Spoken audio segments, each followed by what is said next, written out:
Chapter 10-12. Li Wangyu did not expect that there would be rubber grass in the desert bandit's lair, Swan Lake. In fact, he did not know about rubber grass. After all, not many people in later generations had seen this kind of thing. Even the name rubber grass, Li Wangyu occasionally saw it when surfing the internet. It was not until that day when he collected wild grapes and brought them back to the desert bandits' camp to prepare wine that he noticed that the corner of his clothes was rubbed with some milky white gelatinous substance.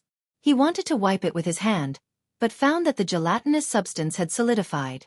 And this kind of elastic solid substance made Li Wangyu's mind immediately flash a lightning, natural rubber. In the desert bandits' camp, of course, natural rubber would not appear inexplicably. The only possibility was that when he went out to collect wild grapes by the lake, his clothes were rubbed with the gelatinous substance of the rubber grass. After it solidified, this small piece of natural rubber was left. Thinking of this, Li Wangyu immediately rushed out of the desert bandits' camp like a whirlwind and ran to the area where he had collected wild grapes. After a careful search, Li Wangyu finally found a plant that looked like a dandelion. One of the stem veins had been broken, and there was also a milky white elastic gelatinous substance on it. Li Wangyu was overjoyed. After confirming the appearance of the rubber grass, he searched around and found a lot of rubber grass. This unexpected surprise suddenly gave Li Wangyu hope of escape. He had been caught by the desert bandits for a year.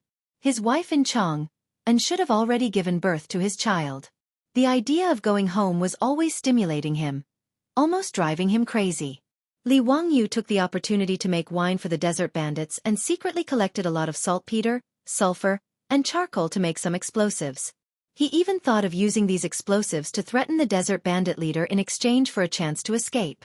But when he calmed down, he had no choice but to give up this almost suicidal idea. In any case, as long as he was alive, there was hope to go home. The unexpected discovery of the rubber grass immediately reminded Li Wangyu of the sandboat that he and Su Chongqing had come up with when the army was crossing the desert. When Su Chongqing was traveling in North America, he had seen people playing with this strange thing called a sandboat in the desert. Simply put, a sandboat was like a sailboat sailing in the desert. Its structure was also very simple. The lower part was a wooden board with 4 rubber wheels, and above it was a sail supported by a movable mast. Piloting a sandboat was like piloting a sailboat, using the wind to propel the sandboat to move quickly in the desert. With the help of the wind, the sandboat could even reach a speed of 80 kilometers per hour in the desert. In the end, Li Wangyu did not choose to use the sandboats as a tool for the army to cross the desert.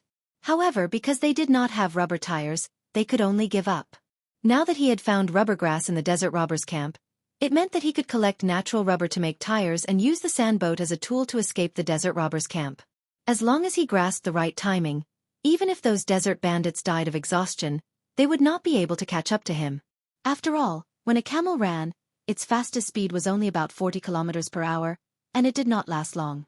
As long as there was wind, the sandboat could travel with the wind and quickly escape. Now, there were only 2 problems that needed to be solved. The first was how to collect rubber to make tires. The second was that he did not know how to operate a sail, so he needed to slowly figure it out. However, these 2 problems were not difficult. First, he did not need the inflatable tires of the future. He only needed to make 4 elastic solid tires. Although natural rubber that had not been treated was not resistant to aging, this did not affect Li Wangyu. He made the tires only for escaping and did not need to use them for a long time. The only way he could think of was to make a few tire molds, and then collect rubber grass glue every day and inject it into the molds to let it solidify into natural rubber. When the glue filled the molds, the result would be a round natural rubber tire. Although the tire made this way would definitely be very weak in terms of strength and durability, Li Wangyu did not care so much. As for learning how to operate a sail, he had also thought of a way. Swan Lake covered a large area, and there was a large amount of fish resources in the lake. However, these desert bandits were lazy people. Otherwise, they would not rely on robbery for a living. Therefore, they naturally would not do something like fishing. Therefore, Li Wangyu asked Du Qing to help plead with the desert bandit leader. He was willing to go into the lake to fish for the desert bandits to improve their meals. Naturally, the desert bandits would not refuse such a thing. In any case, Swan Lake was surrounded by a vast desert, so there was no need to worry about Li Wangyu escaping with the boat. The desert bandit leader happily agreed to Li Wangyu's request. He also asked the artisans they had captured in the camp to build a small boat according to Li Wangyu's request. Unlike the traditional boat of the Tang Dynasty, Li Wangyu asked the artisans to install a sail on the boat. His goal was very simple. He wanted to use the opportunity of helping the desert bandits fish to practice how to operate a sail. Li Wangyu had never touched a sail before. When he first started practicing, the sailboat was not obedient at all and kept spinning in the water. This made the desert bandits treat it as a joke. They pointed at it and made fun of it. He did not care about the desert bandits' mockery. Every day, he repeatedly went to the lake to practice steering the boat. He also collected rubber grass by the lake and injected it into the tire mold. After practicing for almost half a year, Li Wangyu's ability to operate a sail had reached the point of perfection. The 4 rubber tires had also been completed. The conditions for escaping were finally ripe. He originally wanted to take Du Qing and his daughter with him to escape. However, after Du Qing learned of his escape plan, he shook his head and refused. "Duke, if you take me and my father, you will have 2 more burdens. We may not be able to escape from the hands of the desert bandits. I am willing to stay behind and cover for Duke and wait here for Duke to lead the army to save me." Li Wangyu knew that Du Qing's words were not wrong. If the sand boat carried 3 people, its speed would inevitably be slowed down a lot. Moreover, they would have to prepare food and water for 3 people, which would be heavier. Du Qing's father was also missing a leg. If he wanted to escape with them, it would be very inconvenient. Li Wangyu was not a hypocritical person. He immediately promised Du Qing, "Qingyang, don't worry. I, Li Wangyu, swear to the heavens that after I successfully escape back to the Tang Dynasty, I will immediately lead the army to eliminate the desert bandits and rescue Qingyang. If I violate this oath, may I be struck by lightning and die a horrible death." Du Qing quickly bowed and said, "Duke, you are too serious. I naturally believe in Duke." Therefore, Li Wangyu finally chose to escape alone. But neither he nor Du Qing could have expected that less than 10 days after Li Wangyu successfully escaped from the desert bandits' camp, Chang Yaojin, that old scoundrel, would lead the great Tang Iron Cavalry, like divine soldiers descending from the heavens, swiftly exterminating the desert bandits and rescuing Du Qing and his daughter. In other words, if Li Wangyu had continued to stay in the desert bandits' camp, he would have been rescued and could return to Chang'an to see his wife and child. However, fate made fools of people. Li Wangyu did not expect that because he had escaped 10 days earlier, he had escaped from the wolf's mouth and entered the tiger's den. Chapter 10:13. When Li Wangyu was ready, he used the excuse of going out to fish as an excuse and drove the small sailboat, which was very unusual in the eyes of the desert bandits, down the lake as usual. However, this time, the desert robber who was in charge of keeping watch at the bandit camp was shocked to find that Li Wangyu had actually steered the sailboat straight past Swan Lake and landed on the opposite shore. This kind of thing was naturally absolutely forbidden. The desert bandits immediately blew their copper whistles and loudly warned their companions in the desert bandits' camp. Not long after, hundreds of camels rushed out of the desert bandits' camp, went around Swan Lake, and rushed straight to the opposite shore. Li Wangyu also knew that his whereabouts would be exposed immediately, but he did not panic. He had carefully calculated that from the time the desert bandits rushed out of the camp to the time they drove the camels to the other side of the lake, it would take at least half an hour. And this time was enough for him to assemble the sand boat and escape with the help of the wind. After familiarizing himself with the sail, it became easy to drive the sand boat. When Li Wangyu had asked the craftsman to build the small sailboat, he had secretly installed 2 axles at the bottom of the boat. When he dragged the small sailboat up the sand, he directly installed the rubber tires and the sand boat was assembled. With the sail raised, the sand boat began to slowly accelerate under the push of the wind, and then it went faster and faster. But the desert bandits had never expected that before they went around the lake and caught Li Wangyu, they would be shocked to find that Li Wangyu was driving the small sailboat in the desert, and it was getting faster and faster. Not long after, they saw the white sail go around a sand dune and disappear in front of everyone's eyes. They had seen a ghost. A boat could travel in the desert? Many of the desert bandits rubbed their eyes hard, wondering if they were hallucinating. The scene in front of them had completely overturned the 3 views of the desert bandits. Some of the superstitious desert bandits had even turned over and got off their camels, and began to kowtow in the direction of Li Wangyu's sand boat. Other than the gods in heaven, they could not imagine who else could drive a boat in the desert, and at such a fast speed, as if the sand had turned into flowing water. This legendary scene fell into the eyes of the desert bandits, causing them to lose the courage to continue chasing. The desert bandits looked at each other and returned to the camp with waning interest, reporting to the desert bandit leader. The desert bandit leader naturally did not believe this kind of nonsense, but all of his subordinates had answered so firmly that he could not help but believe it. The suspicious desert bandit leader could only give up when faced with the fact that Li Wangyu had already escaped. Instead, he viciously tortured the pitiful Du Qing for a few days to vent his anger. But he did not expect that just a few days later, the iron cavalry of the Tang Dynasty would descend from the sky. Only then did the desert bandit leader understand that he had captured someone he couldn't afford to offend back then, which led to today's disaster. It was too late for regrets.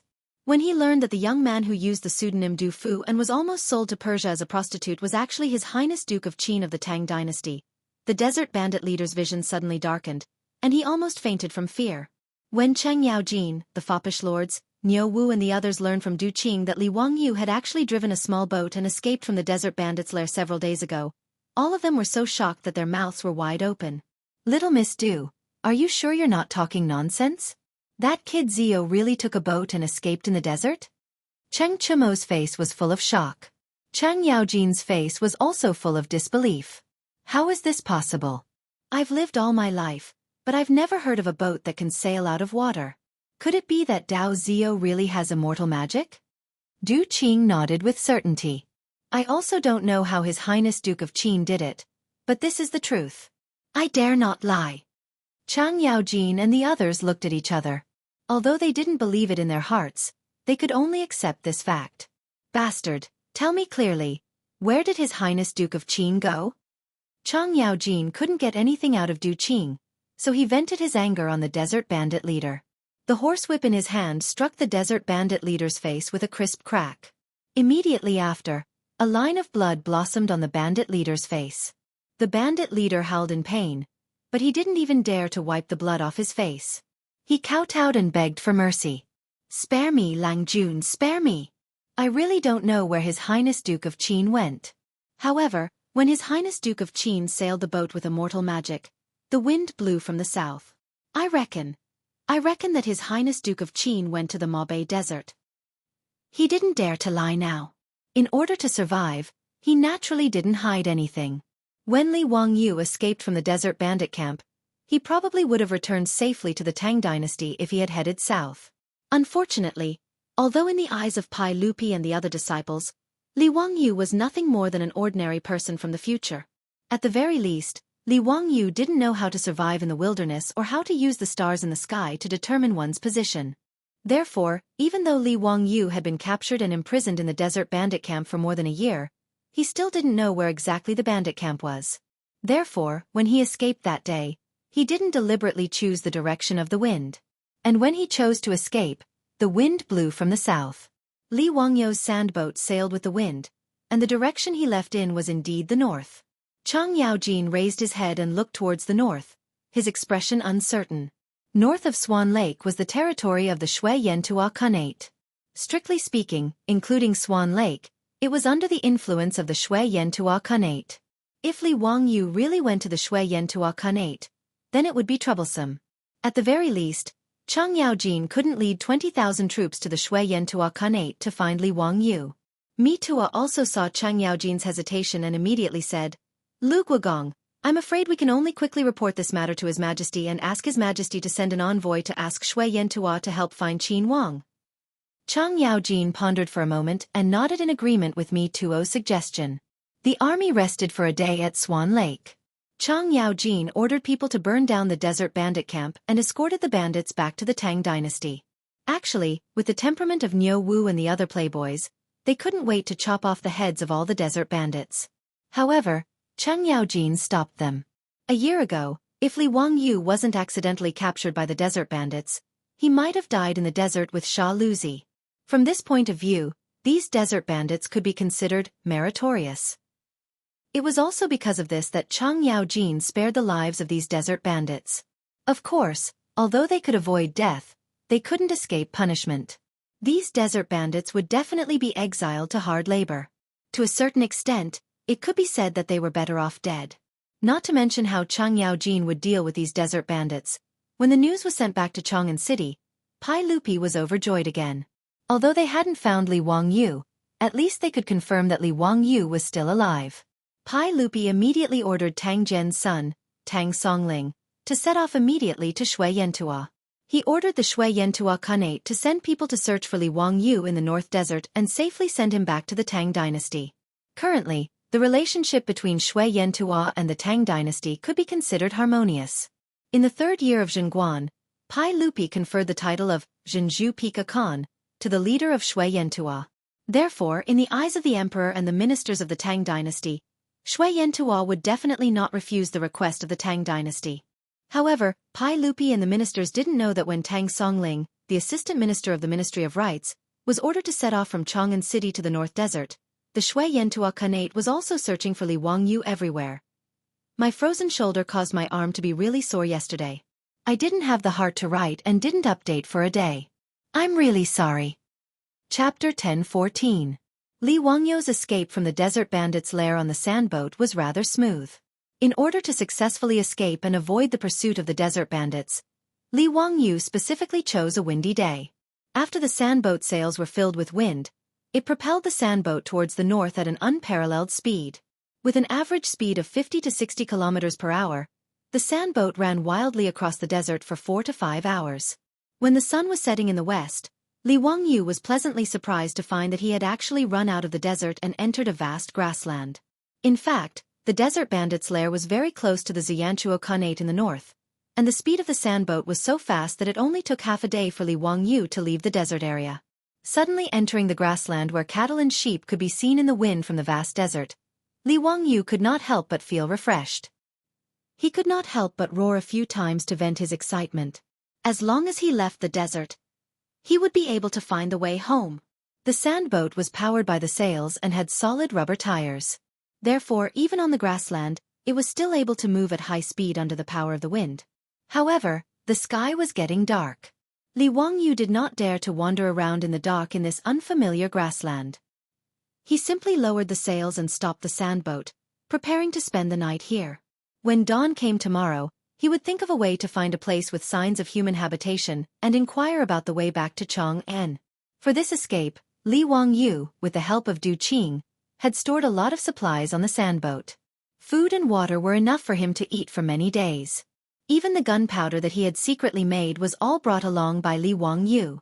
He put the gunpowder into several fist-sized clay bottles and made them into homemade hand grenades for self-defense. When needed, he only needed to ignite the fuse and then throw out the clay bottles. Li Wangyu even secretly collected a lot of iron nails and crushed stones and stuffed them into the clay bottles to increase the lethality of the homemade hand grenades. This was also the only weapon he could rely on for self-defense besides a small knife. After Li Wangyu parked the sandboat, he immediately lit a bonfire to drive away the wild beasts that might appear at night. After casually eating some dry rations and drinking a few mouthfuls of the wild grape wine that he had brewed himself, Li Wangyu felt a deep sense of fatigue. He had just escaped from the desert bandits and driven the sandboat for more than half a day. He was already exhausted and his eyelids were heavy. After adding more fuel to the bonfire, Li Wangyu climbed back into the sandboat, curled up in the small sandboat, and fell asleep. In his dream, he seemed to have returned to Dingzhou village. His beautiful boss was holding his child and welcoming his return with a smile like a flower at the entrance of the village. Li Wangyu shuddered and woke up from his dream, as if his sixth sense was warning him. Outside the sandboat, the grassland was so quiet that it made Li Wangyu's heart beat faster. The sound of insects and birds seemed to have been silenced by someone in an instant and could not be heard at all. Li Wangyu suddenly sat up and looked around. Then, his body stiffened as if he had been electrocuted. On the dark grassland outside the sandboat, there were balls of green ghost fire that appeared out of nowhere. These ghost fire that seemed to have appeared from hell made Li Wangyu's hair stand on end. Immediately, Li Wangyu's back was covered in a layer of white sweat. What surrounded the sandboat was not ghost fire, but a pair of ferocious eyes of wild wolves. Looking around, there were at least 50 wolves that formed a pack. It was unknown when they had silently surrounded the sandboat. If not for the fact that Li Wangyu's bonfire had not yet been extinguished, which made the pack of wolves slightly afraid, the pack of wolves would have already swarmed up and devoured Li Wangyu. Li Wangyu's subconscious reaction was to immediately pull up the sails of the sandboat and escape with the help of the wind. But when Li Wangyu carefully raised the sails without alerting the pack of wolves, his heart became even colder. The raised sails hung weakly on the mast, not moving in the slightest by the wind. Li Wangyu then noticed that the wind on the grassland had stopped at some point. His heart almost jumped out of his throat. After silently cursing in his heart, he grabbed a few pottery bottles and took out a match, ready to fight with his life. Li Wangyu did not have the slightest confidence that a few homemade grenades would be able to scare away the pack of wolves. Even if he was given an assault rifle from the future, he would not dare to say that he could escape from the wolves. Facing a pack of hungry wolves on the grassland, the strength of an individual was too insignificant. Not to mention him, even if that old hooligan Chang Yaojin came, he would still have to kneel. Li Wangyu only felt desolate in his heart. It was not easy to escape from the desert bandit's lair, but he had sent himself into the wolf's mouth. The bonfire was still burning weakly. Li Wangyu shrank into the sand boat, not daring to breathe too loudly for fear of alerting the pack of wolves. And the pack of wolves seemed to be afraid of the flickering flames. They only surrounded the sand boat but did not launch an attack. Both sides were in a stalemate. Time passed by minute by minute. The bonfire burning beside the sand boat was clearly getting weaker due to the lack of fuel. It was about to go out. Li Wangyu secretly gritted his teeth. He silently gripped the bomb and knife in his hand, ready to fight to the death. But just as he took out a match, with a determination to drag a few wolves down with him, and was about to ignite the bomb, Li Wangyu was shocked to find that the flame of the match in his hand began to flicker. He was stunned for a few seconds before he reacted. The wind was blowing. Li Wangyu looked up at the mast above his head. He was pleasantly surprised to find that the originally soft and drooping sail was now slightly bulging. The sand boat below him was now making a slight creaking sound and began to sway slightly. Heaven never bars one's way. Li Wangyu was silently cursing heaven in his heart before, but now he wished he could give heaven a thumbs up. The weather on the grassland changed very quickly. The wind slowly became stronger and stronger, and the frequency of the sandboat swaying also became faster. Li Wangyu no longer hesitated. He quickly grabbed 2 clay pots, put them on the match, lit the fuse, and immediately threw them to the left and right. He now needed to buy some time for himself to escape. After all, the sandboat was not a car. Using the wind to propel it also needed a certain amount of time to accelerate. When the 2 homemade grenades exploded in the middle of the wolf pack without warning, the sudden loud explosion, the sudden burst of fire in the dark night, and the miserable howls of the injured wolves. All of these startled the wolves that were eyeing them covetously. The wolf pack that was originally quietly surrounding the sandboat like hunters, ready to attack at any time, suddenly became chaotic because of the impact of the 2 bombs. Li Wangyu did not hesitate. He immediately jumped off the sandboat and pushed the sandboat with all his strength. This sandboat used to escape, because of the limited conditions, could be said to be quite rough. Under the dual effect of Li Wangyu's hard push and the sail, the sandboat swayed a few times. Finally, it slowly moved forward and gradually accelerated. Li Wangyu pushed the sandboat for 2 steps and then jumped back into the sandboat again. At this moment, the grassland was still dark. He did not care where the wind would take him. As long as he could escape from the wolf pack, he would be thankful. When the sandboat finally started to run again under the push of the wind, the wolf pack that was previously in chaos because of the bomb attack also reacted at this moment. Accompanied by several wolf howls, the wolf pack immediately followed the sandboat and chased after it. Chapter 10:15. Li Wangyu had never expected that the wolves on the grassland could run so fast. When he drove the sandboat and rushed out of the wolf encirclement while the wolves were in chaos due to the explosion, the wolves chased after him.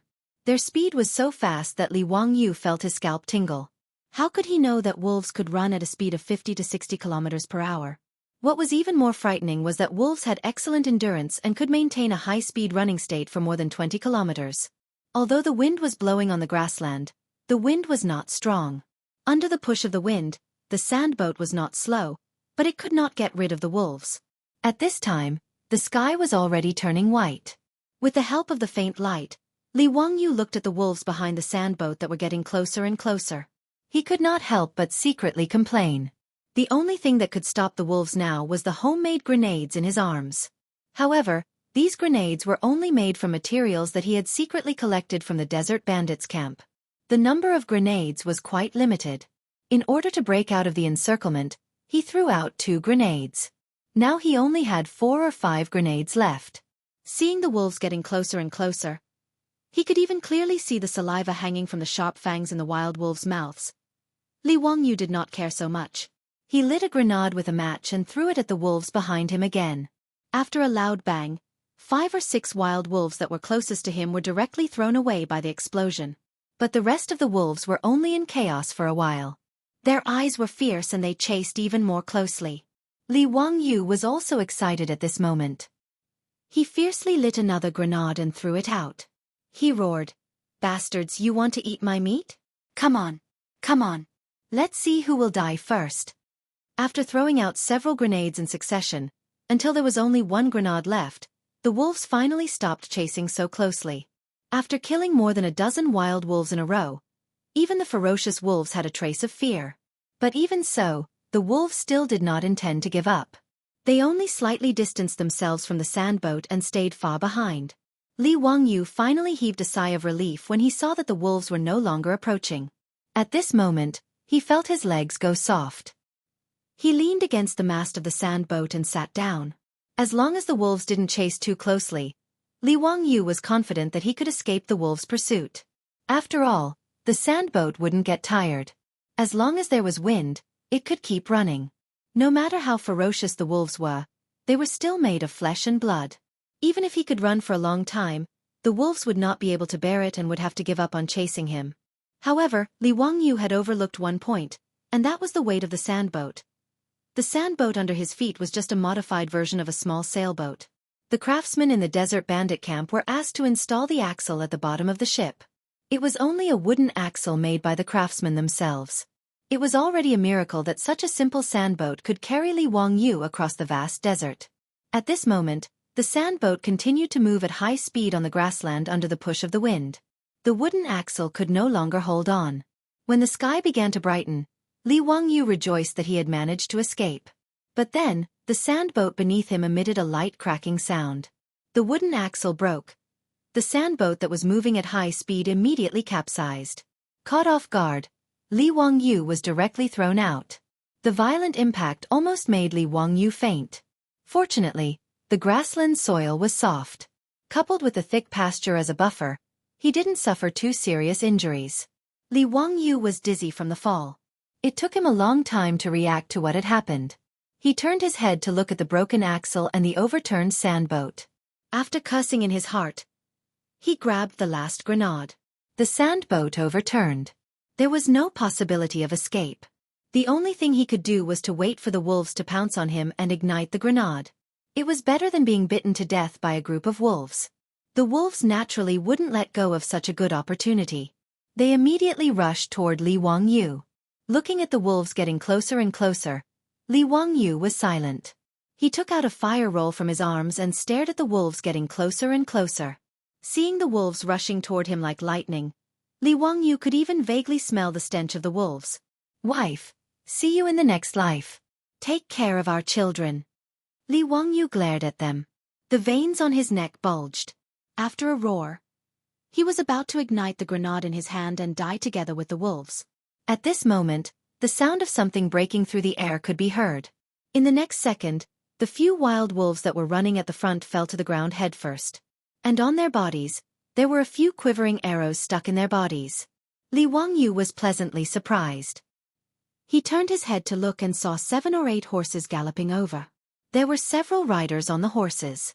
They were drawing their bows and shooting arrows at the wolves. "I'm saved." When this thought popped up in Li Wangyu's mind, his originally tense mind relaxed. After that, his entire body was filled with pain and extreme fatigue. Li Wangyu's vision couldn't help but turn black before he fainted. When he opened his eyes again and came to his senses, he realized that he was in a tent. The injuries he had suffered from the overturned sandboat had also been carefully bandaged with medicine. To be able to escape from the jaws of a wolf, Li Wangyu was extremely grateful to the person who had saved him. But even now, he still didn't know who had saved him. Before he fainted, he vaguely saw that the person who had saved him wasn't dressed like a Tang. He was probably a nomad from the grassland. Li Wangyu drove the sandboat out of the desert. After entering the vast grassland, he wondered if he had run to the grassland of Inner Mongolia. Now, it seemed that he was right. He recalled that in the early years of the Tang Dynasty, Mabe still belonged to the Xianxia Khanate. So, the person who had saved him should be someone from Xianxia. Thinking of this, Li Wangyu couldn't help but feel happy. After all, in the early years of the Tang Dynasty, Shui Yantua had a good relationship with the Tang Dynasty. The leader of Shui Yantua was a barbarian. He often offered horses, cows, sheep, camels, and minks as tribute to the Tang Dynasty. If he had run to the territory of Shui Yantua, it would be easy for the barbarian to ask for help from Shui Yantua and return to the Tang Dynasty. While he was thinking about these things, the tent lit up. Someone opened the tent and walked in. Li Wangyu immediately struggled to get up and thank the person. "Thank you for saving me. I'm a Tang. My surname is Wangyu. How should I address you?" He didn't dare to report his identity directly, so he was still cautious. Although the other party had saved him and bandaged his wounds, Li Wangyu still had some reservations because he was in an unfamiliar environment. The person who had come was a capable middle-aged man. Just by looking at his hairstyle, Li Wangyu could confirm that his previous guess was correct. Shave hairstyle, which was characterized by shaving all or part of the hair on the top of the head, leaving only a small amount of hair on the temples or the forehead. This was the traditional hairstyle of the Tiela people. And Shui Yantua was a Khanate formed by the Tiela people. Seeing that Li Wangyu had woken up, the middle-aged Tiela man was also happy. He quickly went forward to support Li Wangyu, and motioned him not to get up in case his wounds reopened. However, the first thing he said made Li Wangyu gloomy. Chapter 1016. And yen@yen #%and. Li Wangyu couldn't understand a single word from the Tiela man, which made him depressed. There was still a long way to go to promote Mandarin. The two sides couldn't communicate with each other because of the language barrier. Li Wangyu suddenly thought of something. Why didn't Su Chongqing encounter any language barrier when he transmigrated to the Tang Dynasty? After all, his soul had transmigrated to the Tang Dynasty and inherited the memories of the original owner of the body. However, Su Chongqing's physical body had transmigrated to the Tang Dynasty. Why could he understand the language of the Tang people? The official language of the Tang Dynasty was based on the Sui Dynasty's Qiayun, which was called Hanin or Qinin. The difference between the Mandarin of the Middle Ages and the Mandarin of the future was almost like a foreign language. However, Su Chongqing didn't have any language barrier when he transmigrated. This was very interesting. Did transmigration come with a translation system? While Li Wangyu's imagination was running wild, the Tiela man saw that the two of them were like chickens and ducks, unable to communicate at all. He stood up, lifted the tent flap, and walked out. Not long after, the middle-aged Tiela man brought back a young Tiela man. "Honorable guest, the Wertes welcome you." The young Tiela man could speak fluent Hanin, which made Li Wangyu overjoyed. "You can speak Hanin? That's great. I'm a Tang person, surnamed Li, and my name is Wangyu. Thank you for saving me." Li Wangyu struggled to get up again and saluted the two Tiela men. The young Tiela man quickly helped him up, his eyes shining with admiration and respect. "Honorable guest, please don't be so polite. It's our honor to be able to help you. You're a true warrior. Even the strongest warrior of the Tiela people might not be able to kill so many wolves on your own." Without waiting for Li Wangyu to speak, he continued excitedly. "I brought some people to follow the direction of the wolf pack, and actually found a total of 26 wild wolf corpses. I've already brought all the wolf corpses back, and I'm getting someone to help you make the wolf skins." Hearing this, Li Wangyu couldn't help but open his mouth wide, not knowing how to answer. Could it be that the Tiela people thought that he had killed those wolves with his bare hands? This was a huge misunderstanding. His guess was correct. When he was about to lose his life to the wolves, it was the Tiela tribesmen of the Huart tribe who had descended from the heavens and saved him. After the Tiela people killed a few wolves, the wolves immediately retreated. The wolves on the grassland were always cunning. They would never fight against the Tiela people in groups. They would only attack the herdsmen, cattle, and sheep that were left behind. After saving Li Wangyu, some of the Tiela tribesmen followed the direction of the wolf pack for a while. To their surprise, they found 26 dead wolves that had been killed by the explosion. When they brought the wolf corpses back to the tribe, it immediately caused an uproar. In the eyes of the Tiela people, Li Wangyu didn't have any weapons other than a small knife. However, he was actually able to kill so many wolves single-handedly under such circumstances. This naturally attracted the admiration of the Huart tribesmen. It was also because of this beautiful misunderstanding that the unconscious Li Wangyu was treated as the most honorable guest by the Huart tribe, who believed in the wolf totem. He also received the best treatment and care. The Tiela people who had never seen the power of firearms would never have thought that someone could use gunpowder to kill so many wolves. The young Tiela people's faces were full of admiration. They didn't even give Li Wangyu a chance to speak as they kept talking. 26 wolf skins are worth a lot of money. It's a pity that many of the skins were badly damaged and even burned by the fire. They'll depreciate a lot. Li Wangyu rolled his eyes in his heart. Wasn't this nonsense? How could a wolf that had been killed by a grenade still have its fur intact? While Li Wangyu was thinking about how to explain this misunderstanding, the Tiela man took out a string of items from his bosom and put them on Li Wangyu's neck without any explanation. Li Wangyu took a closer look and found that it was actually a necklace made of wolf fangs. Tisk, that's amazing. 26 wolf fangs. Even the strongest warriors in the Huart tribe don't have that many wolf fangs. If you go out, the most beautiful girls in the tribe will be willing to enter your tent. Li Wangyu didn't know whether to laugh or cry. He vaguely remembered that the Tiela people seemed to worship the wolf totem. It was the greatest glory to hang the fangs of the wolves that they had killed with their own hands. The Tiela people in front of him all had different numbers of wolf fangs hanging around their necks. This was obviously the Tiela people's Medal of Honor.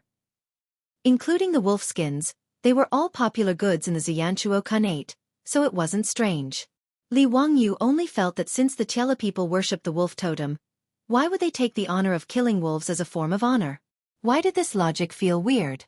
As for the Tiela people's misunderstanding, Li Wangyu didn't plan to explain it clearly for the time being. After all, although these Tiela people saved him and didn't seem to have any bad intentions, he was alone in this unfamiliar environment. It wasn't a bad thing for others to misunderstand his martial arts value. Through this talkative young man in front of him, Li Wangyu understood many things. This tribe called Huart was a small Tiela tribe in the Xianxia Khanate. The middle-aged Tiela man was the leader of the Huart tribe, Xianxia. The talkative young man was called Adai. Li Wangyu couldn't help but roll his eyes after hearing his self-introduction. What kind of lousy name is this? Taking advantage of others? Adai? Father? The Tiela people didn't have surnames, only names. Using Adai's words, in the Tiela language, Adai meant boss, the same meaning as the Tang people called him Dalong. Adai. Li Wangyu hesitated, but still didn't want to be taken advantage of by Adai, so he smiled and said, "Why don't I call you Dalong?" "Sure." Ague didn't have any objections as he nodded his head in agreement. "Li Wangyu, we have also towed your car back. However, we didn't find the animal that pulled the carriage. It was probably eaten by the wolves or ran away. But it's okay, our Huart tribe has plenty of horses. Xianxia will give you 2 good horses later." He and the other Tiela people all thought that Li Wangyu's sandboat was a strangely shaped carriage. Li Wangyu didn't know how to explain what a sandboat was, so he could only smile and thank Adai. It was a good thing that the sandboat could be found. Presumably, the Huart tribe also had craftsmen who could help him repair the damaged sandboat. On the grassland, as long as there was wind, the sandboat could travel faster and more easily than riding a horse. It was indeed a good means of transportation. The chief of the Huart tribe, Xianxia, asked Adai to tell Li Wangyu that he could rest assured and recuperate in the tribe. The Huart tribe welcomed a distinguished guest like Li Wangyu.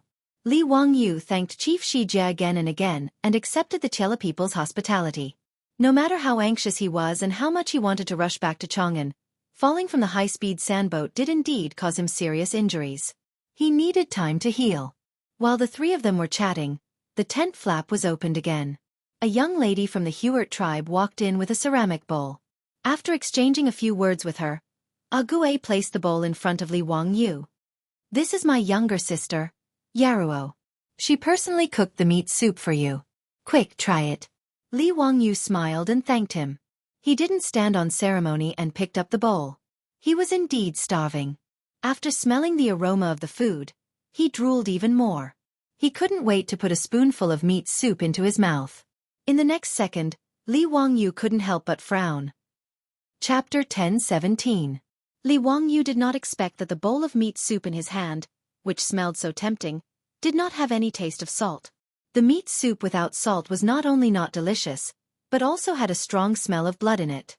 Even though Li Wangyu had suffered a lot in the desert robbers' camp in the past year, eating plain tea and even leftovers, he still found it hard to swallow such a bowl of meat soup. But facing Chief Shi, Ague, and Yaruo's expectant eyes, Li Wangyu could only pinch his nose, resist the feeling of nausea, and gulp down the bowl of meat soup. After Yaruo left happily with the empty bowl in her hand, Li Wangyu asked Adi weakly, "Deng, why didn't you put any salt in the meat soup? Is it a habit of the Tiela people?" Ague nodded naturally. "Salt? Why should we put salt? When we Tiela people eat, we never put salt. Only you Tangs need to eat salt. You will get sick if you don't eat salt, but we Tiela people are not like that." Then, Ague patted his head in hindsight. "Aya, I forgot that you are a Tang, you need to eat salt. But we don't have any salt in our tribe. What should we do?" Li Wangyu held his forehead and was speechless. He remembered that he seemed to have read a saying in the later generations. It was said that the grassland people did not eat salt. Of course, people could not eat salt. The grassland people were not supermen who could not absorb the substances that were indispensable to human physiology from salt. The grassland people did not eat salt because they used beef and mutton as their staple food. When they processed the food, they would cook it with blood and animal milk, which contained more salt than plants. Therefore, they could absorb the salt that the human body needed. Of course, the grassland people did not eat salt. One of the important reasons was that there was almost no salt in the grassland. Although in the later generations, including Inner Mongolia, there were all kinds of mineral salt and lake salt, at least in the Tang Dynasty, there was almost no salt in the grassland. All the salt had to be transported from the central plains, so the price was naturally high. It was not something that ordinary herdsmen could afford. In this way, it was not strange that the grassland people developed the habit of not eating salt. However, not to mention whether this was enough to satisfy the physiological needs of the human body, just the taste of the cooked food was hard for Li Wangyu to accept. Salt was the most important of all flavors. Without salt as a seasoning, the food tasted like wax and was hard to swallow. However, since the Hu root tribe didn't have any salt, Li Wangyu could only endure. After all, he was the one who needed help and was saved by the Hu root tribe. How could he ask for more? If there was no salt, then there was no salt. He just had to bear with it. Li Wangyu estimated that the injuries on his body should be more or less healed after recuperating for about half a month. At that time, he would bid farewell to the Huart tribe and embark on his journey home. As for the Hu root tribe, Li Wangyu planned to send someone to the Xianxia Khanate again after he returned to Chang'an and send them a generous gift to express his gratitude. Seeing that Li Wangyu was silent, Adi continued. "Li Wangyu, don't be anxious. In a few days, it will be the day of the big market. At that time, I will go in exchange for some salt." The talkative Adi continued to talk to himself. However, the salt in the grassland is too expensive. A sheep can only be exchanged for a small bag of salt. Bah, those damn profiteers should be eaten by wolves. When Li Wangyu heard this, he was stunned and asked, "Is the salt in the grassland that expensive?" "Yes, it is that expensive. A sheep for a bag of salt," Adi said as he used his hand to measure the size of the bag.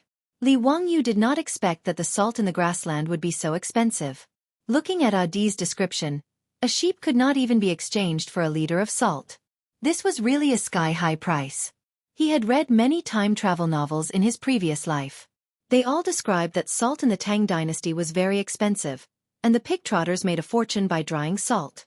However, after transmigrating to the Tang Dynasty, Li Wangyu knew that the so-called lack of salt in the Tang Dynasty was nonsense.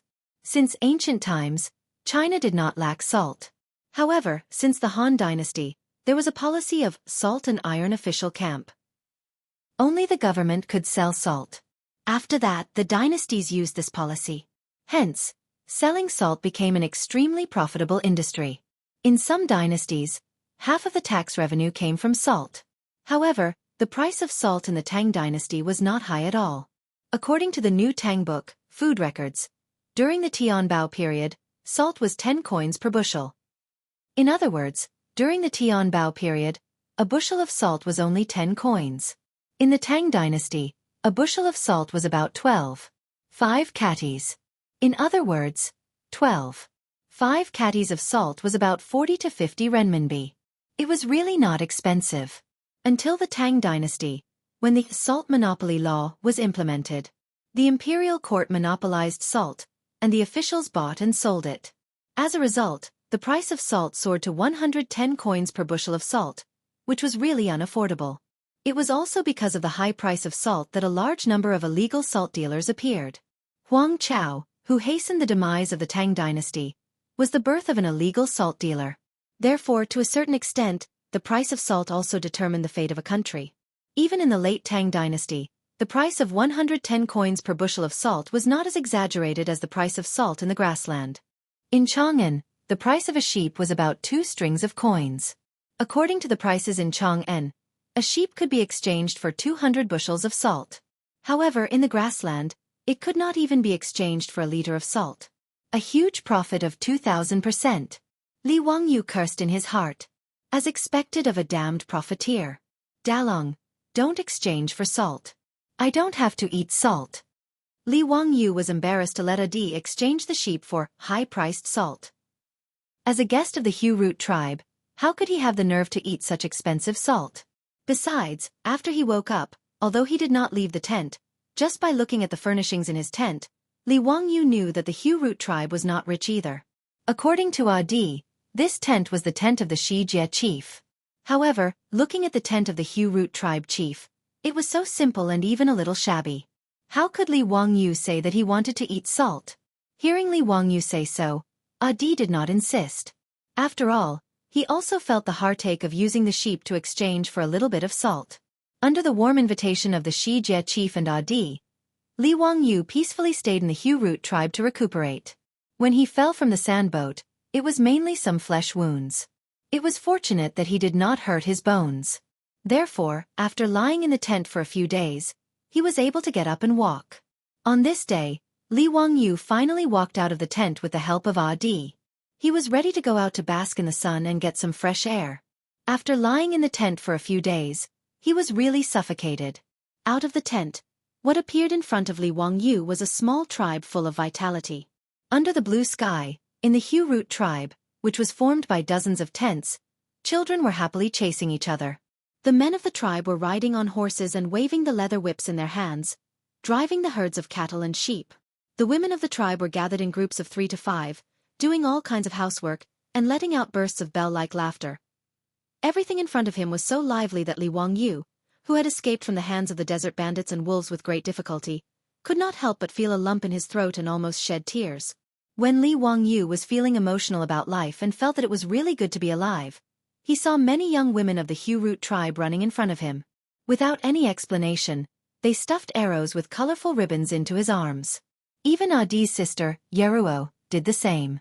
Before Li Wangyu could react, these young women of the Hu Root tribe covered their mouths and ran away, laughing secretly, leaving behind a confused Li Wangyu who did not know what was going on. Chapter 10:18. At laughed heartily at the side, making Li Wangyu very gloomy. He could only ask, "Dalong, what do you mean by this?" "Haha, as I said before, if you appear in the tribe with these 26 wolf fangs, you will definitely attract the attention of the girls in the tribe. These feather arrows mean that they like you and are willing to spend the night in your tent." Agui's words almost caused Li Wangyu's jaw to drop. Spend the night? Wasn't the customs of the Hu Root tribe a little too open? Whichever girl you like, you can hang the feather arrows she gives you at the entrance of your tent. Laughing, Adi pointed at the bundle of arrows in Li Wangyu's hand. He winked at Li Wangyu and smiled. "Whoever you hang the feather arrows of, that girl will enter your tent at night. With so many feather arrows, you are the most popular man in the tribe." When I hunted 3 wild wolves, I only received 5 or 6 feather arrows. Adi threw a tacit smile at Li Wangyu and continued, "This feather arrow belongs to my sister Yeruo. She is the most beautiful flower in our Hu Root tribe. Li Wangyu, hang my sister's feather arrow tonight. She will definitely satisfy you." For a moment, Li Wangyu even felt that Adi's tone and expression were very similar to those brothels in Chang'an City's Pingkong Square. The way the brothels solicited customers. Pushing his own sister into another man's tent. Was this something a human would do? The corner of his mouth couldn't help but twitch as he murmured, "Don't you Chela people need to get married?" Adi looked at him strangely. "Get married? Why do we need to get married? We Chela people don't have this custom. The strongest man would gain the favor of more women and be able to give birth to stronger children.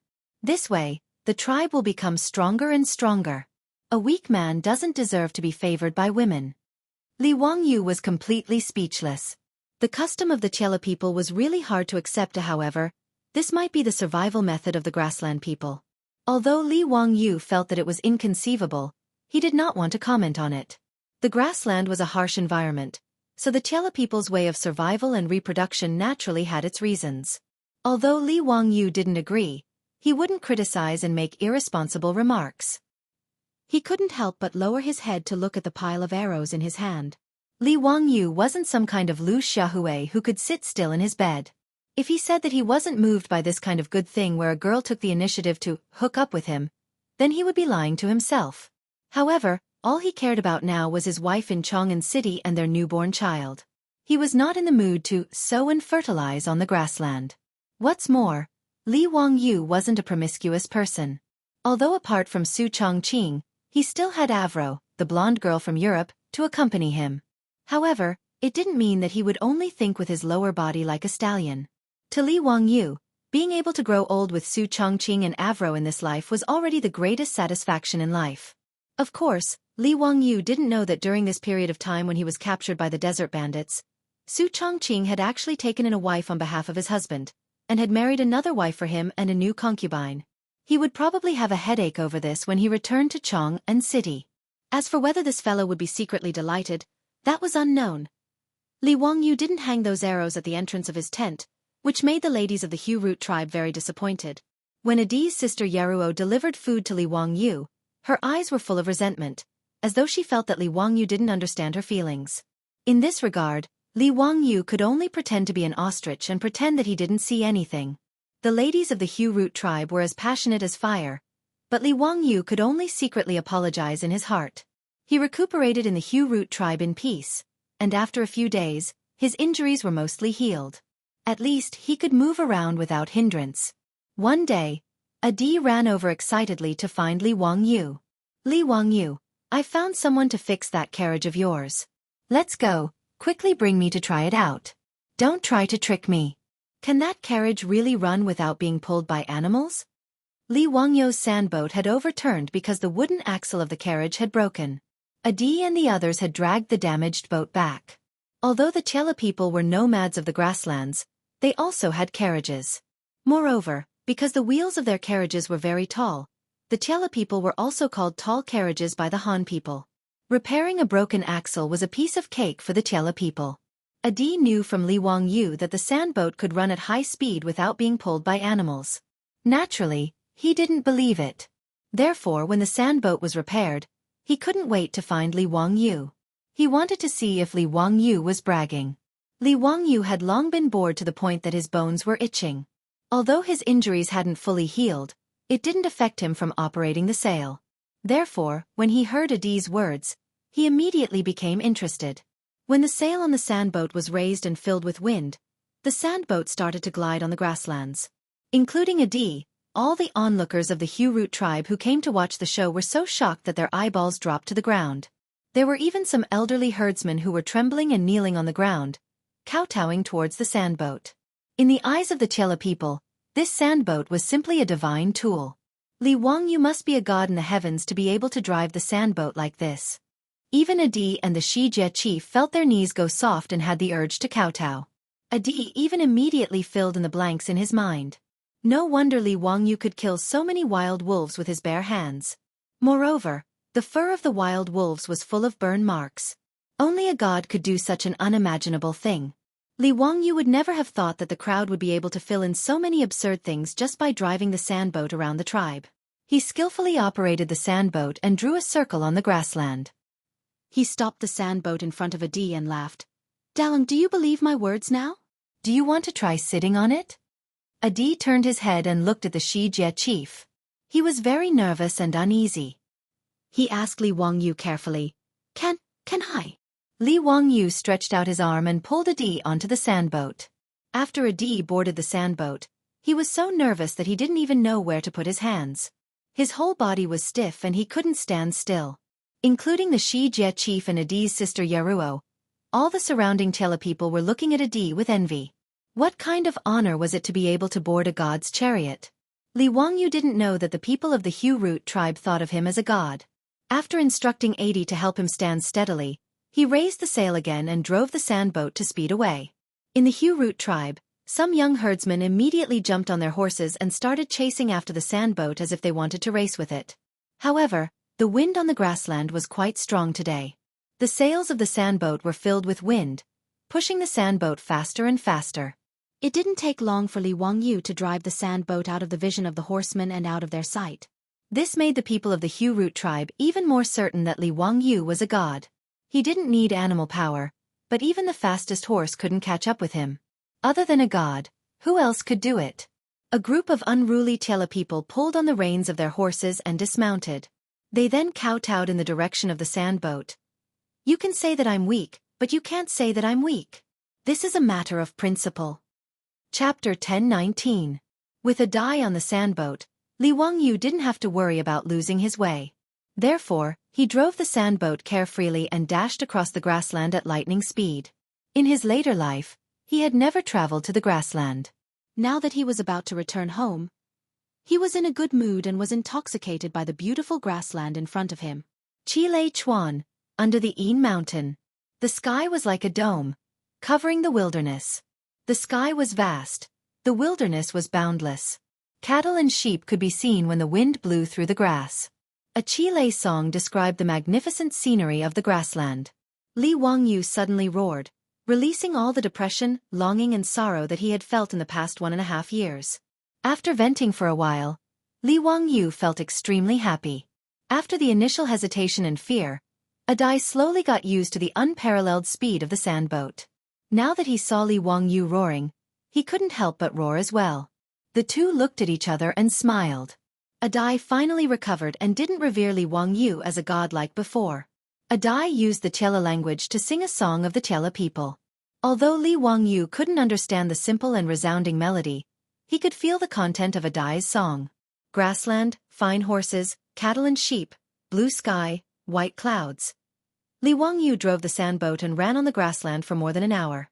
Only when the sandboat reached the vicinity of a lake did he lower the sail and stop the sandboat by the lake. When he and Adai went out, they didn't bring a water bag. Now that they felt thirsty, they prepared to go to the lake to drink.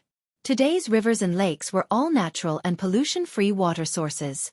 Even if it was a small stream that could be found everywhere, Li Wangyu believed that the quality of the water source would be far better than the sweet and pure water from the porters of nature in his later life. Therefore, when he saw a lake, he prepared to drink some lake water to quench his thirst. However, Li Wangyu also felt that it was strange that such a large lake didn't have any birds or animals.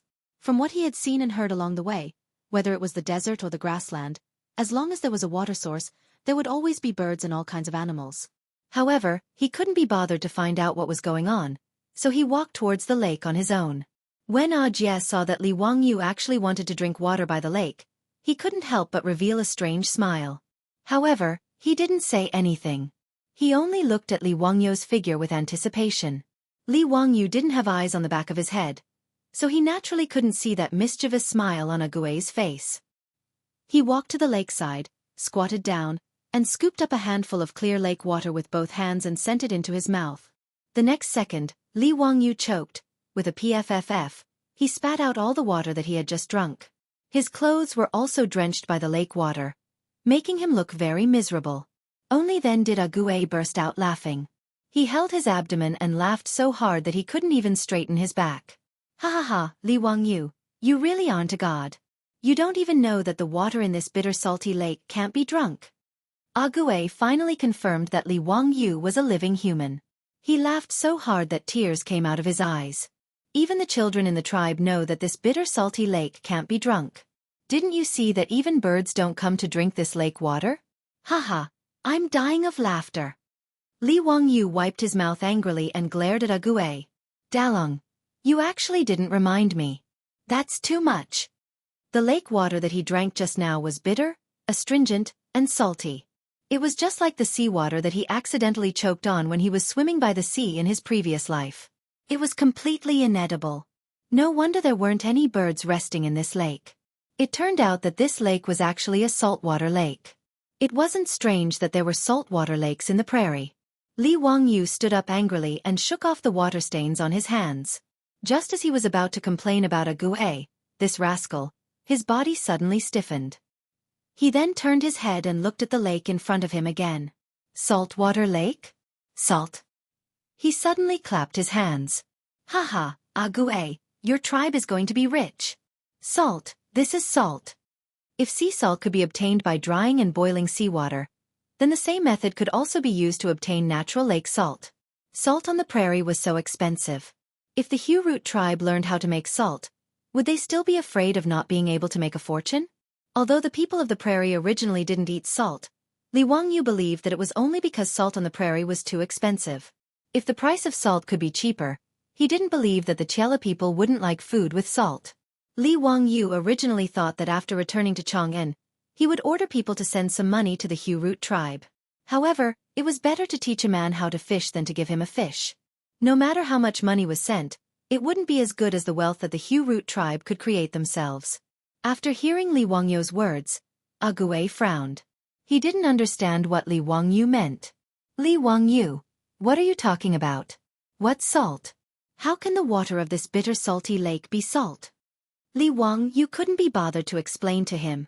Instead of wasting half a day of saliva, he would rather extract salt from the lake and then tell them how to make salt.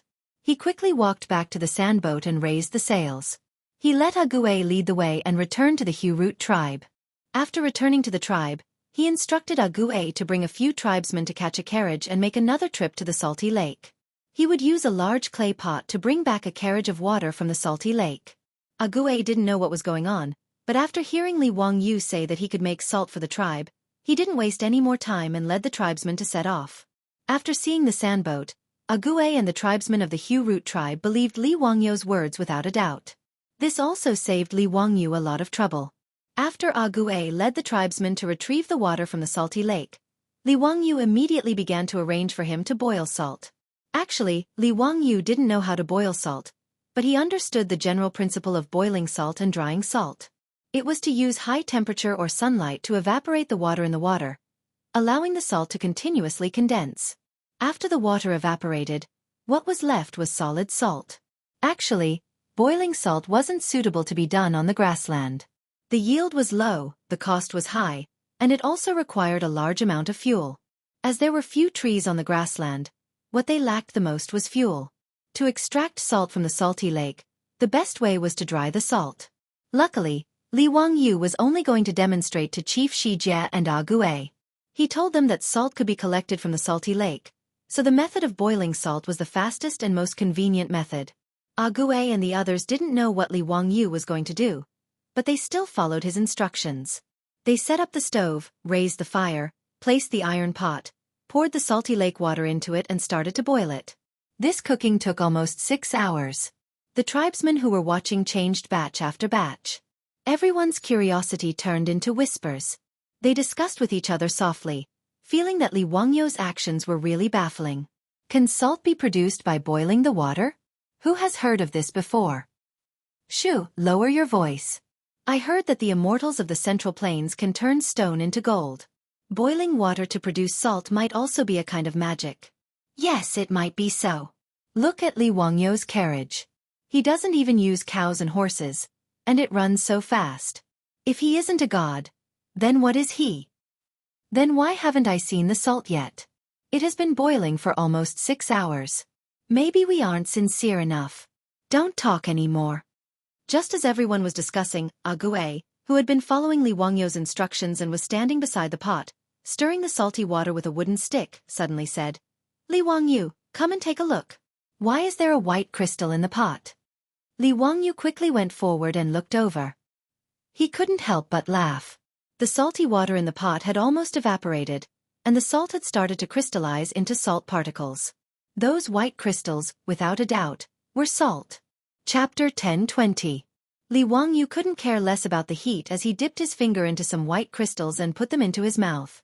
Immediately, Li Wangyu revealed a joyful expression. It was indeed salt. Chief Xianxia and At imitated Li Wangyu impatiently and dipped their fingers into the boiling hot salt and put them into their mouths. Bah bah! At was very greedy as he grabbed too much salt. He was so salty that he kept spitting saliva. However, his face was filled with joy. Salt. It's really salt. Li Wangyu, this is really salt. I can guarantee that this is exactly the same as the salt sold by those damn merchants in the market. Chief Xianxia was also so excited that he danced with joy as he shouted in a language that Li Wangyu couldn't understand. Following Chief Xianxia's words, the Hu Root tribe was in an uproar. The crowd of onlookers all crowded towards the stove where the salt was being boiled.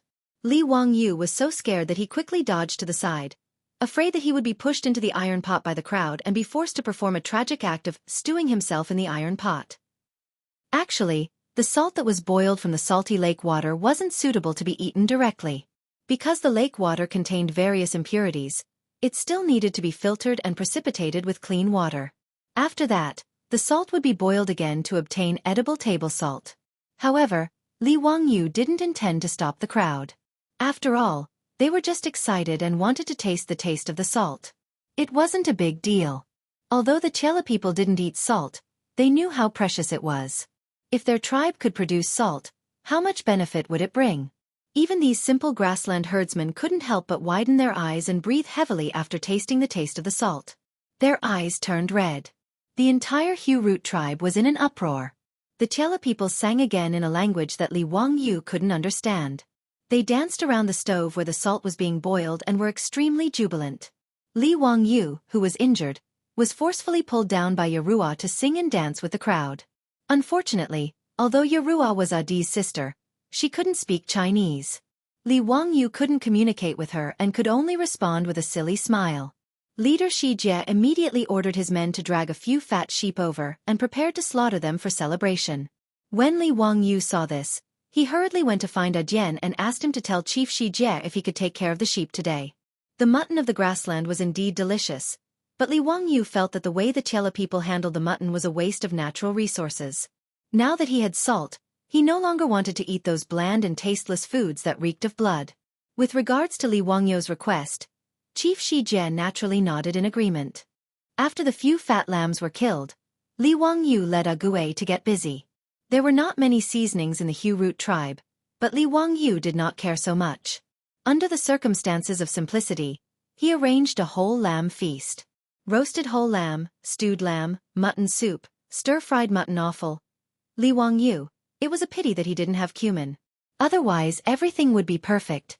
But even so, the men, women, and children of the Hut tribe almost stuffed themselves to death after eating the whole lamb feast. Since ancient times in Wuxia, salt was the most important of all tastes. Without salt, any delicacy would be greatly discounted. Li Wangyu remembered that in the future, he had seen a documentary about food. It said that saltiness was a kind of spiritual experience distributed on the tip of one's tongue.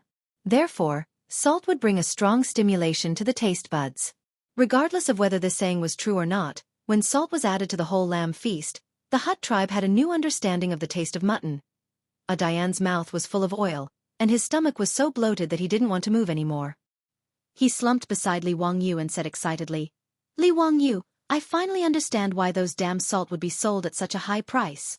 He regained his talkative nature and continued to ramble. "Li Wangyu, we can still make more salt, right? Our tribe will have an endless supply of salt to sell in the future. Haha, our Hut tribe will be the richest and strongest tribe on the grasslands in the future. Li Wangyu, I really don't know how to thank you, but I swear to the gods that you will always be the most honorable guest of the Hut tribe. No matter what you need in the future, our Hut tribe will not frown even if we have to climb a mountain of swords or plunge into a sea of fire." Diane's words warmed Li Wangyu's heart. He knew that these grassland men were the same as the Guanzhong men. They would never go back on their words. During this period of time, he stayed in the Hut tribe to recuperate. Only then did he know that Jian was actually Chief Xijie's son. It was just that the Chela people didn't have the custom of marriage, so Jian didn't call Xijie his father. However, Jian was the recognized next chief of the Hut tribe. Therefore, matters such as going out to purchase resources and dealing with other tribes were all handled by Jian. It was also because of this that Jian learned the Chinese language from the Tang Dynasty's caravans that sold goods on the grasslands. Therefore, what Jian said just now also represented the will of Chief Xijie and the Hut tribe to a certain extent. Li Wangyu patted Diane's shoulder gratefully, although he didn't feel that he needed the Hut tribe to repay him. The great success of cooking salt made the Hut tribe even more convinced of Li Wangyu's words. Li Wangyu also prepared to teach Dian how to dry salt before he left. Dian led the strong young men in the tribe and all followed Li Wangyu to the side of the saltwater lake. In order to dry salt, they still had a lot of work to do. As there was no lime on the grasslands, Li Wangyu also couldn't make volcanic ash to replace cement. Therefore, in order to dry salt on the grasslands, they had to move stones and build evaporation and crystallization ponds to dry salt. This wasn't a small project. During this period of time, Li Wangyu, Dian and the rest directly moved their tents to the side of the saltwater lake. They ate and lived here. Li Wangyu's injuries had basically healed. He was also in a hurry to go home, so he could only urge Dian and the rest to finish the project as soon as possible. After teaching Dian and the rest how to dry salt, Li Wangyu prepared to contact the officials of the Xianxia Khanate and ask them to escort him back to the Tang Dynasty.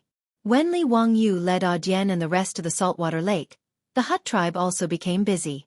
The women in the tribe were busy tying up sheepskin, cowhide and other things and moving them onto the tribe's horse carriages. The grassland bazaar was about to start. According to the usual practice, the Hut tribe would set off to the bazaar to sell their goods and exchange them for various necessities. Originally, it was Dian who brought people to the bazaar. However, now that Dian was busy beside the saltwater lake, Chief Xianxia prepared to personally go to the bazaar to complete the transaction. The last time Li Wangyu cooked salt, he produced a total of 7 to 8 caddies of salt. Chief Xianxia also prepared to bring all of it, intending to test if the salt produced by his tribe had a market. After everything was ready, Chief Xianxia led people and drove the horse carriages to participate in the bazaar over 200 li away. But no one would have expected that his departure would bring a calamity to the Hu Root tribe. Chapter 10:21. Li Wangyu and 80 led the hundreds of young men of the Hu Root tribe and busied themselves beside the saltwater lake for nearly a week. Beside the saltwater lake, the evaporation pond and crystallization pond, which were built by piling stones to dry the salt, had begun to take shape. It wasn't easy to build these two small saltwater ponds. Every day, the young men of the Hu Root tribe had to ride horses to the Gobi Desert, which was dozens of miles away, to find stones of suitable size, and then use horses to transport them back. After a certain amount of polishing and cutting, they were pieced together seamlessly. The work was very hard, but none of the men of the Hu Root tribe, including 80, the future leader of the tribe, complained. No matter how much they sweated, these Tiela people's faces were always brimming with smiles. Every time they rested, 80, the chatterbox, would pester Li Wangyu and chatter about his beautiful vision for the future. Li Wangyu, how much do you think we should sell our salt? How about a scoop of salt for a sheep? Haha, it will definitely anger those damn profiteers to death. Dalong, from now on, your tribe will have as many sheep as the clouds in the sky, haha. Li Wangyu also hoped that the simple and honest Hu Root tribe would have better days. He laughed heartily and patted 80's shoulder. 80 also laughed heartily. Just as he was about to say something, he saw a fast horse galloping towards them from the grassland. Li Wangyu found the middle-aged Tiela man on the horse's back familiar. He should be from the Hu Root tribe. However, his current appearance, which was covered in blood, gave Li Wangyu a fright. Before the man who was covered in blood could reach 80, his body tilted and he fell from the horse's back. Li Wangyu just noticed that the man's body was covered with bloody wounds. Blood had already dyed the clothes of this middle-aged Tiela man and the horse he was sitting on. 80 and the others rushed forward and held the man, preparing to save him. However, the man only had time to say a few words to 80 and the others before he stopped breathing due to his severe injuries. Li Wangyu couldn't understand the Taila language, so he didn't know what they were talking about. However, the reaction of Adai and the others gave him another shock. Including Adhii, all of the Tiela people showed grief and indignation after hearing the words of the person who came. With a furious roar, 80 pulled out the knife on his waist and roared at Tai Lu. All the Tiela people's eyes turned bloodshot. After calling for their mounts, they immediately leapt onto their horses and charged out. Li Wangyu hurriedly shouted at 80, "Dalong, what happened? Our tribe was attacked and we suffered heavy casualties." After Adi threw down these words, he didn't have time to care about Li Wangyu anymore. Gnashing his teeth, he led the group of strong youths from the tribe and galloped towards the direction of the tribe.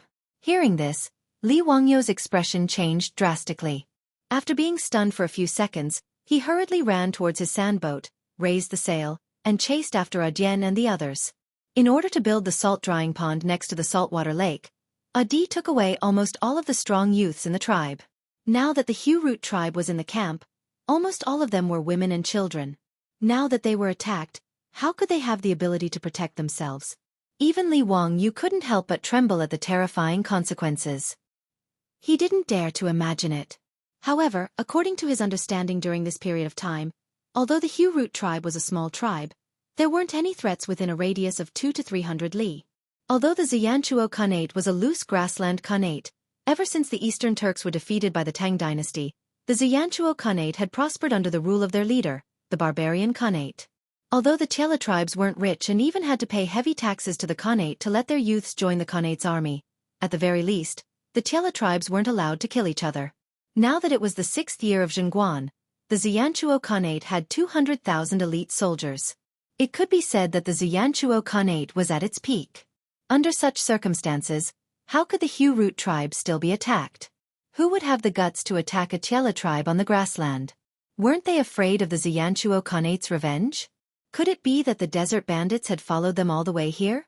Li Wangyu shook his head, feeling that this was impossible. No matter how fierce the desert bandits were, they only relied on the desert environment to stir up trouble. Even if they had the guts to leave the desert and enter the grassland to attack a tribe, they wouldn't dare. Li Wangyu couldn't think of a reason, so he couldn't be bothered to think about it. He could only focus on driving the sandboat to catch up with Ague and the others. Actually, he also knew that he didn't have the strength to truss a chicken. Even if he followed Ague and the others back, he probably wouldn't be of much help. He might even be a burden. However, the Hu Root tribe had saved his life. How could he turn a blind eye to such a dangerous situation? Li Wangyu touched the clay grenade in his pocket and calmed down slightly. After all, he wasn't completely helpless against the enemy. Unfortunately, this was the last one he had left. When Ague and the group of Tiela tribesmen rushed back to the Hu Root tribe anxiously, what appeared in front of them was a miserable scene with smoke rising everywhere and dilapidated walls. The culprits who had attacked the tribe had already disappeared, but the Hu Root tribe was dead silent. The tribe that used to be lively and cheerful was now like hell on earth. Countless corpses of the tribesmen were lying everywhere, blood flowing like a river. Ague looked at the scene in front of him, his hair standing on end and his eyes almost popping out of their sockets. He looked up to the sky and let out a miserable howl like a wolf. His voice was filled with anger, sorrow, pain and regret. The group of Tiela tribesmen were also heartbroken. They roared and jumped off their horses, looking for traces of their loved ones among the dilapidated walls. Li Wangyu stared blankly at the scene in front of him, his body trembling uncontrollably. The Hu Root tribe had a total of 369 people. Excluding the 127 people who followed Ague to build the salt drying pond at the saltwater lake, the remaining 242 people, including the tribe leader, the children, and the women, were all killed. Li Wangyu was like a walking corpse, walking helplessly in hell on earth. He stared blankly at Ague who was carrying his sister Yaruo's corpse and walking over. This beautiful Tiela girl's eyes were tightly shut, her face was as pale as a sheet of paper, and there were several bloody wounds on her body. Li Wangyu was finally like Ague and the others. He clenched his fists and let out a roar like an injured beast. His eyes were tightly shut, and tears flowed out uncontrollably. Because of the language barrier, he had never spoken to Yaruo before. However, ever since he was saved by the Tiela tribesmen, Yaruo had been taking care of him. Scenes of him interacting with Yaruo flashed in front of Li Wangyu's eyes. This beautiful Tiela girl, who served him meat soup, cleaned and bandaged his wounds, and gave him ribbons and arrows with a sweet smile, had suddenly died in her most beautiful youth. Li Wangyu's eyes were bloodshot. At this moment, he only wanted to pull out his sword and kill. However, the murderers who attacked the tribe had indeed retreated. The group of Tiela men were howling in grief, venting the pain in their hearts. The anger of revenge almost burned them to ashes. Ague's eyes were almost bleeding. He pulled out the sword from his waist and slashed around, venting the anger and sorrow in his heart. Li Wangyu suddenly stood up, looked around, and yelled at Ague. "Tang, bring your men with you. We're going to chase after the murderers and take revenge." "Chase my ass. The murderers have been gone for at least 2 hours. How are we going to chase after them in this vast grassland?" Looking at the cold and stiff corpses of his family members in the tribe, Ague could roughly guess the time when the tribe was attacked. The tribe was 50 to 60 miles away from the saltwater lake. The tribesman who had luckily escaped and risked his life to deliver the message would need at least an hour on horseback. Added with the time they took to get back, how were they going to find the murderers? Li Wangyu silently picked up a sword from the ground and held it tightly in his hand. He slowly shook his head and stared at Ague. No, they can't have gone far. Author's note. Something happened yesterday, so I stopped updating. I'll try to make up for it in the next 2 days. Chapter 1022. Li Wangyu's words made Adi stand up abruptly. Why do you say so? Many of the Chela tribesmen who heard the Chinese voice stopped roaring and looked at Li Wangyu with red eyes, waiting for his explanation. Li Wangyu sneered and pointed to the surroundings of the tribe. Delung, how many cows and sheep are there in the tribe? Are they still there? Where do you think these cows and sheep have gone? Adai was stunned for a moment. After looking around, he immediately understood. He immediately pulled out his knife and said with a ferocious face, Those bastards, they even took away the cows and sheep in the tribe. They couldn't have left quickly. The Chela tribesmen also realized that thousands of cows and sheep in the tribe had disappeared. The only possibility was that they had been taken away by the attackers. Cows and sheep were different from horses. Their speed was limited. Even if the attackers had left for more than 2 hours, they couldn't have gone too far. The flame of revenge almost made the Chela tribesmen lose their minds. Now that Li Wangyu reminded them, they all roared and called their horses. They got on their horses and prepared to set off to chase after the killers. Originally, Adi and the others thought that it was almost impossible to track down the killers. However, since the killers were greedy and took away all the livestock in the tribe, it wasn't difficult to track them down. Not to mention the tracks left by the large group of cows and sheep. The feces that the cows and sheep excreted on the road were the best road signs. After being reminded by Li Wangyu, Jian did not say anything else and immediately led a group of clansmen to chase after them. Li Wangyu also gritted his teeth and drove the sandboat to follow them. His mind was full of Yaruo's cold and pale corpse. At this moment, he was like Adi and the others. Other than revenge, he didn't have any other thoughts. It wasn't until they were far away from the Hu Root tribe that was still emitting thick smoke that Li Wangyu's mind became a little clearer. It was too strange for the Hu Root tribe to encounter such a tragic case. Who was the killer? In broad daylight, they actually dared to be so heartless and ruthless as to massacre an entire tribe. What exactly was their confidence? Furthermore, all the cattle and sheep of the Hu Root tribe had been driven away, which meant that the murderer was not afraid of being discovered at all. He was completely fearless and did not worry about the revenge and pursuit of the surviving members of the Hu Root tribe at all. Looking at the direction in which Jie and the others were chasing, they were also heading towards the hinterland of the Xianxia Khanate and not towards the border region. Could it be that the murderer who attacked the Hu Root tribe was a noble of the Xianxia Khanate? When Li Wangyu thought of this, he hurriedly drove the sandboat to chase after Jian and told his thoughts loudly to Jian. Adai ceaselessly waved his whip, urging the horse beneath him to speed up, and his eyes were like a hawk as he stared into the distance. In response to Li Wangyu's words, he didn't even turn his head as he replied coldly. No matter who the murderer is, the Hu Root tribe will not rest until they are dead. Even if the barbarian Khan is in front of me, I will make him pay with his life. Even if all of us die in battle, we will not back down even half a step. After Jian finished speaking, he hesitated for a moment before turning his head to look at Li Wangyu. Li Wangyu, your injuries have basically healed. This matter has nothing to do with you, so don't follow me anymore. Quickly leave and return to the Tang Dynasty. The Hu Root tribe will never forget you as a friend. Li Wangyu glared at him.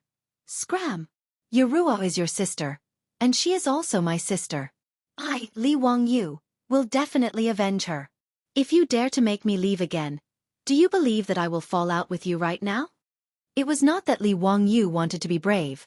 He also knew that Diane's words were out of good intentions. However, if he left just like that, he was afraid that he would never be able to forgive himself in this lifetime, let alone feel at ease. No matter how much he missed Su Chongqing and his child, there were things that a man should and should not do. The Hu Root tribe was almost wiped out. If he did not care and turned around to leave, even he would despise himself. Jian stared deeply at Li Wangyu, nodded heavily, and did not say anything else. He continued to urge the horse to gallop forward. After 127 horses galloped on the grassland for more than an hour, Jian finally saw a troop in front of him. A troop of 500 to 600 people, driving thousands of cows and sheep, casually galloping on the grassland. Without a doubt, these were the murderers who attacked the Hu Root tribe. The eyes of the Chela people instantly turned red as blood, and they waved their whips even more vigorously, looking like they were about to charge forward and fight their enemies to the death. However, when Li Wangyu saw the murderers who massacred the Hu Root tribe, he could not help but feel his heart skip a beat. Those murderers were indeed from the Xianxia Khanate. More importantly, these 500 to 600 people were all armored soldiers. Although the Xianxia Khanate was a grassland tribe, its army was like the Tang Dynasty of the Central Plains. They all wore armor, but the style and quality of the armor were different. Li Wangyu secretly clenched his fist, but in his heart, he had already made up his mind to die. 127 Chela people, plus a weakling like him, against 500 to 600 armored cavalrymen.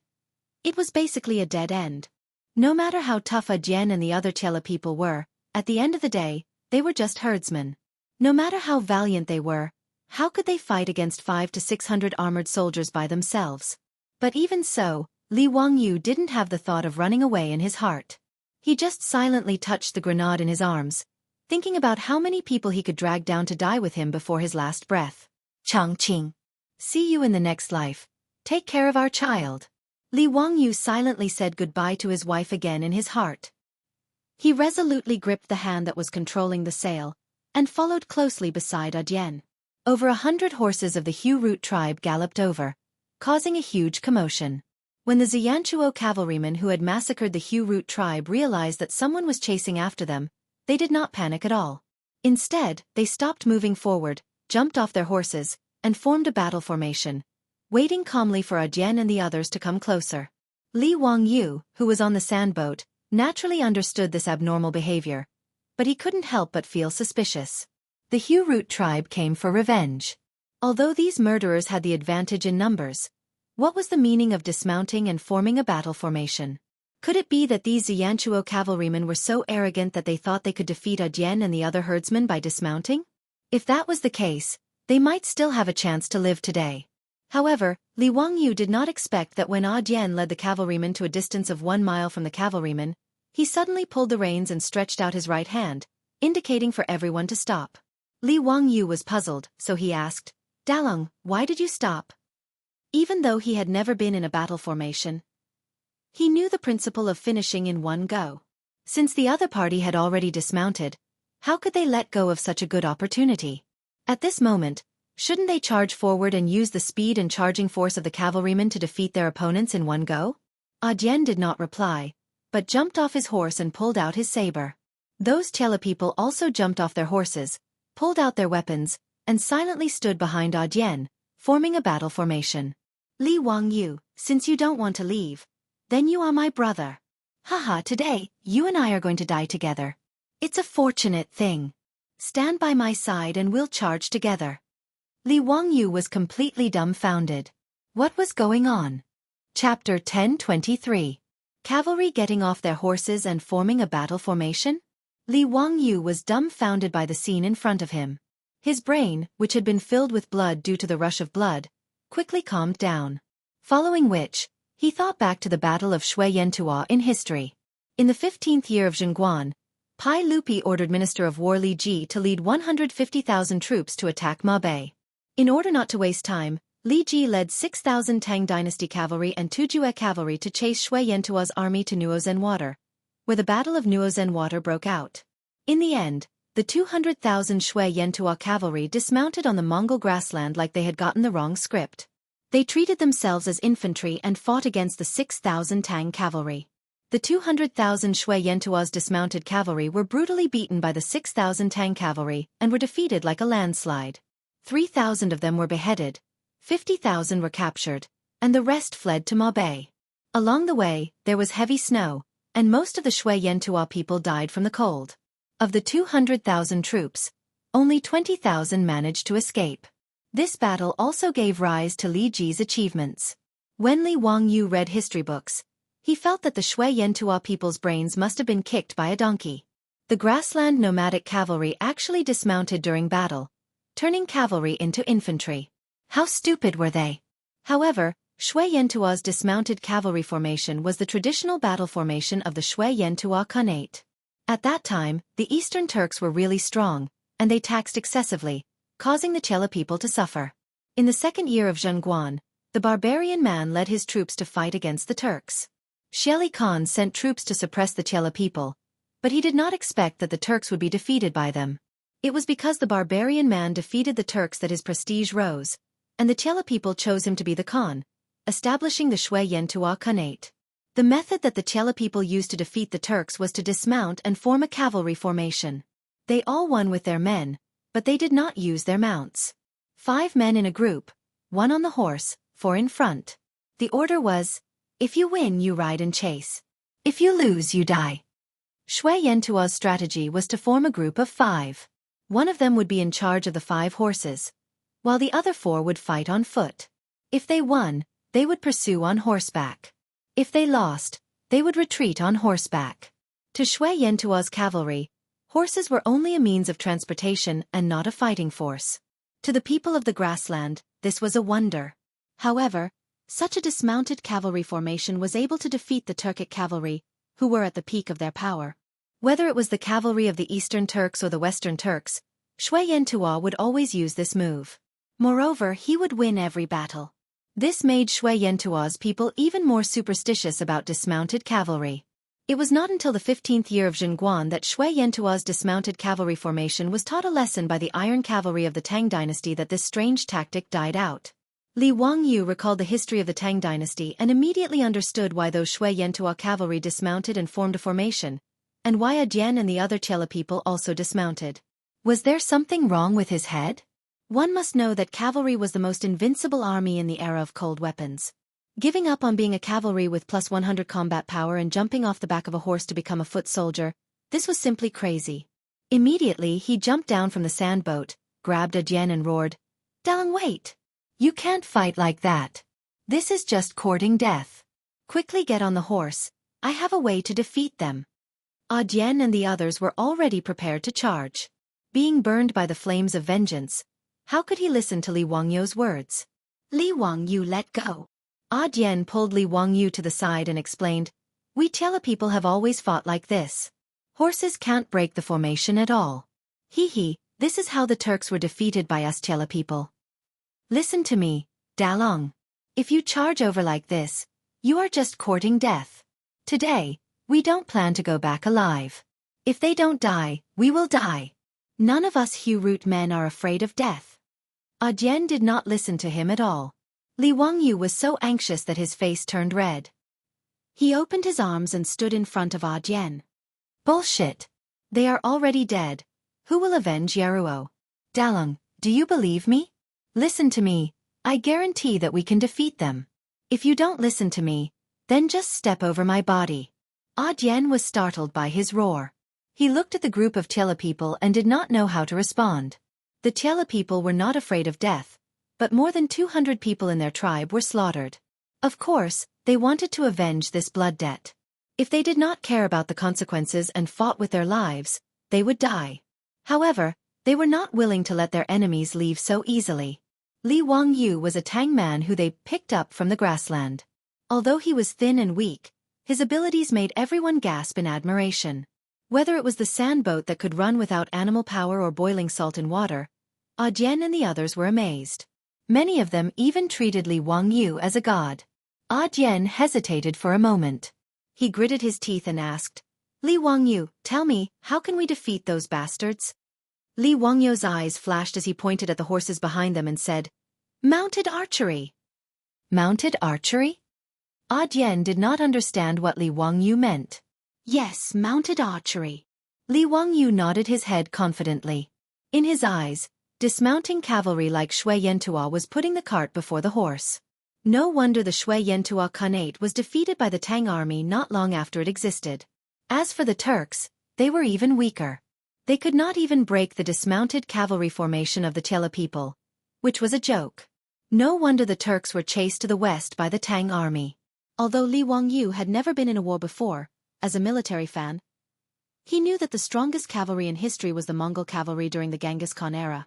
The tactics of the Mongol cavalry were split into the Mongol light cavalry and the Mongol heavy cavalry.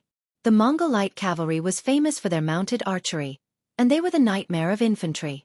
With 100 men in a group, they would walk outside the infantry formation and shoot out arrows to kill the infantry.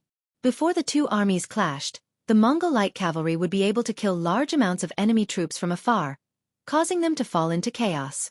Following which, the Mongol heavy cavalry would quickly charge forward and crush the enemy like a mountain pressing down on them. The Mongol cavalry relied on such tactics to conquer 2/3 of the Eurasian continent with a small race of less than 2 million people. In Li Wangyou's eyes, the Chela people of the Hu Root tribe were also good at mounted archery. It was just that they did not find the right tactic. While both sides were talking, the 500 to 600 Shui Yantua soldiers seemed to be getting impatient. They started to slowly push their formation towards them. Li Wangyu knew that he couldn't hesitate any longer. Otherwise, the only path left for him was complete annihilation. Dalong, don't say any more. Tell them to listen to me. Everyone get on their horses and follow my sandboat to charge. After Li Wangyu finished, he ran back to the sandboat. Dian hesitated for a moment before gritting his teeth and shouting at the Chela people beside him. Everyone listened to Li Wangyou's orders and got on their horses again. Chapter 10:24. The Hu Root tribesmen mounted their horses again, which was out of the expectations of the Shui Yantua cavalry. However, the Shui Yantua cavalry did not panic. Instead, they looked at them with disdain. Like a cat catching a mouse, they stopped advancing and rearranged their infantry formation, waiting for the Hu Root tribesmen to come to their deaths. The distance between the two sides was only 1 mile. When Dian led all the Hu Root tribesmen to mount their horses, Li Wangyu immediately drove the sandboat and charged towards the Shui Yantua cavalry formation. Although Dian and the rest did not understand what Li Wangyu wanted to do, they could only grit their teeth and follow. Seeing that the Hu Root tribesmen dared to charge at their formation, the Shui Yantua cavalry showed a ferocious smile. They listened to the command of the centurion and drew their bows, waiting for the Hu Root tribesmen to step into the land of death. The range of the longbow was 200 meters. As long as the Hu Root tribesmen continued to charge at the infantry formation, they would be the first to be baptized by the rain of arrows. Then, the Shui Yantua cavalry would advance in a square formation and use the steel blades in their hands to reap the lives of the enemies. This tactic had been proven to be very effective in the many battles the Shui Yantua Khanate had against the Turks. They also relied on the dismounted cavalry formation to beat the Turks into a sorry state. However, the Shui Yantua cavalry did not expect Li Wangyu to lead a group of Hu Root tribesmen to charge straight at them. Just as they were about to enter the range of the arrows, he controlled the sandboat to draw an arc in front of the Shui Yantua cavalry formation and went around them. Dian and the rest followed Li Wangyou's sandboat closely and urged their horses to gallop. The advantage of cavalry was speed. Giving up speed and dismounting to fight was simply the stupidest of the stupidest. Li Wangyu was prepared to copy Li Ji's tactic and deal with the horses of the Shui Yantua cavalry first. Behind the Shui Yantua cavalry formation were their war horses. 500 to 600 war horses were guarded by over 100 Shui Yantua cavalry. Separating the horses from the cavalrymen was simply an extremely stupid idea. Since the Shui Yantua people had given him such a big gift, how could Li Wangyu not accept it? Li Ji was able to defeat Shui Yantua's army of 200,000 with 6,000 cavalrymen. No matter how weak he was, it wouldn't be a problem for him to defeat these 500 to 600 cavalrymen. Shui Yantua's cavalrymen never thought that the herdsmen of the Hu Root tribe would actually bypass the infantry formation. After circling around the infantry formation, they pounced towards the rear of their army. They immediately panicked. The centurions commanding the infantry formation were shocked when they saw the situation. They hurriedly ordered the infantry formation to turn around, intending to turn back and save their own troops. However, how could a two-legged infantryman outrun a four-legged cavalry? Without waiting for Shui Yantua's dismounted cavalry to return to the rear, Li Wangyu had already led Dian and the others to kill their way into Shui Yantua's rear army. Even though the number of these unmanned war horses and the unlucky ones who were leading them was equal to Adi and his men, how could they possibly stop the attack of Adi and his men, who were filled with rage? Adi and his men pierced through Shui Yantua's rear army as if they were chopping melons and vegetables, directly chopping down those unlucky ones. As for the horses of the rear army, they were also driven away by the men of the Hu Root tribe. In just a moment, these war horses were either dead or running away. When Shui Yantua's dismounted cavalrymen, under the leadership of the centurions, ran back to the rear army while panting heavily. There were no traces of the warhorses. After the successful attack, Li Wangyu didn't give Shui Yantua's men a chance at all. He had already led Adi and his men far away. Without the warhorses of the rear army, this group of dismounted cavalrymen of Shui Yantua was just a tortoise in Li Wangyu's eyes. They couldn't run away. They couldn't fight. Now, they only needed to use the speed of the horses to slowly exhaust them to death. Li Wangyu's face finally revealed a smile. He originally thought that they would die, but because of the stupidity of Shui Yantua's men, he actually saw the dawn of victory. After losing their warhorses, Shui Yantua's cavalrymen finally realized that things were not going well. Just as Li Wangyu thought, these Shui Yantua's cavalrymen suddenly realized that they were in a rather awkward situation. They wanted to escape, but they didn't have horses. They wanted to fight, but those damn herdsmen didn't give them a chance at all. The few centurions leading the troops couldn't help but look at each other in dismay, not knowing what to do. At this moment, Adi and the others also reacted. Each of them revealed a smile on their faces. They couldn't help but reveal a mocking expression when they looked at Shui Yantua's cavalrymen. In their eyes, without horses, they could exhaust these Shui Yantua's cavalrymen. Without horses on the grassland, no matter how powerful the cavalrymen were, they were just lambs waiting to be slaughtered. At this moment, Li Wangyu was also in high spirits. He pointed at the terrified Shui Yantua's cavalrymen who were huddled together and laughed. "Deng, how is it? Do you have the confidence to kill them now?" Adi's face revealed a cruel smile. He stuck out his tongue and licked his lips. "They are dead meat. I definitely won't let them walk out of this grassland. Li Wangyu, leave the rest to us." Li Wangyu didn't try to show off. He nodded and prepared to watch this small-scale battle from the side. Just now, he had already explained to Adi how they should use the mounted archery tactic to exhaust these armored Shui Yantua's cavalrymen. Adi let the tribesmen rest for a moment to recover their horses. He then led the troops and charged towards Shui Yantua's cavalrymen again.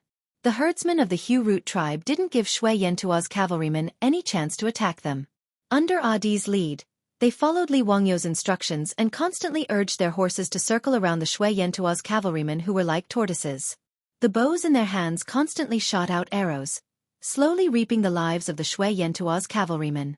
The well-equipped Shui Yantua's cavalrymen were passively beaten. After Adi and the others killed close to 100 of them, they finally collapsed. The centurions and the cavalrymen couldn't restrain the troops anymore. Some of the Shui Yantua's cavalrymen who were scared out of their wits directly knelt down and surrendered. Some of them fled in all directions, hoping to escape with their lives. Those Shui Yantua's cavalrymen who fled in all directions became a meal for Adi and the others who were already in a killing frenzy. They urged their horses to chase after them and slash them down. No matter how fast a human could run, in this vast grassland, how could they possibly outrun a horse? Without much effort, those cavalrymen who tried to escape were slashed to the ground by the Hu Root herdsmen who were filled with anger. They lost all signs of life, while the other cavalrymen directly chose to surrender. A small-scale battle came to an end just like that. Out of the 500 to 600 well-equipped Shui Yantua's cavalrymen, 200 to 300 of them were killed. The rest were all taken captive. Adi led his men and gathered all the captives together, preparing to interrogate them. Adi and the others still didn't understand why the Hu Root tribe was brutally slaughtered by the Shui Yantua's cavalrymen. Adi held a steel blade in his hand and jumped down from his horse. He directly dragged out a person from the captives and slashed down without saying a word. A rain of blood splattered out and sprayed all over Adi's body, making him look even more ferocious. Li Wangyu sighed silently, but he didn't stop Adi from killing the captives. All the women and children in the Hu Root tribe were slaughtered. With such a blood feud, no matter what Adi and the others did, Li Wangyu could understand. After Adi chopped off the head of that Shui Yantua's cavalryman, the remaining 200 to 300 cavalrymen were scared out of their wits. They all knelt on the ground and kowtowed, begging for mercy. These Shui Yantua's cavalrymen who were originally swaggering and arrogant were now like lambs waiting to be slaughtered, each of them trembling in fear. As if venting his anger, Adi continuously slashed several captives to death. Only then did he begin to interrogate these Shui Yantua's cavalrymen about the reason for slaughtering the Hu Root tribe. The Shui Yantua's cavalrymen who had long been scared out of their wits and were begging for mercy, including the centurions, immediately spilled the beans like a bamboo tube as they honestly revealed the truth. After hearing the results of the interrogation of the captives, Li Wangyu couldn't help but be stunned. He never would have thought that this calamity of the Hu Root tribe was actually caused by him. Chapter 1025. After interrogating the captured Shui Yantua cavalry, Adai finally understood that the root cause of the Hu Root tribe's disaster was actually salt. The 7 to 8 kilograms of salt that Li Wangyu and his tribesmen boiled not only didn't make the Hu Root tribe rich, but also almost made the tribe extinct. He originally thought that the high price of salt on the grassland was only because of the merchants' greed. However, Li Wangyu never expected that although the Shui Yantua Khanate didn't have a salt and iron monopoly policy like the Tang Dynasty, all the salt sold on the grassland was actually controlled by the nobles of the Shui Yantua Khanate. While Li Wangyu, Dai, and the others were busy building a salt drying pond beside the saltwater lake, Chief Xianxia led his people to the largest market 300 miles away. He planned to use the 7 to 8 kilograms of salt to test the market and see how the sales would be. The salt came easily, so Chief Xianxia naturally sold it at a cheap price. The market price of a sheep on the grassland was less than a liter of small bag of salt, but Chief Xianxia exchanged 1 sheep for 2 bags of salt. With the price reduced by half, it was naturally easy to sell. In less than half a day, all the salt they brought was sold. This made Chief Xianxia and his tribesmen of the Hu Root tribe smile brightly. They felt that the Hu Root tribe's good days were coming. However, they never thought that the Hu Root tribe selling salt in the market would attract the anger of the Shui Yantua Khanate. Bajwa, the son of the Shui Yantua Khanate, was the real master behind the scenes who controlled the salt trade on the grassland. The fact that the Hu Root tribe was selling salt in the market naturally couldn't be hidden from others. This matter was immediately reported to Bajwa. Bajwa naturally wouldn't allow any tribe to snatch food from his mouth. Therefore, Chief Xianxia and his tribesmen, who were full of joy with a large amount of goods, didn't even have time to enjoy the joy of success before they welcomed the group of death gods who were sent by Bajwa to chase after Xianxia. Bajwa wasn't the least bit interested in how the Hu Root tribe got their salt. He only gave one order to this group of Shui Yantua cavalry, and that was to kill them all. This was Bajwa's warning to all the tribes on the grassland who dared to touch his interests.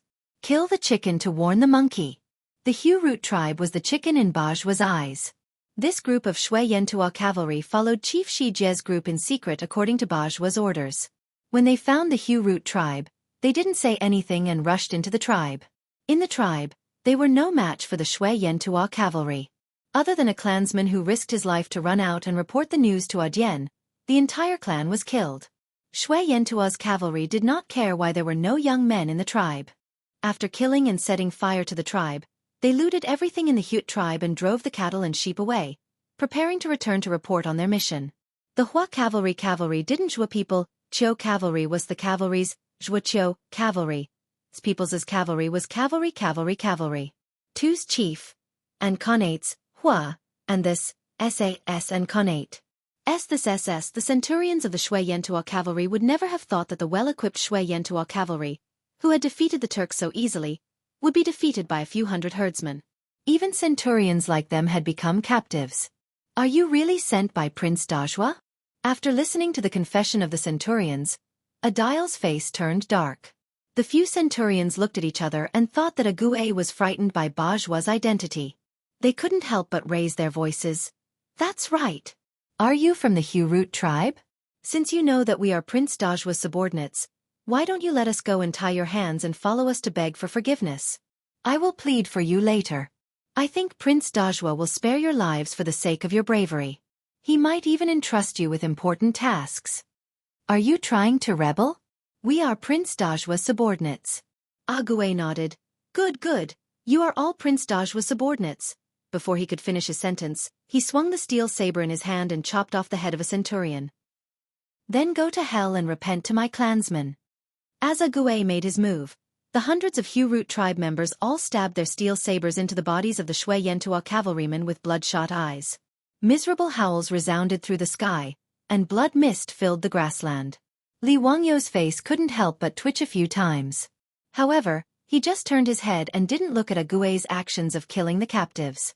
The 242 people of the Hu Root tribe, including the women and children, were all slaughtered by these beasts.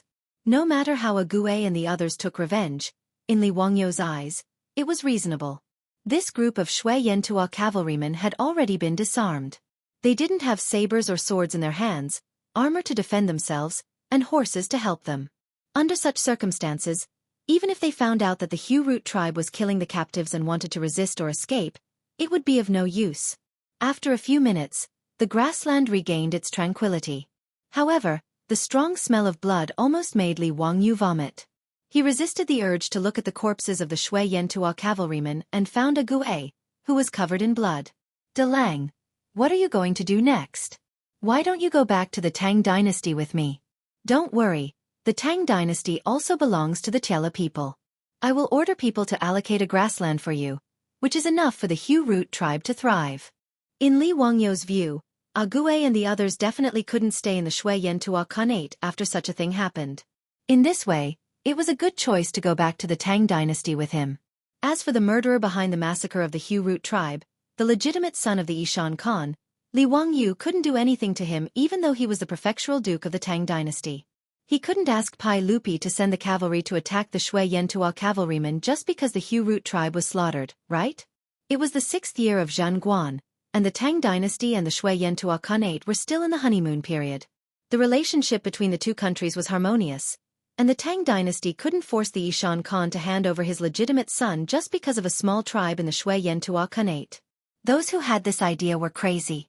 However, Gue didn't accept Li Wangyu's suggestion at all. He directly shook his head and rejected Li Wangyu's kindness. No, I want to stay with my people on the grassland. I want to avenge my dead people. As long as Bajwa is alive, we won't leave. You're crazy. Li Wangyu didn't expect Gue to still want to kill Bajwa. He couldn't help but yell at Gue. He is the prince of the Shui Yantua Khanate, and he has countless guards around him. How can you kill him? Do you want to kill everyone in the Hu Root tribe before you stop? Dalong, stop. Yaruo's spirit in heaven doesn't want you and your people to die in vain. Gue, whose face was covered in blood, suddenly smiled and showed his white teeth to Li Wangyu. Those bastards just told me that Bajwa is in the bazaar now, waiting for them to report back. I'm going to take my people to raid the bazaar and find that bastard Bajwa. He has thousands of Shui Yantua cavalrymen around him. You're going to die. We, the men of the Hu Root tribe, are not afraid of death. You bastard. Li Wangyu was so angry that he couldn't help swearing. Yaruo and her people's lives are important, but these people's lives are not? Dalong, listen to me. We Tangs have a saying, where there is life, there is hope. There will be a chance to avenge Yaruo in the future. I, Li Wangyu, swear to God that if I can't kill Bajwa, I will be struck by lightning and die a horrible death. Gue still shook his head. No, we will avenge ourselves. Facing the stubborn Gue, Li Wangyu was so angry that he snatched the steel knife from Gue's hand and slashed at the air as if he was venting his anger. After a long while, Li Wangyu threw away the steel blade that was covered in bloodstains while panting. He turned his head and said to Gue, "All right, since that's the case, I'll accompany you. Sigh, I've been criticized by everyone every day for my lousy writing. After a day of reflection, I still don't know how to write without being lousy. Maybe my writing is not good enough." Chapter 10:26. Although the disaster that the Hu Root tribe encountered was not directly related to Li Wangyu, it was still caused by the salt that he had boiled for the tribe. To Li Wangyu, doing something bad out of kindness was naturally very uncomfortable. He regretted underestimating the greed and shamelessness of those who had vested interests. Although the nobles of the Tang dynasty were equally greedy, at least they still maintained a semblance of benevolence and morality. On the other hand, the rules of the grassland were completely the survival of the fittest. As the legitimate son of the barbarian Khan, Bajwa actually sent out his subordinates without any scruples and slaughtered the Hu Root tribe. This was something that Li Wangyu could not accept at all. Since Dian and the others were determined to take revenge, Li Wangyu could only risk his life to accompany them and create havoc in the grassland. Seeing that Li Wangyu was actually willing to accompany them to seek revenge on Bajwa, Dian and the others were naturally overjoyed and could not help but cheer. After today's battle, all the people of the Hu Root tribe had already worshipped Li Wangyu like a god. Although Li Wangyu had already made the people of the Hu Root tribe gasp in amazement by boiling salt in salt water and driving without a horse and so on. However, today was different. They were determined to die and tragically prepared to be like moths to a flame. Even if they could not shake the Shui Yantua's cavalry, They planned to risk their lives and drag a few of them down with them to perish together. That was all, however.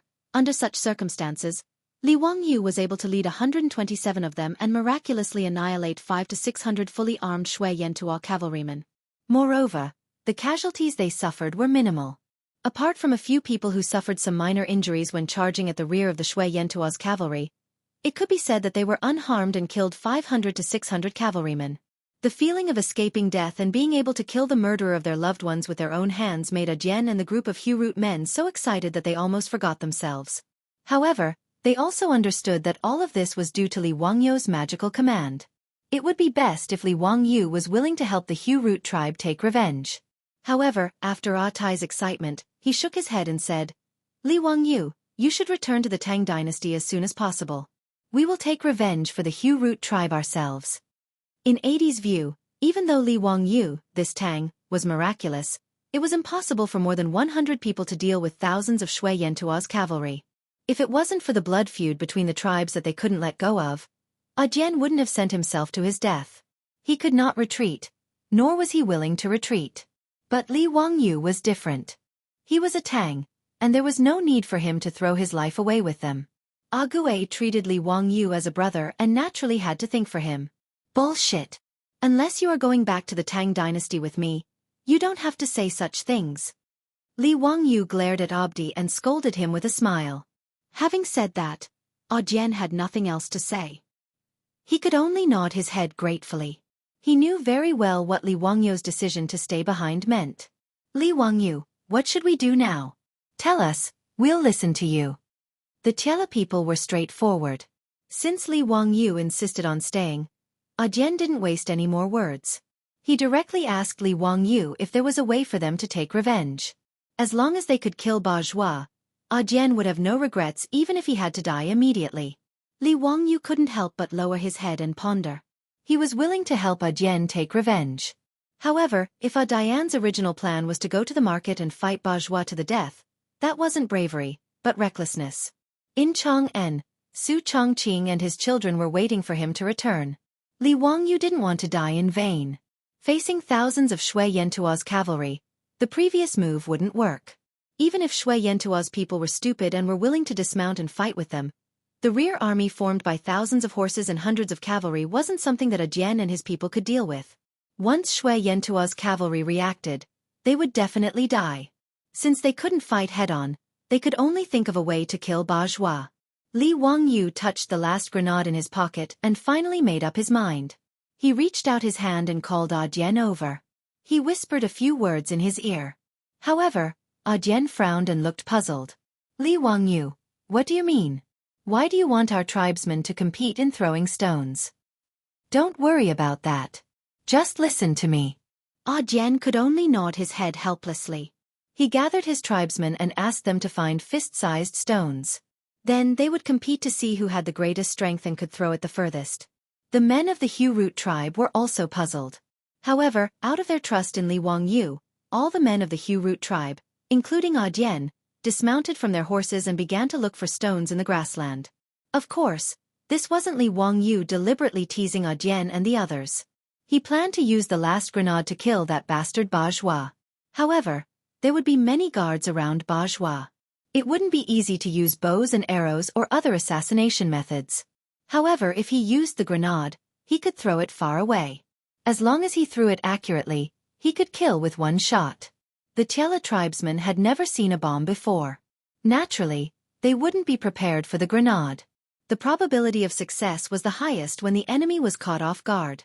However, there was only one grenade. It wasn't easy to find saltpeter and sulfur in the grassland. Even if he wanted to remake gunpowder, it wouldn't be easy. Therefore, he asked Jian to organize all the tribesmen to throw stones. He wanted to choose the person who could throw the stones the furthest and most accurately. The men of the Hu-Root tribe started to throw stones on the grassland like naughty children. After a round of competition, Li Wangyu didn't expect that the person who could throw stones the furthest and most accurately in the Hu-Root tribe would be Jian. After choosing the person to throw the grenade, Li Wangyu asked Jian to lead his tribesmen to take off the armor and clothes of the dead Shui Yantuo cavalrymen and let them change into them to disguise themselves as the Shui Yantuo cavalrymen.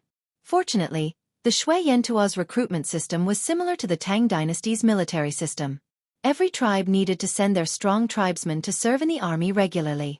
Therefore, Dian and the others were very familiar with the military system and various rules of the Shui Yantua cavalrymen. It wasn't a problem for them to pretend to be the Shui Yantua cavalrymen. Of course, this was to sneak into the market and find a chance to kill that bastard bourgeois. Li Wangyu also pinched his nose and changed into a set of relatively clean Shui Yantua armor. Although the bloodstains on the armor had been wiped clean, he still felt uncomfortable wearing the clothes of the dead. Li Wangyu resisted the little bit of misophobia in his heart and mounted a healthy horse. As for the sandboat, it was too eye-catching. Li Wangyu could only reluctantly give it up. After everything was ready, Li Wangyu waved his hand and led the 100 cavalrymen to set off again, galloping towards the market. Chapter 1027. Overseer Mountain, where the royal court of the Xianxia Khanate was located. Assistant Minister of the Ministry of Rights, Tang Songling, led his subordinates in a mad dash. In a little over a month, they had rushed from Chang'an to Overseer Mountain. The first thing he did was request an audience with the barbarian Khan. Tang Songling could not be blamed for being anxious. This matter was truly too important and could not be delayed. Unexpectedly, His Highness the Duke of Qin had not perished in the desert. Instead, he had escaped alone from the hands of the desert bandits. It was very likely that he had fled into the Xianxia Khanate. Duke Lu had rushed the news back to Chang'an, immediately triggering a huge earthquake. There was no need to mention the turmoil in the imperial court. When Su Chongqing learned of this good news, she was both surprised, happy, and worried. Despite her strong character, she could not help but hold her children in her arms and weep uncontrollably. In the past 1.5 years, Su Chongqing had been missing her husband all the time. If it weren't for her children to worry about and entrust her to, perhaps Su Chongqing wouldn't have been able to hold on. Needless to say, Chang'e was also in tears. When Tang Songling set out, Su Chongqing led Princess Chang'e to the outskirts of Chang'an to see him off. She presented an expensive itinerary and requested that Tang Songling find Li Wangyu no matter what. When the two Qin Wangfei gracefully bowed towards Tang Songling, he was so frightened that he hurriedly knelt and bowed in return. He repeatedly promised that he would do his utmost to bring His Highness back. In reality, Tang Songling was inwardly complaining. Li Wangyu's escape into the northern desert grasslands was actually only a guess. If he successfully found Li Wangyu from the northern desert grasslands, everyone would naturally be happy. However, if there was an accident, or if he could not find Li Wangyu at all, then he would be in a predicament. How would he return to Chang'an and report to Pai Lupi? How would he explain this to the two Qin Wangfei? Tang Songling was also under a great deal of pressure. As a result, he did not dare to stop and rest. Exhausted, he rushed to Overseer Mountain. In order to find Li Wangyu in the northern desert grasslands, Shui Yantua's assistance was essential. Shui Yantua naturally attached great importance to an envoy from the Tang Dynasty. As for Tang Songling, the envoys of the Xianxia Khanate took good care of him, providing him with fine wine, fine food, and beautiful women. But Tang Songling wasn't in the mood to enjoy these things. He only wanted to see the barbarian Khan as soon as possible, but he didn't expect to be rejected. Although envoy Shui Yantua, who was in charge of receiving Tang Songling, was extremely courteous, he tried to evade Tang Songling's request to meet the barbarian Khan. However, the pretext was that the Khan's health had not been well recently, so he asked Tang Songling to stay at Overseer Mountain for a few days. When the barbarian Khan's health improved, he would pay him a visit. Tang Songling was as anxious as an ant on a hot pan, but there was nothing he could do. He couldn't just ignore everything and barge into the barbarian Khan's golden tent, could he? Tang Songling also noticed that the atmosphere on Overseer Mountain was very tense. He couldn't help but wonder what had happened in the Xianxia Khanate. Tang Songling sent out men to make inquiries and spent a large sum of gold and silver to bribe Shui Yantua's envoy. Only then did Tang Songling finally find out why the barbarian Khan wasn't in the mood to meet him, and why the atmosphere on Overseer Mountain was so tense. Prince Bashuo of the Xianxia Khanate had been assassinated a few days ago, and the murderer was still being pursued. His son had been killed, so one could imagine how bad the barbarian Khan's mood was. He had even sent out tens of thousands of cavalry to chase after the murderer, but there was still no good news. After finding out the whole story, Tang Songling was also helpless. The assassination of the barbarian Khan's son was obviously the most important thing for the Xianxia Khanate. Compared to that, the Xianxia Khanate naturally didn't care as much about finding the Prince of Qin of the Tang Dynasty. However, the barbarian Khan knew why Tang Songling was here. Although he didn't summon Tang Songling, he sent someone to pass on a message, assuring him that the Xianxia Khanate would do their best to find the Prince of Qin. Regarding this, Tang Songling could only suppress the anxiety in his heart and stay at Overseer Mountain for the time being. How could Tang Songling know that the murderer who had assassinated Prince Bashuo and was being chased by the Xianxia Khanate's cavalry was the person he was looking for, Li Wangyu? In a small valley 1,000 miles away from Overseer Mountain, Li Wangyu, 80, and the rest were all lying on the grass, exhausted and in a sorry state. Out of the 127 surviving tribesmen of the Hu Root tribe, less than half of them were still with 80. There were only 40 to 50 of them, and almost all of them were injured. 80 took out some dry rations and ate 2 mouthfuls, then said gloomily, "Li Wangyu, it's a pity that you only have 1 heavenly thunder. Otherwise, those damned Xianxia Khanate's cavalry wouldn't dare to chase after us so recklessly." Li Wangyu weakly rolled his eyes at him and said, "You bastard, if it weren't for you, would we have been chased by the Xianxia Khanate's cavalry?" 80 laughed foolishly, then scratched his head embarrassedly and said, "Well, I just couldn't hold myself back for a moment." Li Wangyu couldn't be bothered to say anything more to this bastard, so he closed his eyes and pretended to sleep, thinking about how to escape from the pursuit of the Xianxia Khanate's cavalry. The heavenly thunder mentioned by 80 was naturally Li Wangyu's homemade hand grenade. That day, after they had wiped out 500 to 600 cavalrymen of the Hu Root tribe, they took off their clothes and disguised themselves as the Xianxia Khanate's cavalry. They went to the market and prepared to assassinate Bajhua. Originally, everything was going smoothly. Li Wangyu, 80, and the rest of the people had successfully sneaked into the market without attracting anyone's attention. As for the tent of Xianxia Khanate's prince, it took them a little effort to find it. Although the outside of Bajhua's tent was heavily guarded, and no one could get within 100 steps of it. However, Li Wangyu wasn't worried about this at all. In the future, when the troops threw hand grenades, their accuracy was around 70 to 80 meters. However, there were also soldiers with super strong arms who could throw hand grenades 100 meters away. And Ague was able to do this. Previously, when they were throwing stones on the grassland, 80 could throw them 100 steps away, and his accuracy was quite good. According to Li Wangyu's plan, he and 80 led a few people to guard outside Bajhua's tent, waiting for an opportunity. Once Bajhua appeared, 80 would immediately throw the hand grenade and kill that bastard. As for whether they could recognize Bajhua, there was no need to worry. Although the Xianxia Khanate had only been established for a few years, as the Xianxia Khanate's prince, Bajhua's clothes and accessories were naturally different from the rest, so it was easy to recognize him. Li Wangyu's plan was also successful. He, 80, and the rest of the people waited in the market for 2 days before they finally found the plan. Surrounded by a group of guards, when Bajhua went out, a clay pot with green smoke fell from the sky and landed at Bajhua's feet. No one realized that death was coming. Bajhua looked at the clay pot with some confusion and reached out to pick it up to see what was inside. In the next second, with a loud bang, flames burst out, and a cloud of blood rose into the sky. The grenade exploded in the crowd, and a large number of people, including the guards who were surrounding Bajhua, were blown to the ground. As for Bajhua, he was killed on the spot and died. Bajhua was the Xianxia Khanate's prince, the son of the barbarian Khan. In the original history, in the 19th year of Zhengguan, after the death of the barbarian Khan, he took over the throne and established himself as Duomi Khan. Because he was the enemy of the Tang Dynasty, Zhengguan was killed by the Hueha people in the 20th year of Zhengguan. Although his life was short, he had satisfied his craving. But now, Bajhua no longer had the chance to ascend the throne. If Bajhua knew that he died because he ordered people to destroy a small tribe, who didn't know how to open their eyes, who knew if he would regret it? Originally, this assassination was perfect, but after Bajhua was killed, the scene was in chaos. In addition, the Chela people had never seen the power of firearms, so they only thought that it was the wrath of the god of thunder that struck Bajhua to death.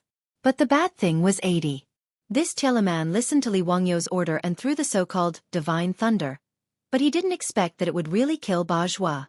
He was so excited that he forgot everything. Chapter 1028. According to the normal plot, Adai had killed Bajhua with the explosion. He had completely avenged his tribe, Chief Xijia, and his sister Yeruo. As long as he took advantage of the chaos to sneak away, no one would know. No one would know how Bajhua died. However, Li Wangyu didn't expect that the silly Dai would actually shout excitedly after throwing the grenade to kill Bajhua.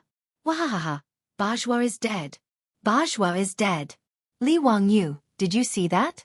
That bastard is really dead. I killed Bajhua. God above, I killed Bajhua. Li Wangyu's face darkened. He rushed forward, covered the silly Dai's mouth, and was about to drag him away.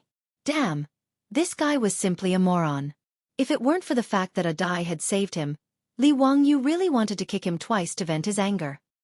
He hadn't gotten out of danger yet, but he was shouting so loudly. Was he afraid that others couldn't hear him? Of course, Dai wasn't a fool. He was just suppressing too much grief and indignation because of the tragic death of his family and tribesmen.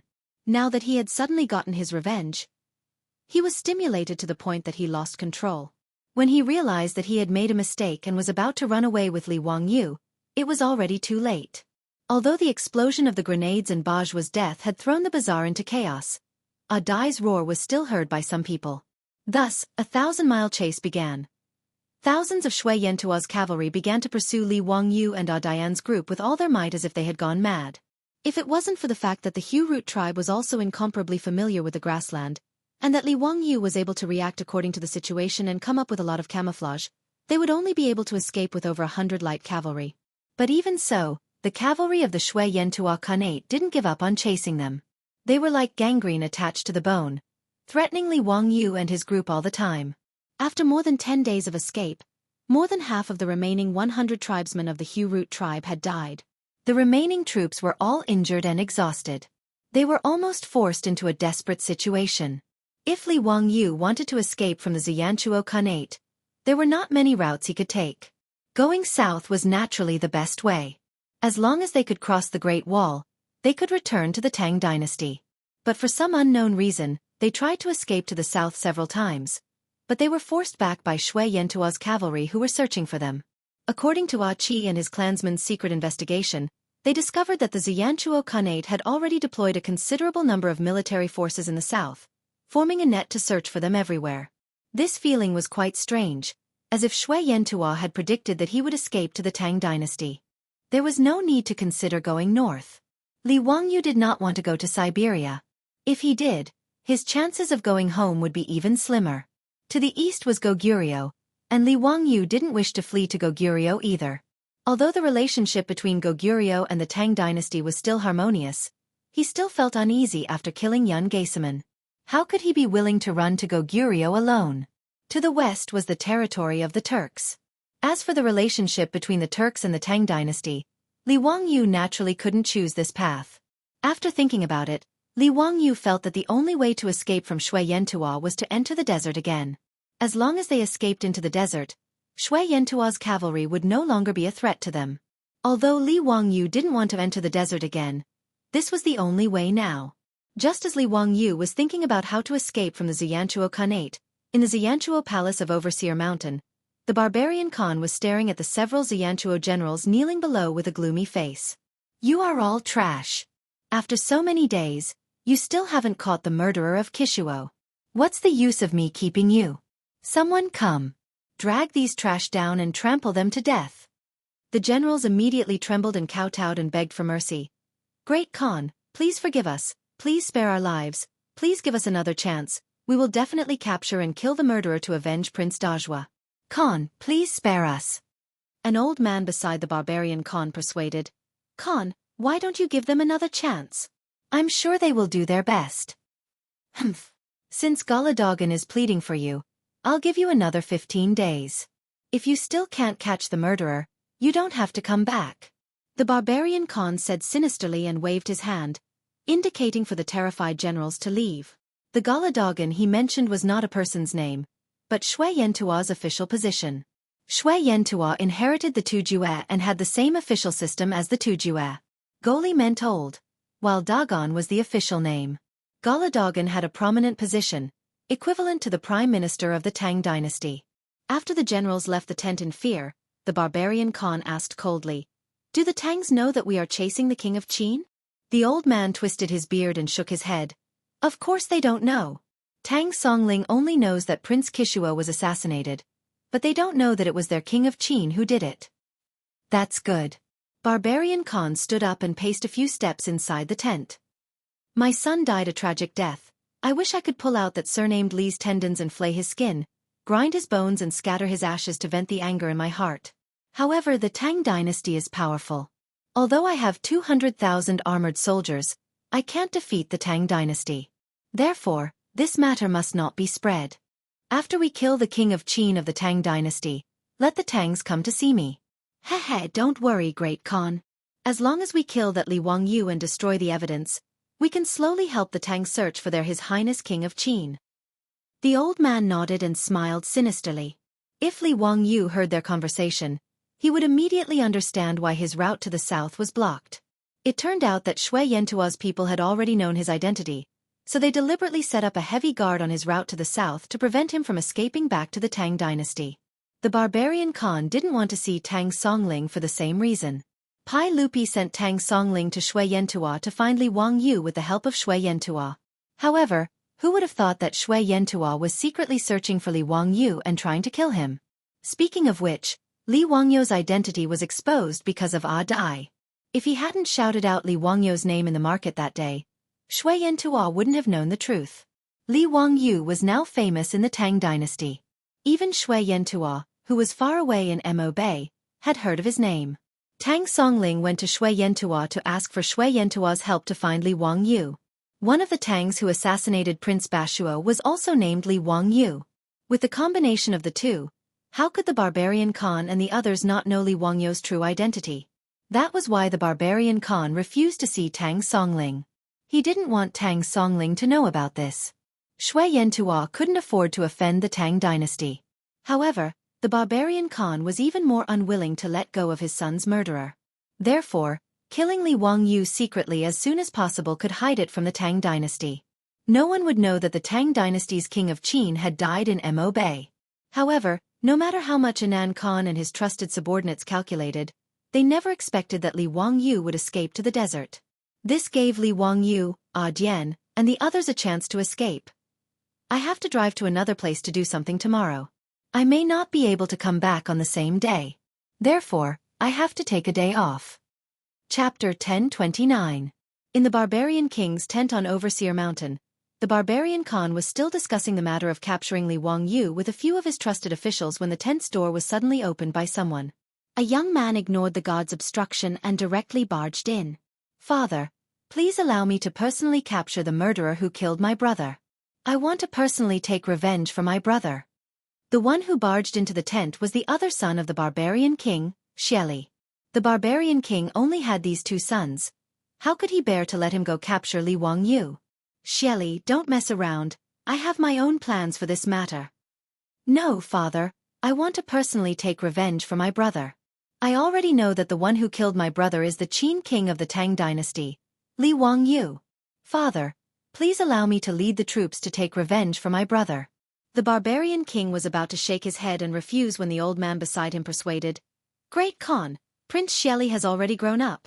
An eagle needs to spread its wings and fly to hunt. Why don't you let Prince Xieli go? That Qin Wang is now a stray dog. Could it be that Great Khan is still worried that he will bite back? Hearing the old man say this, the barbarian king hesitated for a moment before nodding his head in agreement. Good, since that's the case, then go. Bring 5,000 wolf cavalry and go capture your prey. I will be at Overseer Mountain waiting for news of your triumphant return. Xieli was overjoyed and immediately knelt down on one knee and bowed to his father. Father, don't worry, I will definitely bring Li Wangyu's head back to see you. He did not expect that his father would actually give him 5,000 wolf cavalry. This made Xieli very excited. In the legends of the Tiela people, their ancestors were the descendants of the Xiongnu Chanyu's daughter and a god. Therefore, many of the customs of the Tiela people were passed down from the same line as the Xiongnu people. The strongest thing about the Xiongnu people, the most terrifying thing, was the cavalry that held the wolf totem flag. They were as efficient and mobile as a pack of wolves, fearless of death, fierce and cruel. Therefore, those who could be called wolf cavalry were the most terrifying and feared cavalry on the grassland. Be it the Xiongnu, the Turks or the Tiela people, they were all like this. Xianxia, who had 200,000 troops, only had 10,000 of them who could be called wolf cavalry. In order to capture Li Wangyu, the barbarian male Khan allocated 5,000 wolf riders to Xianxia in one go. It can be seen that he was determined to kill Li Wangyu. He was determined to succeed. Xie Feng did not delay for even a moment. After receiving the golden arrow for transferring troops from the hands of the barbarian male Khan, he prepared to set out immediately to pursue Li Wangyu and the others. The old man chased him out of the main tent and whispered a few words into his ear. Xie eyes lit up as he listened, nodding repeatedly. After thanking the elder, Xie led the 5,000 wolf cavalry and set out on the same day. With regards to this, Li Wangyu, Ague and the others were naturally unaware. After Li Wangyu confirmed that the desert would be their escape route, Jian immediately led the group to turn around and head towards the direction of their tribe. Not long after Li Wangyu left the desert, he met a wolf pack. Then, he met Jian and the others who went out to hunt. Hence, the Hu tribe was not far from the desert. They carefully avoided the Xianxia cavalry that was searching for them, hiding in the day and going out at night. After 10 days on the grasslands, they finally returned to the Hu tribe that was in ruins. Jian and the others were naturally really familiar with the surroundings of the Hu tribe. This place was like their safety zone. To be able to return to their familiar hometown, it made the tense nerves of the surviving tribesmen relax by a lot. When the Hu tribe was attacked, the women and children were all killed by the Xianxia cavalry. To take revenge, Jian and the others could only collect the corpses of their loved ones and hurriedly set out to chase those cavalry. Now that they returned to their tribe, Jian and the others naturally had to pay their respects to their loved ones. Based on the Chela people's funeral customs, after one's loved ones died, their corpses would be placed in tents for 7 days before being burned and buried. The loved ones would also cut their faces with knives to show their condolences. Cutting one's face was using a small knife to cut one's face. Cutting one's face, cutting one's ears, cutting one's hair and tearing one's clothes. This was the funeral customs of the Turks and Chela people. Due to time constraints, Jian and the others did not pay their respects to their loved ones and tribesmen. Now that they had returned to their tribe, Jian discussed with Li Wangyu that they wanted to stay for a few more days to pay their respects to their tribesmen. Jian, let's quickly leave this place and enter the desert. Staying here makes me feel uneasy. Recently, Li Wangyu's left eyelid had been twitching. His heart was on tenterhooks, and he couldn't help but advise. From the Hu tribe to the desert, it would take half a day on a fast horse. Li Wangyu would rather run into the desert and eat sand than face the pursuit of the Xianxia cavalry. As long as they could enter the desert, they would be temporarily safe. Jian grinned. Li Wangyu, you Tang people have a saying, it's dark under the light. Those Xianxia cavalry would definitely not expect us to return to the tribe. Furthermore, we are tired and need to rest for a few days before entering the desert. The most dangerous place was the safest. This saying was not without reason. Although Li Wangyu was still uneasy, out of respect for Jian and the others, he nodded in agreement. Jian was right. In the past month, they had been chased by the Xianxia cavalry on the grassland. Almost everyone was injured, and they needed to rest. Now that they had finally gotten out of danger and had shaken off their pursuers, they naturally needed time to recuperate.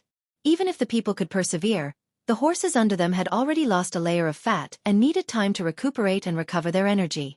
After discussing with Jian, they decided to stay in the ruins of the Hu tribe. They prepared to pay their respects to their tribesmen before leaving the desert and following Li Wangyu to the Tang Dynasty, leaving this grassland. After staying in the Hu tribe for a few days, they did not see any Xianxia cavalry on the grassland. Li Wangyu slowly relaxed and felt that he was too worried.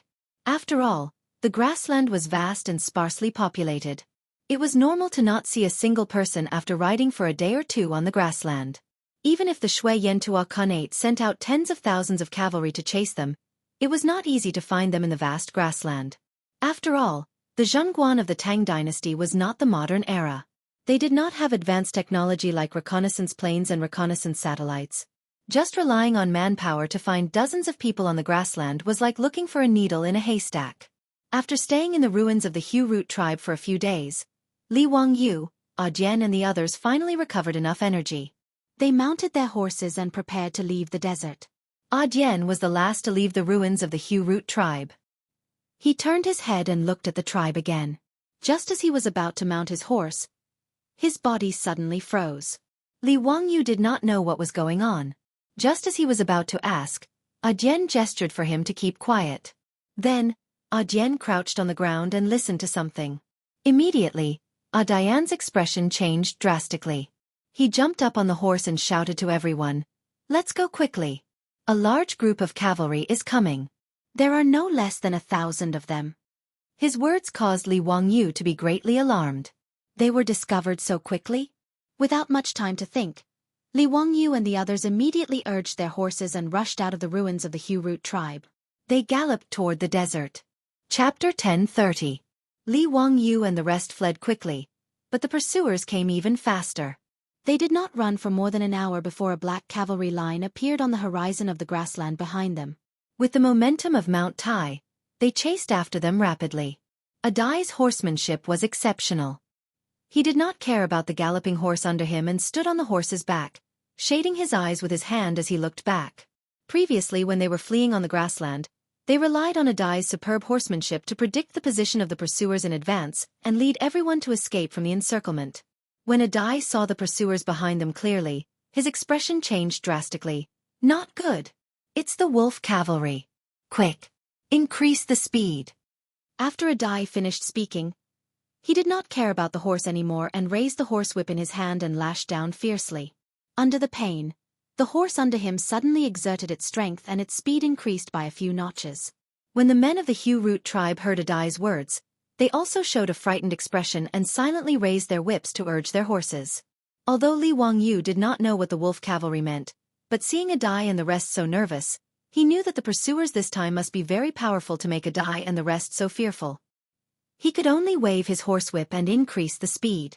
Fortunately, they did not lack horses. Li Wangyu and the rest all rode 3 horses each, so they did not have to worry about running for too long and the horses being tired out. However, although they fled quickly, the pursuers behind them were even faster. Dai did not see wrongly. The pursuers that suddenly appeared and chased after them were Shui Yantua's elite cavalry, the 5,000 wolf cavalry led by Xieli Meng.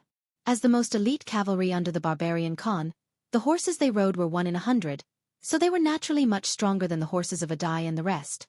Therefore, even though Dai and the rest were running very fast, the wolf cavalry behind them was getting closer and closer. Xieli Meng was surrounded by a group of guards and similarly urged his horse to gallop wildly in the midst of the wolf cavalry. Looking at Li Wangyu and the rest who were running for their lives a few miles ahead, the corners of his mouth could not help but reveal a smile. Golodokan was right. These lowly herdsmen have really returned to their tribe. That day, when Xieli Rua was about to lead his troops and set out, he was stopped by that old man, who told him to pay attention to Jie and the others, and to escape back to his own tribe. Xieli Xiu led the 5,000 wolf cavalry to search the grasslands for a few days, but did not find any traces of Jian and the others, so he simply followed the old man's words and went to the Hu Root tribe to try his luck. He did not expect that Golodogan had guessed correctly. As for capturing Li Wangyu and the others, Xieli was not worried in the slightest. The speed of the wolf cavalry's horse was obviously much faster than the opponent's. At this rate, they would be able to capture him in 2 to 4 hours at most. "Elder brother, I will definitely personally deliver that dog fart Qin Wang to you for forgiveness." Xieli secretly made up his mind. Holding the mentality of a cat catching a mouse, Xieli Rua did not urge the wolf cavalry to increase their speed. Just like this, he followed behind Li Wangyu and the others, purposely toying with Li Wangyu, Jian and the others. Just like this, one chasing and one fleeing, the 2 sides ran for close to 100 miles. Midway, both sides had already changed horses several times, and the distance between the wolf cavalry and Li Wangyu and the others was getting closer and closer. Apart from the horse, Li Wangyu's horsemanship was also Jian and the others' greatest weakness. When the Chela people and the wolf cavalry changed horses, they did not need to slow down at all, and could directly jump onto the back of the horse beside them. But how could Li Wangyu do that?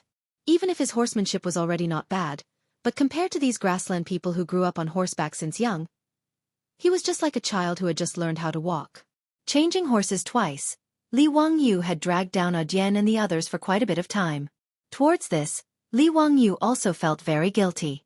There were several times when he wanted to open his mouth and tell Jian and the others to not worry about him, but when the words reached his mouth, he could not say it at all. It was not that Li Wangyu was afraid of death, but that he knew that no matter how he tried to persuade them, Jian and the others, these Tiela men, would not abandon him and run for their lives alone. Li Wangyu could only secretly clench his teeth, lowering his head and silently brandishing his horsewhip, doing his best to make the horse he was sitting on run a bit faster, a bit faster. But no matter how desperately Li Wangyu fought, many things could not be changed by human will. When the grassland under the horse's hooves gradually turned into a desert, when a line of yellow sand already appeared in front of Li Wangyu's eyes, the pursuers behind him were already very close. Li Wangyu did not even need to turn his head. His ears could already clearly hear the rumbling sounds of horse hooves behind him. Every sound was like a war drum, pounding on his chest. Silently letting out a long sigh in his heart, Li Wangyu could not help but turn his head and look at the wolf cavalry behind him. In the center of the wolf cavalry, an iron-red wolf totem war flag was fluttering in the wind, baring its fangs and brandishing its claws to announce to the world the terror and brutality of the wolf cavalry. Li Wangyu knew clearly that this time, it was truly difficult to escape from this calamity. Just when Li Wangyu was already dejected and was about to give up and accept his fate, the horse under him suddenly let out a neigh, and then suddenly sped up a bit, charging forward abruptly. Li Wangyu turned his head in shock, only to discover that the Hu Root man who had been guarding him had pulled out the steel knife at his waist and chopped down on the horse's buttocks. The horse was injured and in pain, only then did it erupt again. Li Wangyu did not understand what this Hu Root man meant, but he saw the man grin at Li Wangyu, revealing a mouthful of white teeth. Then, he suddenly pulled on the reins in his hand, turned the horse around, waved the steel knife in his hand, and charged towards the wolf cavalry without any hesitation. "No! Come back! You come back!" Li Wangyu roared in horror, even subconsciously wanting to pull on the reins. He did not even know the name of that Hu Root man, but he knew what he wanted to do. He was planning to sacrifice himself to buy that insignificant bit of time for everyone to escape. Before Li Wangyu could pull on the reins in his hand were snatched away by someone. Gui's face was bleak as he said coldly, "His name is Bursting, don't let his sacrifice be in vain." After he finished speaking, he pulled on the reins of Li Wangyu's horse and charged forward with his head down. Li Wangyu sat on the saddle in a daze. Looking back, he saw Bursting charging towards the wolf cavalry was like a stone thrown into a pond. Other than causing a slight ripple in the wolf cavalry army, he was instantly drowned out by the army. 2 streams of hot tears rolled down from Li Wangyu's eyes. Ah! He could not help but let out a roar like an injured beast. Before Li Wangyu could vent the anger and sorrow in his heart, he saw another Hu Root man roar and pull on the reins, turning the horse around and charging towards the wolf cavalry at the back. Beside Gui, there were a total of 40 to 50 Hu Root men following him. They looked at each other, and resolutely turned their horses around. One after another, like moths to a flame, they charged towards the wolf cavalry army at the back. Li Wangyu's eyes were about to bleed. His teeth bit through his lips and blood oozed out. Chapter 1031. Even if the men of the Hu Root tribe were willing to sacrifice themselves, they would still cover Adi and Li Wangyu's escape. However, in front of absolute strength, the sacrifice of 40 to 50 Tiela riders was practically worthless. Apart from creating a trace of chaos in the wolf riders and slowing them down for a while, it was completely useless. Even if Adi and Li Wangyu had already urged their horses to run into the desert, the 5,000 wolf riders still had no intention of letting them go and followed them into the desert. The distance between the two sides was getting closer and closer. Accompanied by the sound of something breaking through the air, Adi and Li Wangyu's mounts both let out a miserable neigh before falling down in front of a sand dune. Li Wangyu and Adi both rolled down from the back of their horses. If not for the fine and soft sand, perhaps the two of them would have already been badly battered.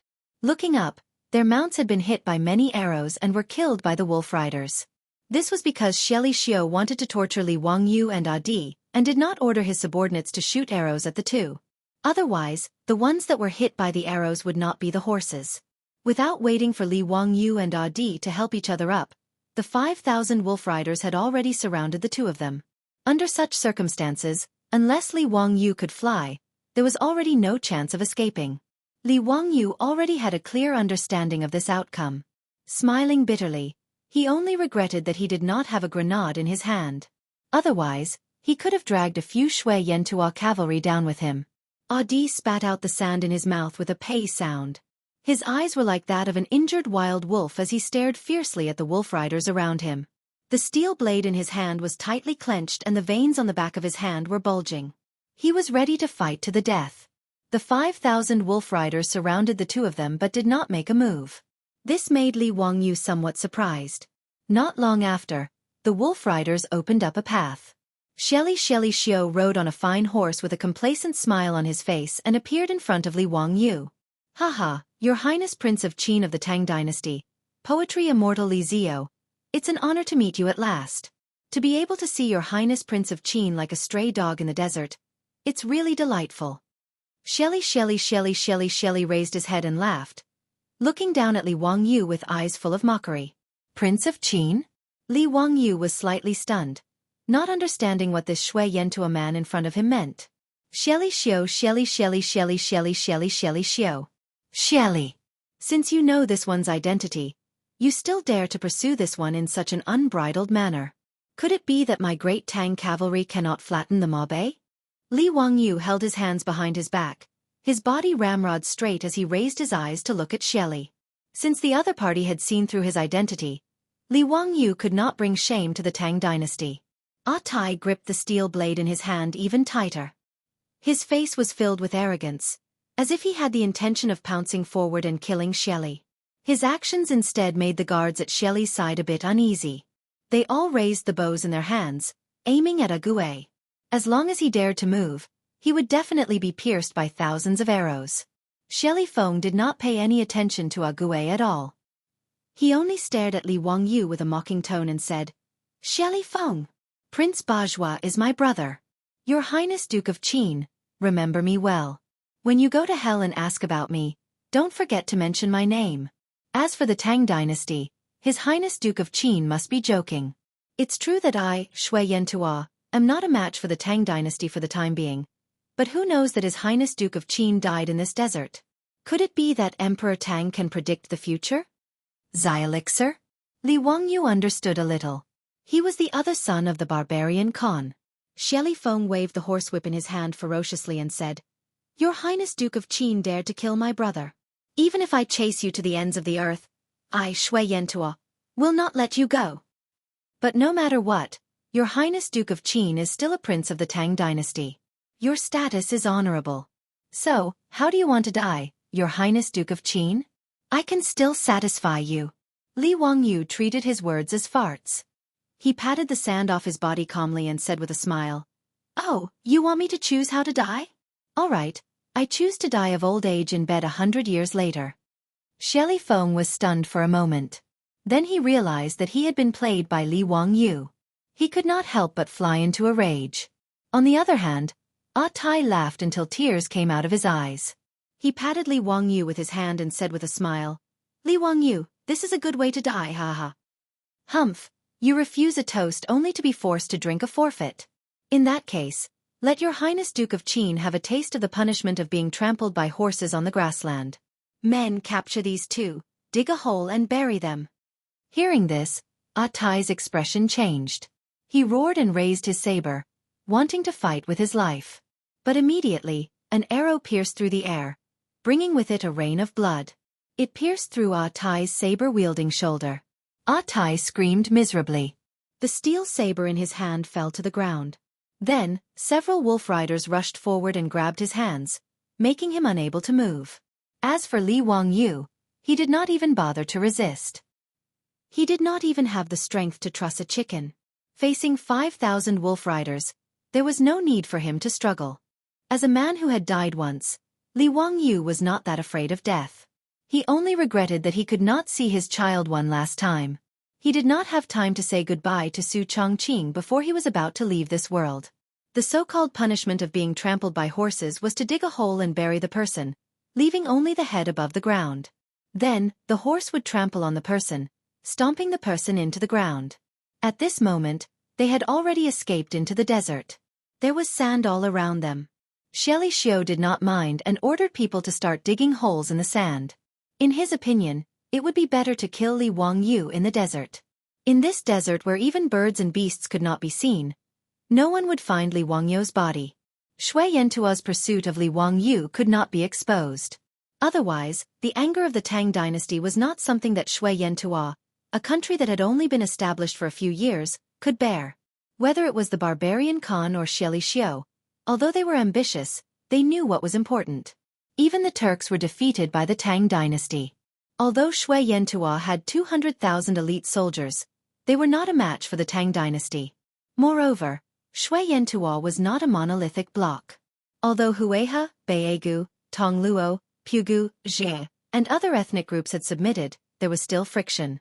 If the Tang dynasty attacked Xianxia, Xianxia was sure that Hueha, Baegu, and other tribes would immediately turn their weapons against the Tang dynasty. Therefore, Xianxia only planned to secretly take revenge and kill Li Wangyu as a sacrifice to his elder brother. Not long after, a huge sandhole was dug. Li Wangyu and 80 were directly pushed into the sandhole and then buried in the sand. Soon, the sandhole disappeared, leaving only Li Wangyu and 80's two heads on the sand. The 5,000 wolf cavalry slowly retreated and formed a square formation, preparing to charge over and trample the two to death.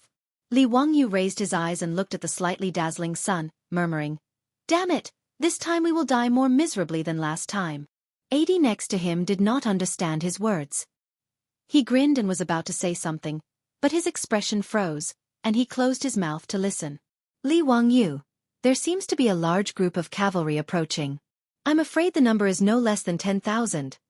Li Wangyu smiled and said, "What's the difference between being trampled to death by thousands of horses and being trampled to death by tens of thousands of horses? Dalong, let me tell you a secret, actually."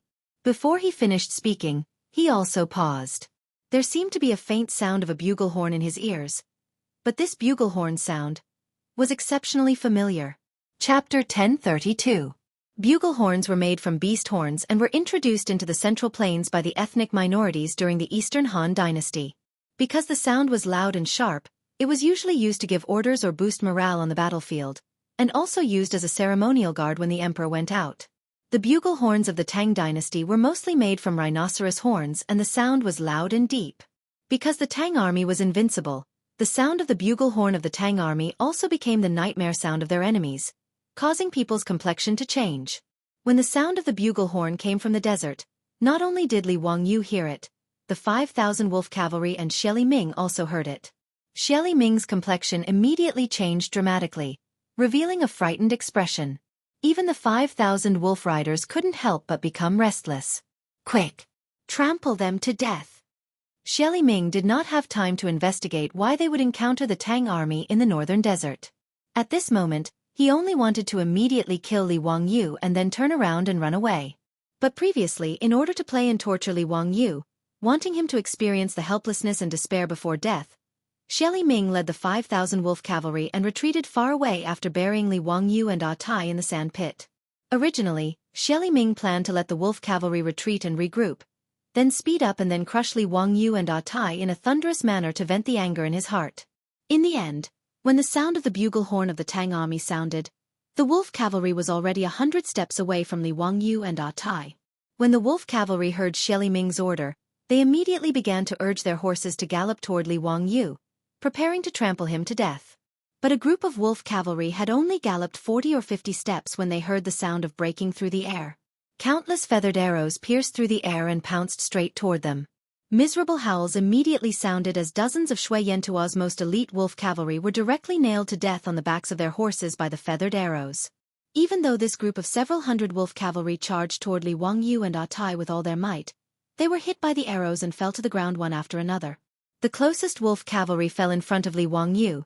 The bloody mist that burst out from his body even drenched his face. But Li Wangyu did not have the slightest fear in his heart. Instead he shouted excitedly, "Come! Come! Come and kill me!" With the arrival of the iron cavalry of the Tang dynasty, who in the world could contend against them? So what if they were the wolf cavalry? Shelley's face was completely blank. Only when he raised his eyes to look over did he notice that unknowingly, on the sand dune behind Li Wangyu and Adui, silhouettes after silhouettes had silently appeared one after another. They were currently looking down at them from a high vantage point. At the same time, the arrows in their hands were continuously shooting out, taking away the lives of Xianxia's wolf cavalry one after another. From Xiao's point of view, the army on the sand dune was currently standing against the light, facing the dazzling sunlight, making it impossible for him to clearly see the appearance of the people on the sand dune. Only a flag fluttering in the wind allowed him to see it clearly. It was a huge Tang character. The cavalry of the Tang Dynasty. Xianxia's face couldn't help but twitch a few times. He raised his eyes to look at the wolf riders that had been shot to death by arrows. He really wanted to disregard everything and directly order the wolf cavalry to charge and fight to the death with these Tang soldiers who had suddenly appeared. But in the end, Xianxia still didn't dare to give this order. His fear of the Tang dynasty made even if he was unwilling in his heart, he could only squeeze out a word from between his teeth. Retreat! The several thousand wolf riders were indeed Shui Yantua's elites. With one order, they immediately turned around on the spot to protect Xianxia and then turned around to retreat towards the grassland. The Tang soldiers who had suddenly appeared on the sand dune did not pursue and attack. Instead, they quickly urged their horses to charge down the sand dune and surrounded Li Wangyu and Adui in the middle to protect them. Then several silhouettes rolled down from the horseback and threw themselves at Li Wangyu's side. With tears in their eyes, they began to desperately dig at the sand with their hands. Li Wangyu, on the other hand, was amused. He didn't care how embarrassed he was right now. Grinning, he said, "Niu Wu, why are you crying? I'm still alive and well. Why are you crying? Haha, brother Chumo, brother Ui. You guys still haven't returned to Chang'an? Me Tua, why are you also in this desert?" The ones who threw themselves at him and kneeled on the ground to dig at the sand were Niu Wu and a group of foppish sons, as well as Mi Tua and the others. After running around for more than a year and a half and being forced into desperate situations several times, Li Wangyu was also very excited when he saw these people at this moment. Even though he was laughing and scolding them, his voice was choked with sobs. Niu Wu, a 30-something Guangzhong man, was even more sobbing. "Lang Jun, I finally found you. I thought I would never see you again. It's all my fault. It's all my fault. That day I should have followed you to walk Sasha Luzi." While digging at the sand, Cheng Chimo's eyes were also red. He glared at Li Wangyu fiercely. "Zio, you bastard. You made me wait for so long to find you. That's right. Quickly dig this bastard out. I'll teach him a lesson today. In order to find this bastard, I've been eating sand in this desert for almost a year." Feng Yai also laughed and scolded. At this moment, Mi Tua was also crying. He was not like Niu Wu and the foppish sons who had deep feelings for Li Wangyu. Instead, he was so excited that he cried when he thought that he could finally return to Chang'an and report to Pai Lupi. This provincial supervisor of the Ministry of Internal Affairs had suffered enough in the desert of the western regions this year. Now that the clouds had parted and the moon had seen the moon, he was naturally so excited that he could not control himself. "Your Highness Duke of Qin, old slave has finally found you." Li Wangyu was dug out of the sand pit by the crowd. He reached out and hugged Niu Wu, who was kneeling and crying. "Niu Wu, this has nothing to do with you. Don't blame yourself. It's been hard on you, Sai." In just a year, Niu Wu's skin had become dark and rough, as if he had aged more than 10 years. Even his bun had strands of white hair. Li Wangyu knew that because of his disappearance, this loyal and devoted member of the Li family had suffered a lot. After comforting Niu Wu with great difficulty, Li Wangyu stood up again and hugged Cheng Chumo and the other foppish sons. The crowd laughed and scolded at the same time. It was very lively. At the side, Jian was also rescued by the Tang soldiers. Li Wangyu introduced Jian to the crowd. When the foppish sons found out that Jian had saved Li Wangyu in the grassland, they all praised him greatly. Seeing that Dian's shoulder was injured by an arrow, they quickly called for the paramedics and medical officers to bandage his wound. After a while of hustle and bustle, the foppish sons ordered people to bring wine and food. They sat on the ground in the desert and talked with each other about what had happened in the past year. With regards to Li Wangyu's encounter, the crowd was also very curious.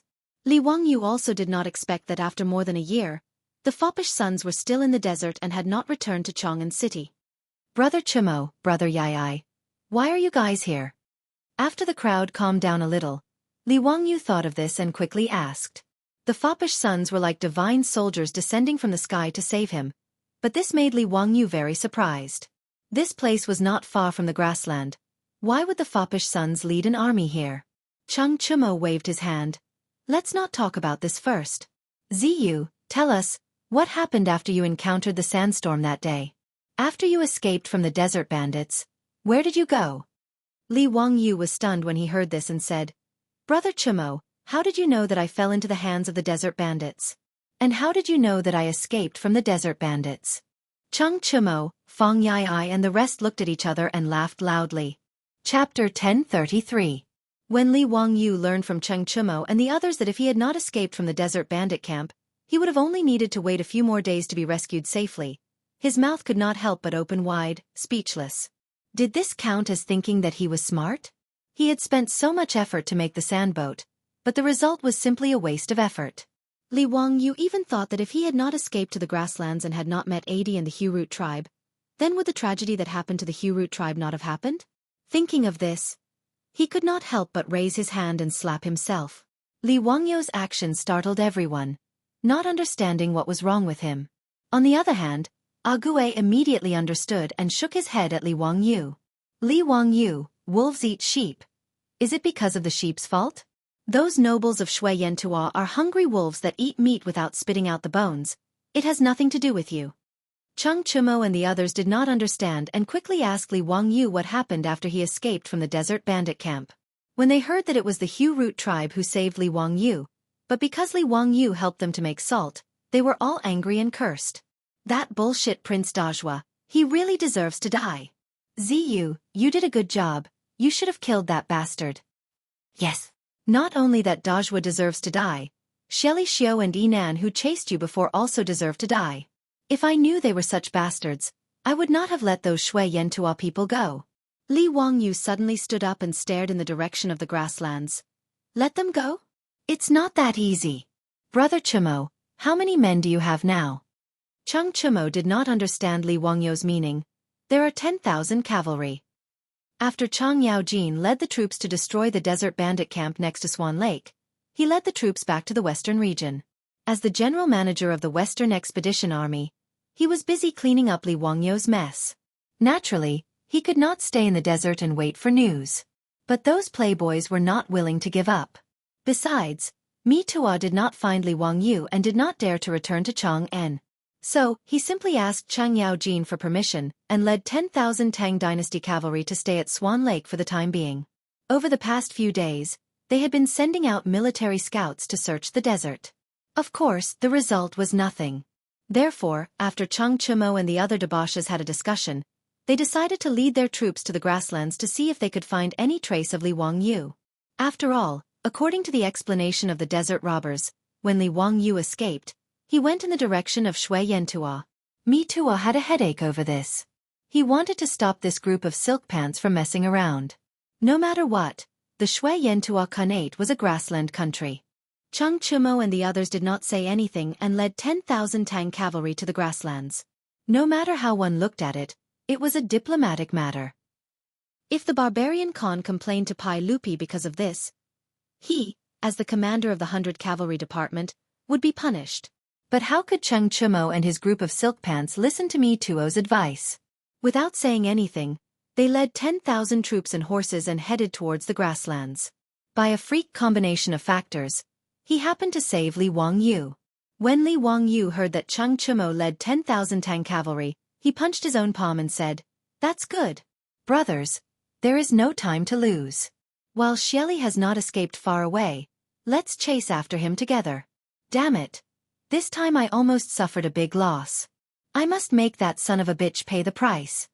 Cheng Chimo, Fang Yai and the others were not people who minded big things. When they heard that Li Wangyu wanted to lead troops to chase after Xieli, they naturally rubbed their fists and were very excited. Only Mi Tuo's head hurt more. "Your Highness, you have just escaped danger. Why don't you return to Chang'an first? His Majesty is still waiting for your news in Chang'an. What's more, our Tang Dynasty and Shui Yantua have always been harmonious. Without His Majesty's edict, I'm afraid it's inappropriate for your Highness to lead troops privately." Before Mi Tua could finish, Li Wangyu glared at him and said, "Nonsense.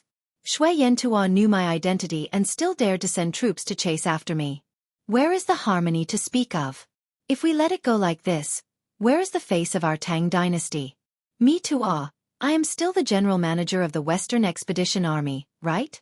As the saying goes, when a general is outside, he will not obey the orders of His Majesty. After I get my revenge, I will explain to His Majesty." Mi Tuo really could not refute Li Wangyou's words. Although the general manager of the Western Expedition Army was now Cheng Yaojin, Pai Lupi did not remove Li Wangyou from his position. After all, at that time in the imperial court, everyone thought that Li Wangyou had died and even conferred him the title of Prince of Qin. Now Li Wangyou had returned safely. He and Cheng Yaojin had become the general managers of the Western Expedition Army. Of course, Li Wangyou would not compete with Cheng Yaojin for the position of general manager. He just wanted to use this title to lead the troops. Mi Tuo was choked by Li Wangyou's words and could not speak for a long time. However, this guy was also a shrewd person. He rolled his eyes and came up with an idea. Your Highness, Shui Yantuo dared to chase after you. His Majesty naturally will not forgive them. It's natural for your Highness to vent your anger. The old slave naturally does not dare to stop you. But the Wang Fei is still waiting for your Highness in Chang'an. Also, your Highness may not know yet, right? The Wang Fei gave birth to a boy and a girl for your Highness. Shouldn't your Highness go back to visit them first? Mi Tuo's words made Li Wangyou's eyes almost pop out. He grabbed Mi Tuo and said, Mi Tuo, what did you say? Chongqing gave birth to a boy and a girl? I have a son and a daughter? Hee. How could the old slave dare to deceive your Highness? Everyone knows this. His Majesty even conferred them the titles of Prince and Princess of Fufeng.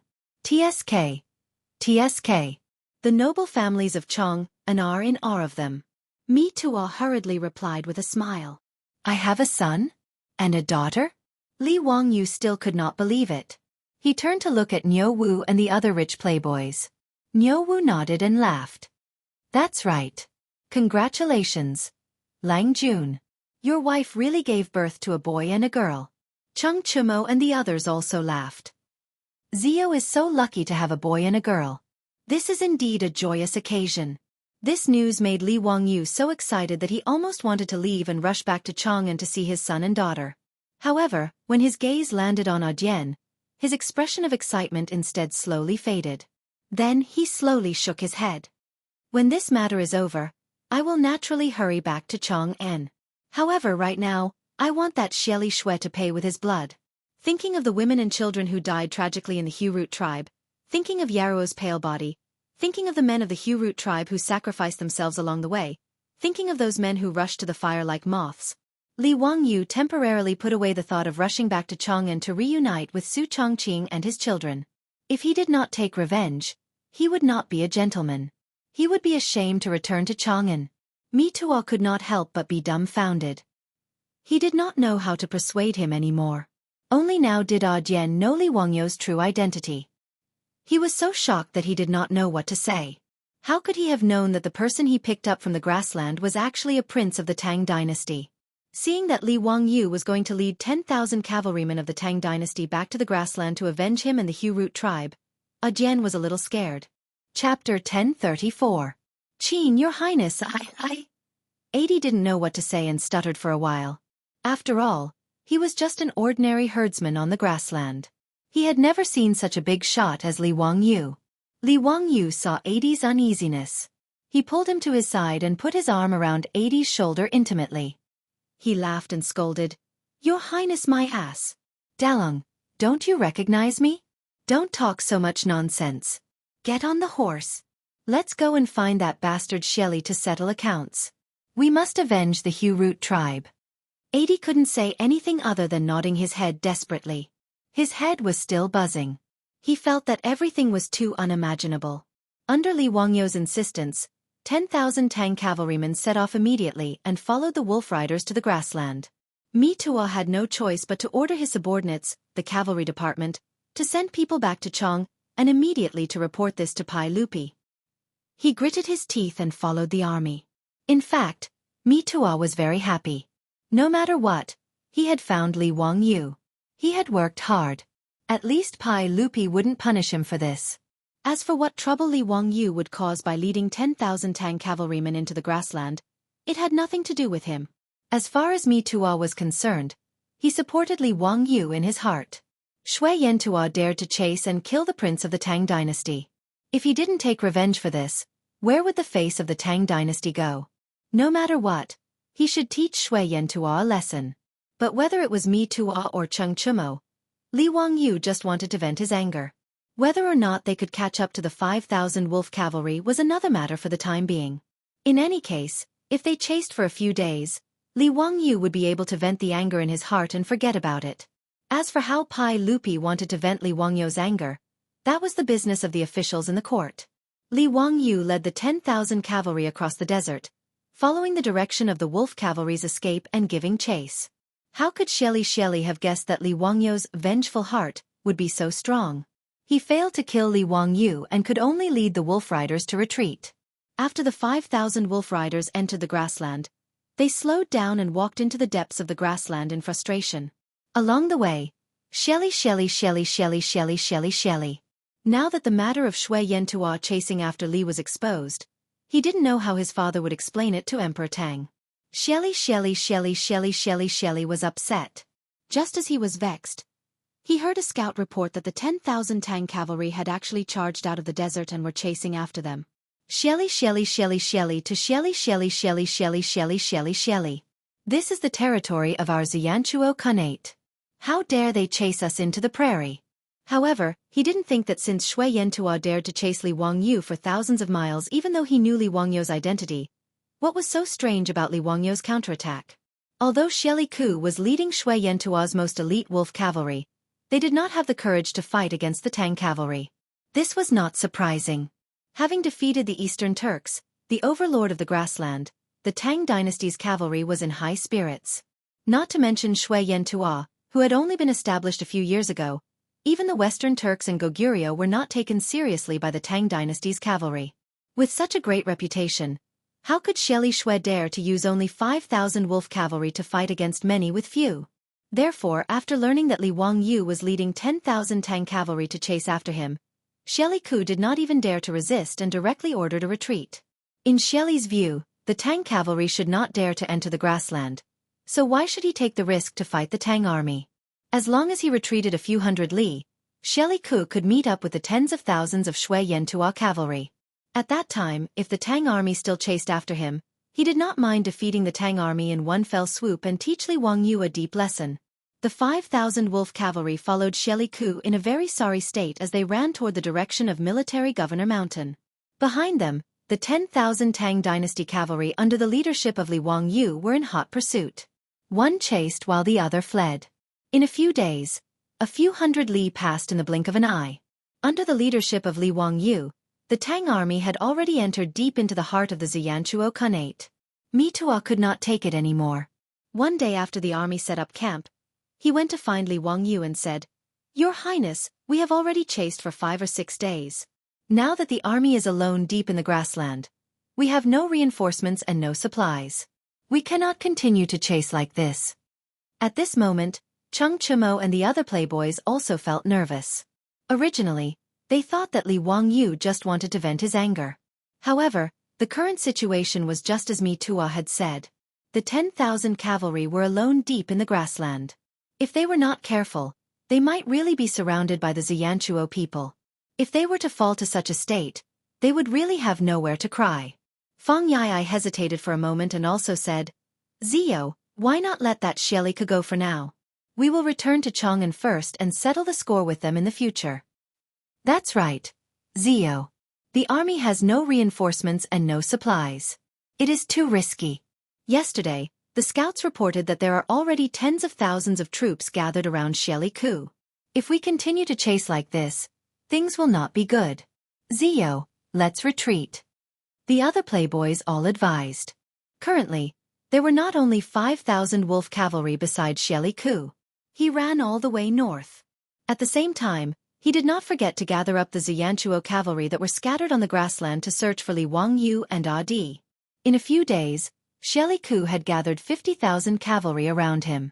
10,000 Tang cavalry needed to deal with 50,000 or even more Xianxia cavalry. No wonder Cheng Chimo and the others did not have confidence. Li Wangyu was not nervous. He also knew that Mitua and the others were right. However, in his eyes, this was not a problem. There were many herding tribes on the grassland. Even if the Tang army did not rob them, they would be able to buy enough food with money. Thinking about it, those tribes would not dare to not sell their livestock to the Tang army. Hence, food was not a problem. As for going deep alone, in Li Wangyu's eyes, Shui Yantua's army was stronger than theirs. Mi Tuar and the other playboys naturally did not know that 10 years later, in the 20th year of Zhengguan, Li Ji used just 6,000 cavalry to force Xianxuo's 200,000 army to flee. If Li Ji could do it with 6,000 cavalry, why couldn't he, Li Wangyu, with his 10,000 elite cavalry? The Xianxuo cavalry's stupid dismounted cavalry formation, in his eyes, could not withstand a single blow. Back then, 100 herdsmen had been able to defeat 500 to 600 Shui Yantua cavalrymen under his command, not to mention that Li Wangyu now had the Tang Empire's cavalry, which had been invincible on the grassland. Even Li Wangyu was pondering in his heart, if he defeated Xieli, should he go all the way to the Overseer Mountain, to the place where Shui Yantua's palace was, and capture the barbarian Khan alive, and bring him back to Chang'an to accompany Xieli Khan of the Eastern Tujue. If Mi Tua or Cheng Chumo knew about his thoughts, they would be so scared that they would fall off their horses. 10,000 elite cavalry to fight against Xianxuo who had 200,000 soldiers. If this was not crazy, what was? Li Wangyu, facing the persuasion of the others, laughed.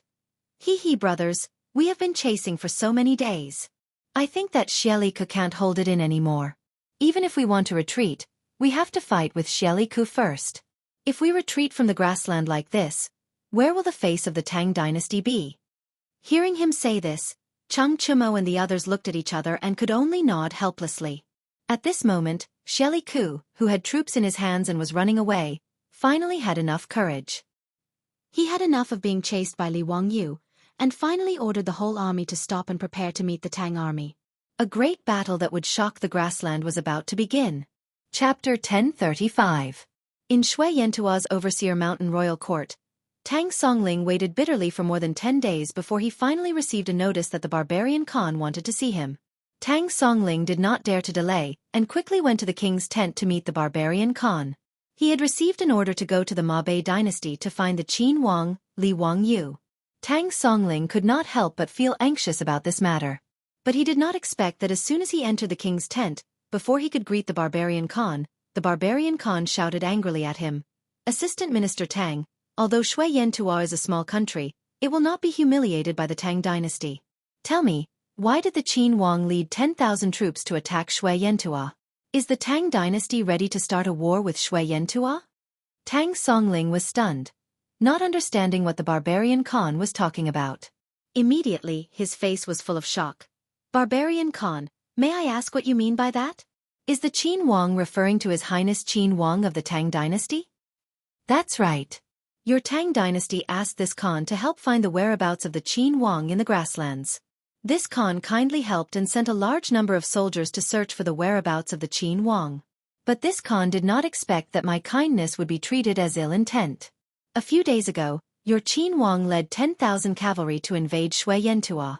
Assistant Minister Tang, if you don't give this Khan an explanation, don't blame this Khan for turning hostile. The barbarian Khan was actually cursing in his heart. He did not expect that his son Xieli led 5,000 wolf cavalry to chase Li Wangyu. Not only did they not succeed, but they also allowed Li Wangyu to gather 10,000 Tang cavalry and kill their way into the grasslands. When Xieli Luo fled, naturally he sent someone to deliver a message to Overseer Mountain at top speed. When the barbarian Khan heard about this, he was also shocked. Chasing Li Wangyu was not only failed, but also exposed. This was no small matter. The barbarian Khan did not care about the 10,000 Tang cavalry led by Li Wangyu. What he was afraid of was that after Pai Lupi found out about this, he would use this as an excuse to raise his troops to attack Shui Yantua. Therefore, in order to stabilize the Tang dynasty, he immediately summoned Tang Songling and directly put all the blame on Li Wangyu. Tang Songling was overjoyed. He did not care whether Li Wangyu crossed the line or whether he had a conflict with Shui Yantua. As long as he could find the whereabouts of Li Wangyu, his trip to Mabei would not be in vain. Tang Songling straightened his back even more in the face of the foreign Khan's interrogation. Originally, he was asking for a favor, so he lowered his attitude. Otherwise, how could he, a fourth-rank imperial court official and the assistant minister of the Ministry of Rights, be afraid of the Khan of the Steppe Khanate? Bah! Not to mention that Shui Yantua had only been established for a few years, the Tang dynasty did not even take it seriously. So what if it was the Eastern Turks? When Xieli Khan was offered as a captive in the Imperial Ancestral Temple, Countless people came to watch. Although Pai Lupi appointed him as the right general and gave him good land and beautiful houses in Chang'an, including the people, who would take him as a proper right general? Although the barbarian Khan was given the title of real Zurija Khan by Pai Lupi, in the eyes of the Tang dynasty, he was just a barbarian. Tang Songling chuckled and replied with an indifferent tone, "Khan of the barbarian tribe, you can't say that. Who in the world doesn't know that His Highness King of Qin is the personal disciple of Dao Zu in the mortal world? He has his reasons for doing things. As for His Highness King of Qin leading the troops into Shui Yantua, I think he has his reasons." What do you mean? Assistant Minister Tang. Does the Tang dynasty really want to be enemies with Shui Yantua? Hearing this, the barbarian Khan was furious and the golden cup in his hand fell to the ground with a loud clang. In the tent, a few of Shui Yantua's guards pulled out their steel sabers and glared at Tang Songling fiercely. Tang Songling did not even bat an eyelid, ignoring Shui Yantua's threat. Ever since they defeated the Eastern Turks, the Tang people were the proudest people in the world. Tang Songling treated a mere Shui Yantua as nothing. As long as this barbarian Khan was not crazy, Tang Songling did not believe that he would dare to touch him. As an envoy of the Tang dynasty, he still had this bit of pride and confidence. Barbarian Khan, don't forget that you are the real Zurija Khan appointed by His Majesty. Could it be that you've forgotten your identity? As an official of His Majesty, how dare you say such disgraceful words? Tang Songling's words were not wrong. Although the barbarian Khan established the Shui Yantua Khanate, he was appointed by Pai Lupi. Thus, Shui Yantua was a vassal state of the Tang dynasty, and the barbarian Khan was an official of Pai Lupi. In a sense, Li Wangyo's status as a prince was on par with the barbarian Khan, or even higher. If Li Wangyu led his troops to attack Shui Yantua, it would at most be an internal conflict between two nobles. It was far from a war between two countries, and the barbarian Khan did not have the right to threaten the Tang dynasty. The barbarian Khan naturally understood Tang Songling's words, and so did the guards in the tent. Many of the Shui Yantua guards gritted their teeth in anger. If looks could kill, Tang Songling would have been riddled with holes. How could the barbarian Khan not hate him? Although he was an official of the Tang dynasty, he was an ambitious person. After the Eastern Turks fell, he saw himself as the king of the grassland. At this moment, Tang Songling's words were like knives, stripping away the barbarian Khan's pride layer by layer. How could he not be angry? He really wanted to immediately order his men to hack Tang Songling to death and chop him into minced meat to vent his anger. However, in the end, the barbarian Khan did not dare to do so. Killing Tang Songling was easy, but Shui Yantua would have to be buried with him. Facing the giant of the Tang dynasty, Shui Yantua could not afford to offend them. This was different from killing Li Wangyu in the dark. Even if Pai Lupi questioned him afterwards, he could push the blame to Li Wangyu for assassinating his son. However, killing an official of the Tang dynasty meant that he would not rest until one of them was dead. The barbarian Khan's eyes were bloodshot. Breathing heavily, he stared at Tang Songling for a long time before finally sitting back down on his seat. Good. Since the Qin king has led his troops to attack me and the Tang dynasty did not care about this, then don't blame me for being impolite. This Khan wants to see if Qin Wang really has the ability to reach the heavens, to be able to resist my Shui Yantua's army of 50,000 with just 10,000 troops. Swords and sabers on the battlefield do not have eyes. If anything happens to the Qin king, don't blame me. The barbarian Khan was also counting on his son, Xieli, to lead the 50,000-strong army to defeat the Tang army in one fell swoop. Tang Songling sighed in his heart. He did not know why Li Wangyu would charge into the grassland after meeting up with the Tang army. Moreover, as the barbarian Khan said, the odds of winning against 50,000-strong army were not high. However, Tang Songling had confidence in the steel cavalry of the Tang dynasty. In his opinion, even if Li Wangyu could not defeat Shui Yantua's 50,000-strong army, it should not be a problem for him to retreat safely. Therefore, he was not worried about Li Wangyu's safety. As for how to solve these problems, he would let the big shots in the imperial court have a headache. Therefore, Tang Songling did not take the barbarian Khan's threat to heart. The two of them did not see eye to eye. Tang Songling casually greeted the barbarian Khan and left the tent. However, he was not in a hurry to return to Chang'an. Instead, he stayed at Overseer Mountain, planning to see the result of the battle between the Tang army and Shui Yantua before making any plans. While the barbarian Khan and Tang Songling were confronting each other, on the grassland hundreds of miles away from Overseer Mountain, the Tang army and Shui Yantua's army were also several miles apart. They had set up camp and were confronting each other. In the Tang army's tent, Li Wangyu was very excited and was fiddling with a steel crossbow in his hand. Chapter 1036. The steel crossbow in Li Wangyu's hands was not unfamiliar to him at all. Other than the lack of a scope, it was basically a replica of the composite steel crossbow that he had Yan Liban make for him when he made a bet with those rich kids. Li Wangyu did not expect that in the past year, Pai Lupi would actually order the construction supervisor to make this composite steel crossbow, and personally name it the Sky-Raising Crossbow. It was also thanks to Li Wangyu's hydraulic press. Otherwise the Tang Dynasty would not have been able to make so much steel to make this composite steel crossbow. In history, the Tang Dynasty did not pay much attention to crossbows.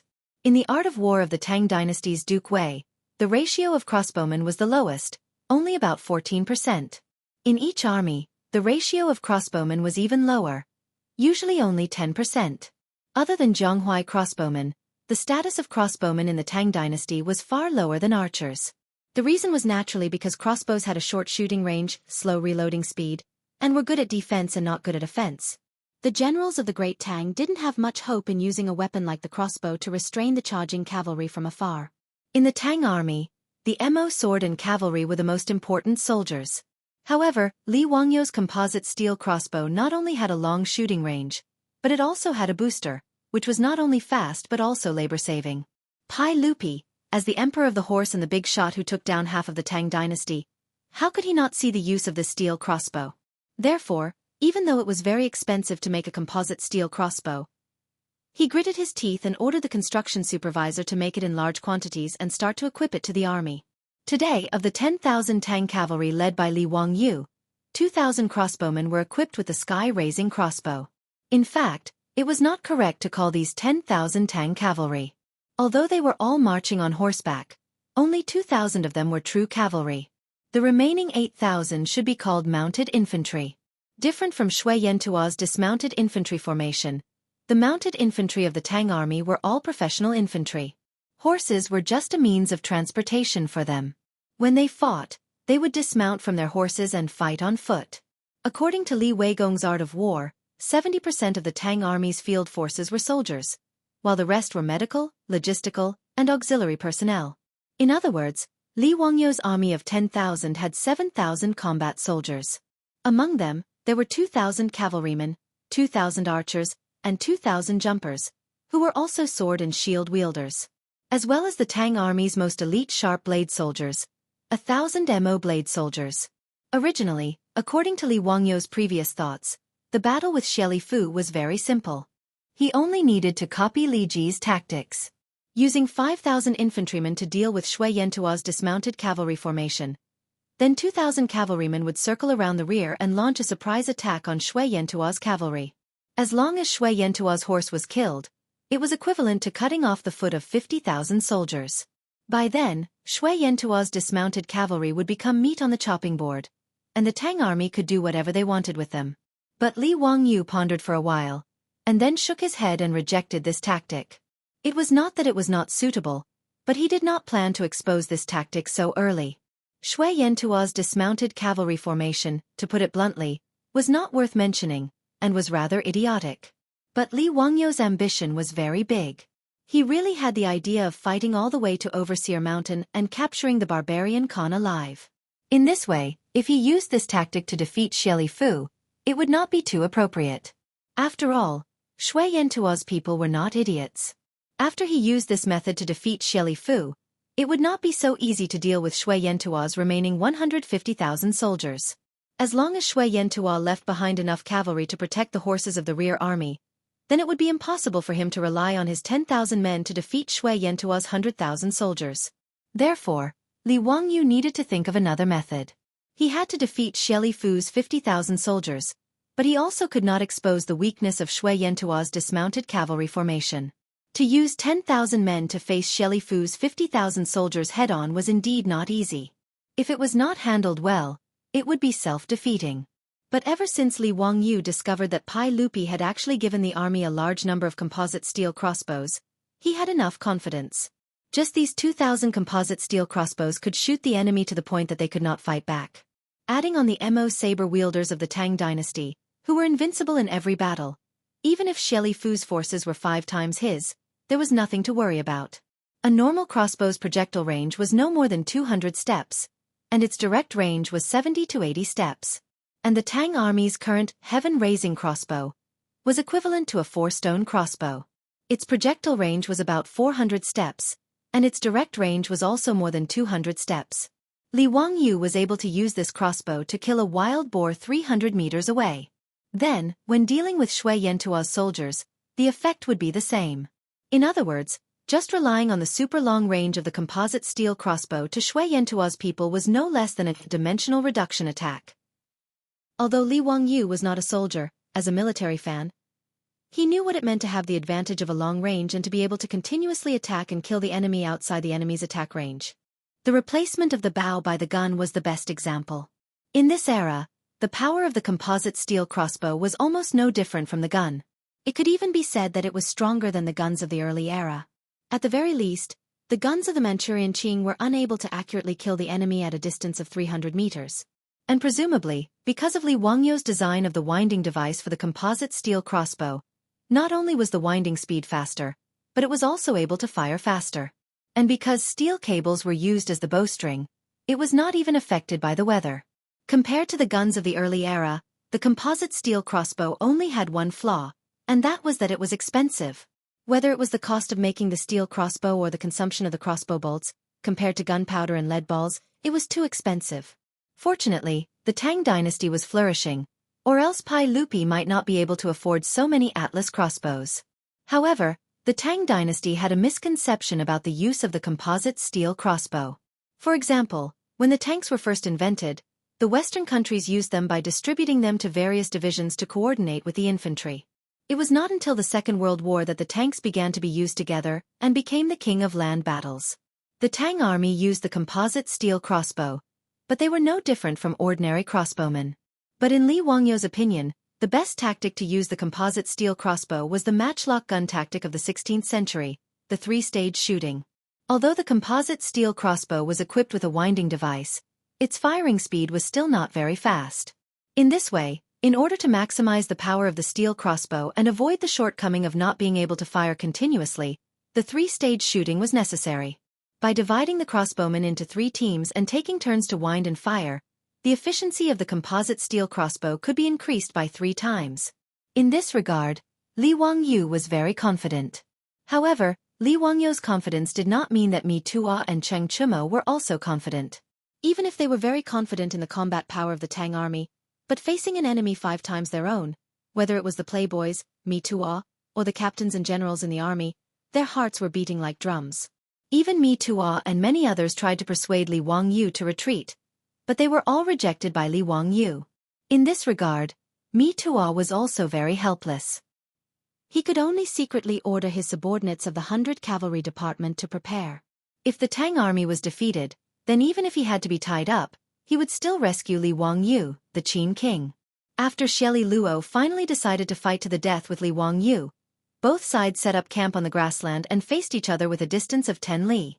On this day, the wind was light and the clouds were light. It was a good day to kill and set fire. Both sides chose to start the war today. The Tang army blew the first bugle, and the Tang army gathered their men and cavalry into teams. The second bugle sounded, and the army's flags and spears were raised like a forest. The third bugle sounded, and the Tang army lined up to meet the enemy. The wind blew the flags. The war drums sounded, and the Tang army and Shui Yantuo stepped out to attack at the same time. Chapter 1037.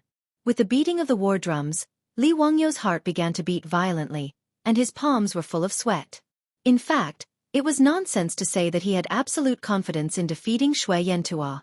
Not to mention other things, just the dense phalanx of Shui Yantuo's army on the opposite side made Li Wangyu's scalp tingle.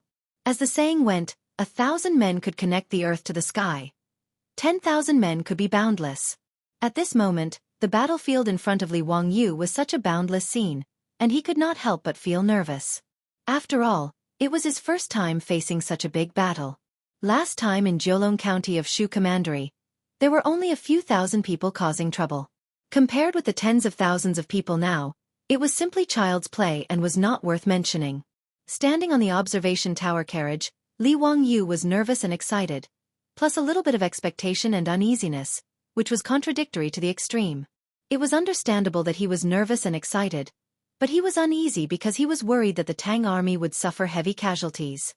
After all, this war was purely initiated by him. If it were not for his insistence, according to Mi Tuo's persuasion, the 10,000 Tang soldiers under his command would not appear on the battlefield at this moment. In other words, because of his own selfish interests, these Tang soldiers were facing death, which made Li Wangyu somewhat unable to bear and blame them. After all, Li Wangyu was not a person of this era. Even though he had been in a high position in recent years, he could not treat human lives as nothing. Whether this war was won or lost, the casualties of the Tang Dynasty soldiers were all due to his obsession. Because of Jun Mo's conferment of Marquis, a general became famous and tens of thousands of bones withered. Sighing silently in his heart, Li Wangyu put away the messy thoughts in his mind and raised his eyes to continue to look at the battlefield. The most important thing now was to win this war. As for other things, they could be dealt with later. If there were casualties in the Tang army, Li Wangyu planned to take out copper coins from his residents to compensate their families, which could be regarded as his goodwill to buy peace of mind. After collecting his thoughts, Li Wangyu raised the binoculars in his hand and carefully observed the disposition of Shui Yantua's army on the opposite side with Cheng Chumo and the others. Currently, there were still several miles between the two sides. Both sides were slowly advancing amidst the sound of their war drums and horns. Fighting a war was naturally not like the TV dramas of later generations, where people would shout and charge forward with their heads lowered. Otherwise, if the soldiers were fully equipped with armor and sabers, by the time they had charged a few miles, they would have already collapsed from exhaustion. At that time, how could they fight a battle? Normally speaking, the two armies would advance until they were about 1 li apart, which was about 500 meters away from each other. They would enter the range of the other party's long-range weapons and stop in their tracks. After resting and reorganizing, the battle would officially begin. The 10,000 Tang army was split into the middle and two wings. In the middle of the army, there were 2,000 archers, 1,000 Mo swordsmen, and 2,000 jumping soldiers. On the two wings, there were 1,000 cavalry. Of course, the 5,000 soldiers in the middle of the army were not squeezed together. Instead, they were arranged into multiple square formations. Actually, there was no need for Li Wangyu and the debauches to worry about these matters. Only the military officers in the army could handle these matters. The only arrangement that Li Wangyu made was that 2 days ago, he summoned the officer in charge of the 2,000 archers. He ordered him to follow his instructions and train those archers to practice the 3-section shooting method. As for Li Wangyu's orders, that Tang army officer did not understand. He even secretly felt that Li Wangyu was messing around. That officer was also an old soldier, so when had he ever seen someone use archers in such a manner? In the past, archers would gather their forces and shoot in a large area to injure the enemy. Archers would rarely shoot directly at the enemy. The main reason was because of the range. They could shoot up to 200 steps, and shoot straight up to 100 steps. On the other hand, Li Wangyu's instruction for the archers to practice was to divide all the archers into 3 teams. They had to load their crossbows and fire according to the order, and they had to shoot straight. This went against common sense. As for Li Wangyu's messing around, the officer cursed in his heart. However, there was nothing he could do. He could only follow Li Wangyu's orders and arrange for his soldiers to practice. However, just a day later, that officer was convinced.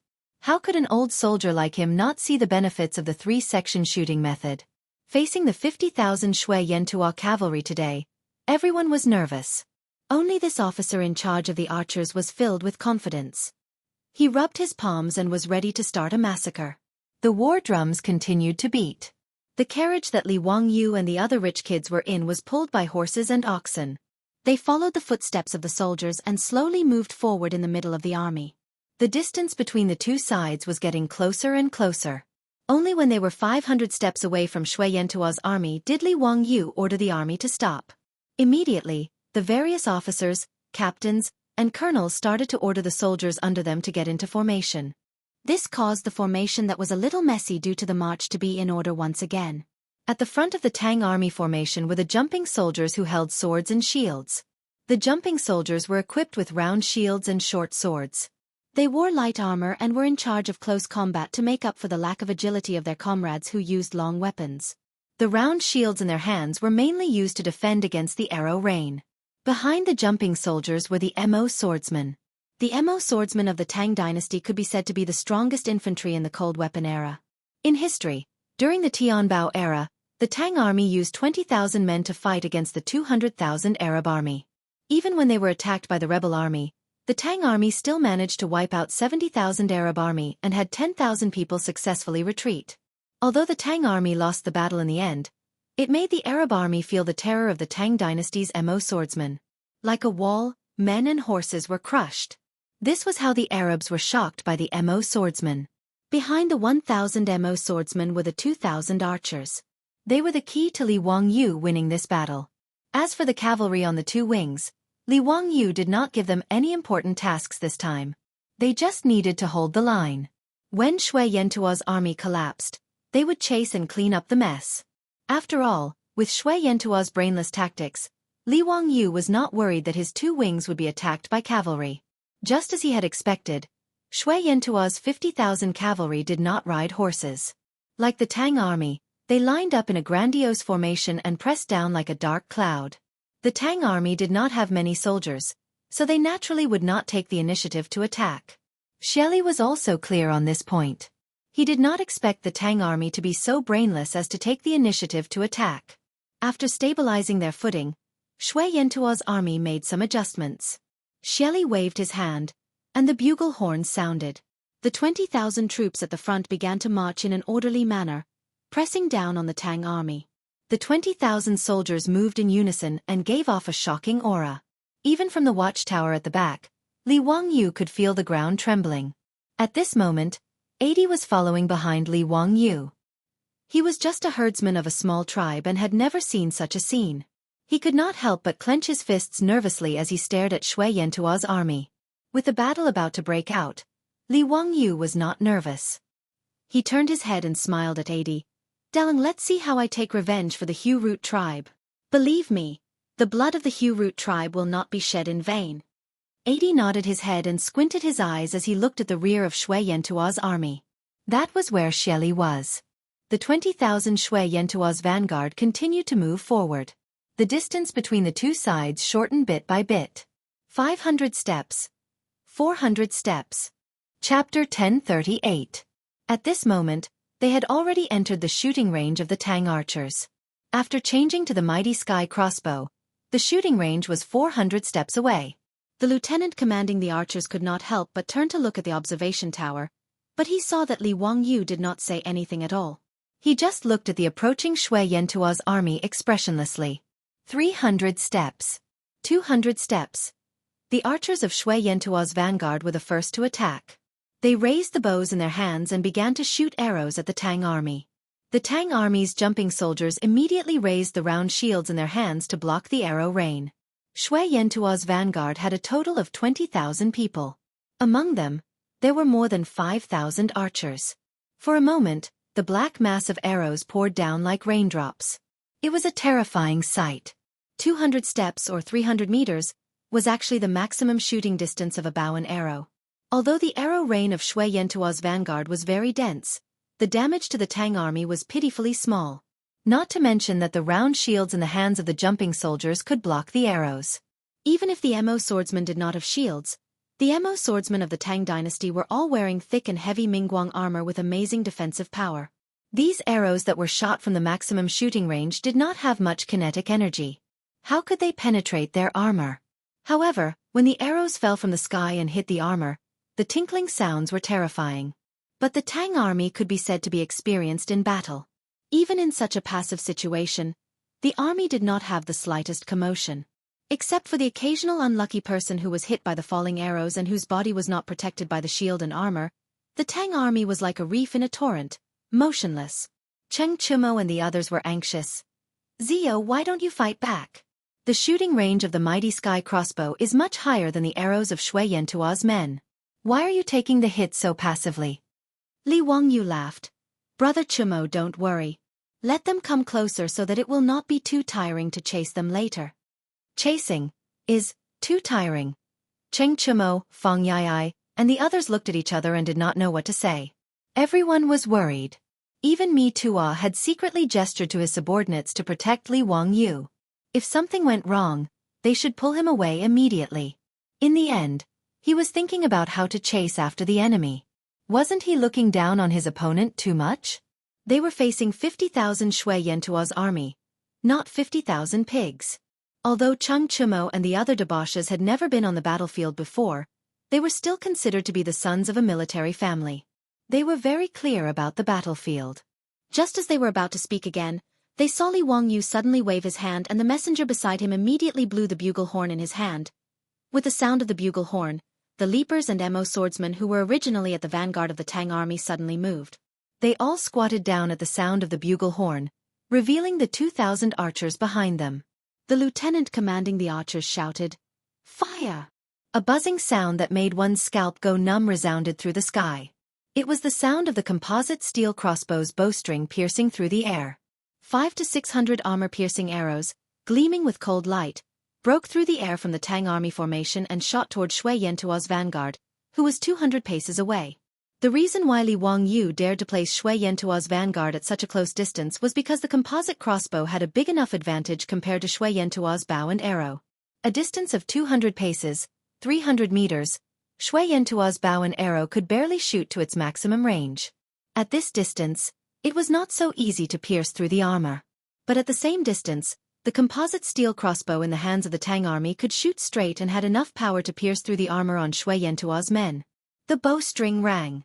The arrow was released.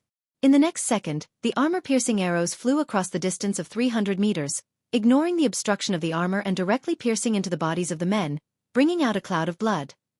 The 2,000 archers of the Tang army, according to Li Wangyu's order, were divided into 3 rows, with 500 to 600 men in each row. After a round of shooting, the archers in the first row immediately turned around and began to load the crossbow and arrow. The second row of archers stepped forward, raised their crossbows and aimed. Following the lieutenant's command, they pulled the trigger and shot out another arrow. Then, without hesitation, they turned around and retreated. In the blink of an eye, the 2,000 archers of the Tang army had completed a 3-stage shooting. 2,000 armor-piercing arrows were shot out. And Shui Yantuo's vanguard army was instantly stunned by this wave of arrows. 2,000 armor-piercing arrows directly shot down 700 to 800 of Shui Yantuo's soldiers. Even if they were wearing armor and holding round shields, they still could not block the arrows that were like meteors and lightning. The army that was originally marching in unison, and following the sound of the war drums instantly melted. Countless miserable cries resounded throughout the grassland. The captain who was in charge of commanding Shui Yantuo's vanguard army could not help but feel his heart beating wildly. How could he have imagined that the Tang army's crossbows would have such great power? Before Shui Yantuo's men could react, the next wave of arrows from the Tang army had already taken away another 200 to 300 lives. The 2,000 archers of the Tang army, under the command of the lieutenant, were like a precise machine, continuously shooting out the fatal arrows in their hands. In just 2 rounds of shooting, Shui Yantuo's vanguard army had already lost close to 2,000 bodies, and the number of injured was uncountable. In just a moment, Shui Yantuo's 20,000 vanguard army was on the verge of collapsing. Many people in the future thought that wars in the era of cold weapons had heavy casualties, but in reality, this was not the case. In the era of cold weapons, an army that could withstand 30% of the casualties was already considered an iron army that could shake the world. Normally speaking, 5% of the casualties was enough to cause an army to collapse.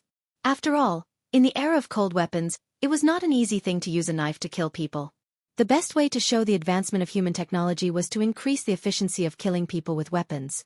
It was also because of this that the 2 world wars brought about tens of millions of casualties, causing the world to tremble. The composite crossbow that Li Wangyu made, compared to the other crossbows of this era, was an out-and-out killing weapon. A crossbow that was equivalent to 4 stones was originally a large ballista that was difficult to move and used to defend cities. How could Shui Yantuo's men know that 2,000 archers were equivalent to 2,000 large ballistas? Compared to the slow speed of the ballista, the firing speed of 2,000 archers could not be compared. In this way, it was not surprising that Shui Yantuo's vanguard army was stunned. Looking at the wailing and screaming soldiers of Shui Yantuo's army being shot to death, Cheng Chumo, Mi Tuo, and the others in the watchtower carriage were so shocked that their jaws were about to dislocate. Everyone's mouth was wide open as they looked at this cruel and bloody but extremely efficient killing. Damn it, even killing pigs would not be so fast, right? This was the only thought in Cheng Chumo's mind at this moment. Shui Yantua's vanguard army did not even have time to charge and break through the enemy lines before they were defeated. When the Tang army's three-stage shooting method began for the third round, some of Shui Yantua's vanguard army began to turn around and run uncontrollably. These fleeing soldiers were like an avalanche, causing the originally orderly army formation to collapse in an instant. All of Shui Yantua's men turned around and ran in terror. Squeezing, trampling, fleeing for their lives. The 20,000 vanguard army was defeated in one blow. These 2 days, my waist has been acting up, and I can't sit still. It's really uncomfortable and I don't want to write, so I stopped updating yesterday. Today, Shuchi popped up to recommend a small outburst. There should be another update later tonight. Chapter 1039. From the moment both sides entered the battlefield to the moment Shui Yantua's men launched their attack to the moment they collapsed, it was only the time for an incense stick to burn. Such a fast battle process, not to mention Mi Tuo and the group of debauches.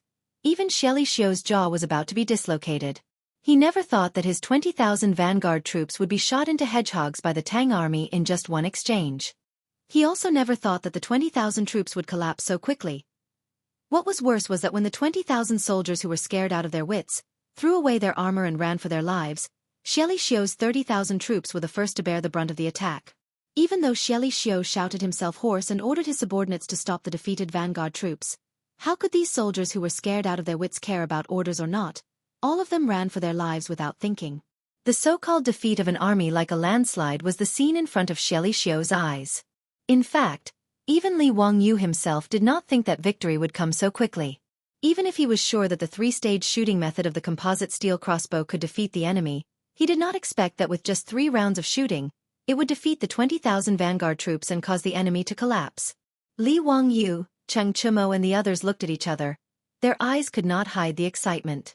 Without any hesitation, he immediately ordered the whole army to attack. The cavalry on the 2 wings drove away the defeated troops. The 7,000 infantrymen pressed on and continued to expand the battle results. The Tang army's jumping soldiers and Modeo soldiers also did not think that before they even had the chance to attack, the enemy would be defeated. After hearing the battle drums, how could these jumping soldiers and Modeo soldiers let the archers have the advantage? All of them roared and rushed out, starting to chase the crazily fleeing enemies. And the arrows in the hands of the 2,000 archers did not stop for even a moment. They just changed from straight shooting to projectile shooting. The range of 400 steps, the distance of 600 meters, completely became the path of death for Shui Yantua's army. No matter how fast Shui Yantua's men ran, they could not outrun the speed of the crossbows. The world record of the future Olympic Games was 9:58 seconds for the 100 meters race. Even Usain Bolt, the Jamaican sprinter, would need more than 30 seconds to run 300 meters. However, these tens of thousands of people turned around and fled. They were wearing heavy armor. No matter how fast they ran, how fast could they be? By the time Shui Yantua and his men ran out of the shooting range of the Tang Dynasty's crossbows, the archers of the Tang army had already fired at least 5 or 6 times, throwing out nearly 10,000 arrows. Even if the projectile shots didn't have any accuracy to speak of, such a concentrated barrage of shots still caused Shui Yantua's vanguard to leave behind close to 1,000 corpses. People kept falling to the ground after being hit by arrows, wailing in pain. As for those who were trampled and crushed to death by their companions, there were countless of them. Therefore, Shui Yantua's vanguard army fled even faster. It wasn't until the swing soldiers and Mo swordsmen rushed into the crossbowmen's range that the lieutenant commanding the crossbowmen cursed and ordered his subordinates to cease fire. He put down the crossbows in his hands and quickly ran forward, preparing to support the swing soldiers and Mo swordsmen.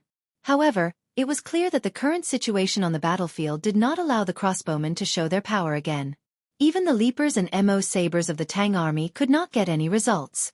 Shui Yantua's 50,000 troops were defeated.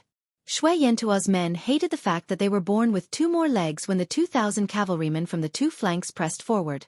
Although the 30,000 middle army led by Xianxia was not attacked by the Tang army at all, under the influence of the defeated vanguard, he did not even have the chance to reorganize the attack before he was defeated. Seeing that the situation on the battlefield was worsening, Xianxia's guards did not dare to be negligent. They hurriedly carried Xianxia and began to retreat. With this push, the morale of Shui Yantua's army became even more dispirited. They didn't even have the thought of resisting. More than 40,000 soldiers spread their legs and ran madly towards the rear camp. No matter what, their war horses were in the camp. As long as they could snatch the horses, they would be able to escape. Tens of thousands of soldiers rushed back to the campsite, crying and yelling, and began to fight for the horses. Many of Shui Yantua's cavalrymen even pulled out their sabers and slashed at their comrades in order to snatch a horse, just to be one step ahead of the Tang army's pursuit. Shui Yantua's army was in complete chaos. A quarter of an hour ago, Xieli Ku, who was still complacent and felt that he could annihilate the Tang army with 50,000 soldiers, could not even cry at this moment. He rode on the back of the horse in a daze. He turned his head to look at the smoke rising from Shui Yantua's camp. His heart was filled with mixed feelings. Other than the 5,000 wolf cavalrymen who had been guarding beside Xieli Ku, he had lost 1/4 of Shui Yantua's forces in this battle. The more Xieli Ku thought about it, the more sullen he felt. Under the stimulation of his blood, his vision turned black and he fainted. If not for the quick reaction of the guards beside him, Xieli Ku would have fallen off the horse. The 5,000 wolf cavalrymen did not dare to delay. They surrounded Xieli Ku and began to run madly in the direction of Overseer Mountain. When the Tang army flattened Shui Yantua's camp, other than the 2,000 cavalrymen who chased for 20 li, the rest of the Tang army did not bother to chase after the fleeing Shui Yantua's men. Although the battle ended quickly, Li Wangyu still ordered people to clean up the battlefield and treat the wounded. When the sun had set, the military clerk had already sent him the statistics. In today's battle, the Tang army killed more than 3,000 of Shui Yantua's cavalrymen. Most of them died under the heaven-raising crossbows. They captured more than 6,000 people, seized close to 10,000 horses, and more than 10,000 cows and sheep. The Tang army only had a few dozen injured and a few dead. When Mi Tuo, Cheng Chumo and the others saw the battle report, their eyes lit up. This battle could be said to be a great victory. Haha, congratulations, Your Highness. Congratulations, Your Highness. The old slave has never seen such a smooth victory. After today's battle, Your Highness's name will definitely resound throughout the grassland. Mi Tuo did not hesitate and immediately gave a series of flattery. Cheng Chumo and the others were also very excited. They came to the western region to gild themselves. Before, because of their brotherhood, they all stayed in the desert and ate sand for more than a year. They did not contribute anything and suffered. But they did not expect that after finding Li Wangyu, in just a dozen days, they would get such a great achievement. Although the battle was led by Li Wangyu, the credit naturally went to these debauches. There was no need to doubt this. The Tang dynasty valued military achievements the most. Killing 3,000 and capturing 6,000 was a great victory. Although it was not appropriate to rashly start a war with Shui Yantua, it was a matter between Li Wangyu and the imperial court. It had nothing to do with whether they got military achievements or not. In short, they won the battle, so of course, everyone would get benefits. Even Niu Wu and Lai Hot's troops would also get military achievements. After this battle, if they were willing and Li Wangyu was willing to let them go, with their military achievements, they would be no problem at all to be a captain in the army. As for the Tang soldiers, of course, they would also be rewarded. Whether Li Wangyu was good at starting the battle or not. In short, they won the battle. With so many prisoners and captured horses, it was a great achievement. As for how Shui Yantua would argue with the imperial court of the Tang dynasty, the foppish lords did not care so much. Therefore, the whole camp of the Tang army was full of a happy atmosphere. Cheng Chumo could not help but raise his head and laugh. Ha ha ha, I didn't expect that I could get such a military achievement. Zio, it's all thanks to you. When we return to Chang'an, whether it's Peace Square or a Hu wine shop, I'll treat you to a drink. Feng Yai also laughed. Yes, when we return to the Tang dynasty, I'm afraid those people's eyes will pop out. Zio, when do we set off to return to Chang'an? For the foppish lords, today's battle was the best thing to show off and talk about when they returned to Chang'an. They could not wait to return to Chang'an and show off today's battle to their friends and relatives. As the saying goes, not returning to one's hometown after riches and honor is like traveling at night in brocade clothes. The foppish lords were eager to return home. Li Wangyu glanced at them and shook his head in confusion. Return to Chang'an? Why do we have to return to Chang'an? Order the army to rest for a day and set off tomorrow to continue chasing that bastard Xieli. If he runs back to Overseer Mountain, I'll kill my way to Overseer Mountain. If I don't catch that bastard, how can I relieve the anger in my heart? Li Wangyu's words immediately made the foppish lords and Mi Tua dumbfounded. Chapter 1040. Originally, Mi Tua and the other playboys thought that Li Wangyu was very persistent in leading the troops to chase after Xieli Rua because he wanted to vent his anger and take revenge for Xieli Rua's previous pursuit. However, in today's battle, the Tang army easily defeated Shui Yantua's army of 50,000. It could be said that it was a complete victory and there were many spoils. Why was Li Wangyu still not satisfied? If he continued to chase, wouldn't he chase all the way to the military governor mountain? Could it be that Li Wangyu really wanted to use these 10,000 men to fight against Shui Yantua's army of 200,000? Mi Tua felt a headache coming on. Your Highness, why don't we retreat and rest for a while before making any plans? Moreover, there are so many spoils that need to be dealt with. We can't possibly bring these spoils to chase after Shui Yantua's men, right? Mi Tua hesitated but could only continue to persuade Li Wangyu to retreat. The playboys quickly nodded in agreement. That's right, Zio. There are thousands of prisoners and so many horses, cows, and sheep. We can't not deal with them properly. Whether it was the 6,000 prisoners of war or the captured cows, sheep, and horses, they were all money. According to the tradition of the Tang Dynasty, whether it was prisoners of war or spoils of war, they were all displayed outside the south gate of the imperial ancestral temple. After the emperor worshipped the ancestors, these spoils of war would be distributed by the imperial court. There was a record in the ceremony of the Tang Dynasty. On the day of the triumphant return, the prisoners of war were outside the south gate, north to the west. However, this was the way to deal with the situation when the army was leading the troops into battle. Li Wangyu attacked Shui Yantua without the consent of Pai Lupi and the imperial court. He was completely acting on his own. Therefore, the spoils of war could not be sent to the imperial ancestral temple to worship the ancestors. Li Wangyu, as the commander, could be said to be good at starting a war or provoking for no reason. However, how to deal with him was a matter for Pai Lupi and the imperial court officials. It had nothing to do with the playboys. It wasn't that they were heartless, but they knew that Pai Lupi wouldn't blame Li Wangyu. Just by looking at how sad Pai Lupi had been during Li Wangyu's disappearance for more than a year, one could tell how important Li Wangyu was to him. Even Mito, the head steward of the imperial palace and the commander of the 100 Cavalry Department, was driven to the desert by Pai Lupi because of Li Wangyu's disappearance. Before finding out the exact whereabouts of Li Wangyu, Mi Tua could not return to Chang'an. From this, it could be seen how much Pai Lupi cared about his nephew. As long as Li Wangyu was safe and sound, he could beat Shui Yantua. Could it be that Pai Lupi would pay attention to the weeping complaints of the barbarian Khan? Moreover, it was Shui Yantua's men who chased after Li Wangyu first. Therefore, no matter how Li Wangyu retaliated, in the eyes of the playboys, it was reasonable. Shui Yantua's men were beaten in vain. As for the prisoners and spoils of war, the Tang dynasty would never return them. Since the spoils of war couldn't be returned to Shui Yantua and couldn't be sent to the imperial ancestral temple to worship the ancestors, the right to dispose of them was naturally up to the Western Punitive Expedition Army. These prisoners of war and the spoils of war were all extremely valuable.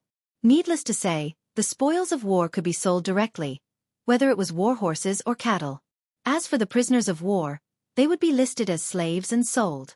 These prisoners of Shui Yantua were all strong young men who could be sold at a high price. As for the spoils of war, everyone in the Western Punitive Expedition Army would get a share of it. It was just that the amount was different. This was one of the reasons why the camp was full of singing and laughter. Li Wangyu laughed at the persuasion of Mi Tua and the playboys. Brothers, is your appetite so small? It wasn't easy for us to come to the grasslands, so how can we just let it go like that? Furthermore, I haven't taken revenge for Ajie's tribe, so how can I let them off so easily? His words made it hard for the playboys to reply. They exchanged glances and kept silent. Li Wangyu continued, as for the prisoners and cattle, I'll arrange 1,000 sword-shield soldiers to escort them back. We'll rest for a day and continue tomorrow to chase Xieli Khan. Brothers, don't worry. Isn't the strength of the heaven-raising crossbows enough to prove it? So what if Shui Yantua has 200,000 troops? They're just chickens and dogs, unable to take a single hit. Hee brothers, think about it. If we can fight our way up to Military Governor Yu Mountain, how many prisoners can we get? If we can capture that bullshit barbarian Khan back to Chang'an and let him accompany Shelly Khan, wouldn't that be even better? That is something that can leave one's name in history. No less than General Fei and Marquis Champion. Brothers, don't you want to try? The General Fei and Marquis Champion that Li Wangyu was referring to were naturally Li Guang and Hua Tsubing. When Cheng Chimo and the others heard those words, their eyes turned red from the stimulation. If they could stand shoulder to shoulder with Li Guang and Hua Tsubing, how glorious would that be? Feng Yai directly punched his own palm. Bastard, let's do it. Ziyu is right. So what if Shui Yantua has 200,000 troops? They're just chickens and dogs. Today, Shui Yantua's 50,000 troops were shot down by the crossbows in an incense stick's time. I think that even if they had a few times more men, it wouldn't be a big deal. Haha, that's right, that's the theory. Ziyu's three-part shooting technique is simply too exquisite. I don't believe that those Shui Yantua people can block such a dense barrage. Chai Lingwu also laughed out loud. The future that Li Wangyu described to the playboys was simply too tempting.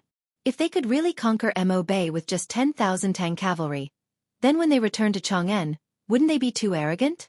Not mentioning Cheng Yaojin, Qin Qiong, and the other country lords, be it the aristocratic families or the second or third generation, who could compete with them? Furthermore, these bunch of playboys had been eyeing the title of nobility for a long time. If they could make such a huge contribution, would they still need to be afraid of not being given a title? In the worst-case scenario, Pai Lupi might even give them the title of County Marquis. Taking a step back, even if they could not defeat the 200,000 Shui Yantua army, as long as they had the heaven-raising crossbows, retreating safely would not be a problem. With that, the risk of continuing to conquer Mo Bay would not be too high. If one was not willing to do such a profitable business, then one would be a fool. Even the group of playboys were hoodwinked by Li Wangyu. Mitua naturally had nothing to say and could only agree with Li Wangyu's decision. After the discussion, they arranged for the lieutenant to lead 1,000 men to escort the war prisoners, cattle, sheep, and other spoils of war to retreat to the south and return to the Tang Dynasty. Mitua also sent out a few men from the 100 Cavalry Department to quickly return to Chang'an to inform Pai Lupi of the news of Mo Bay. After resting for a day on the grassland, the army set off for the second time, using the momentum of their victory to chase after Shelly's remaining troops. After Xylixer's defeat, he ran north for nearly 100 li in one breath, and only then did he stop and begin to gather the defeated army. After the battle, only 30 to 40,000 of the 50,000 Shui Yantua cavalry were left, and many of their horses were lost. The army on the grassland, whether it was Tujue or Shui Yantua, had always had 1 man and 3 horses.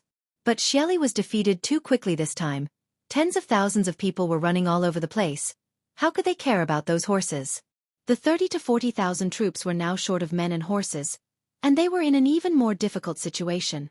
Shelly originally wanted to rest and reorganize his troops, but before he could gather all the defeated troops, the scouts came to report that the Tang army had caught up again.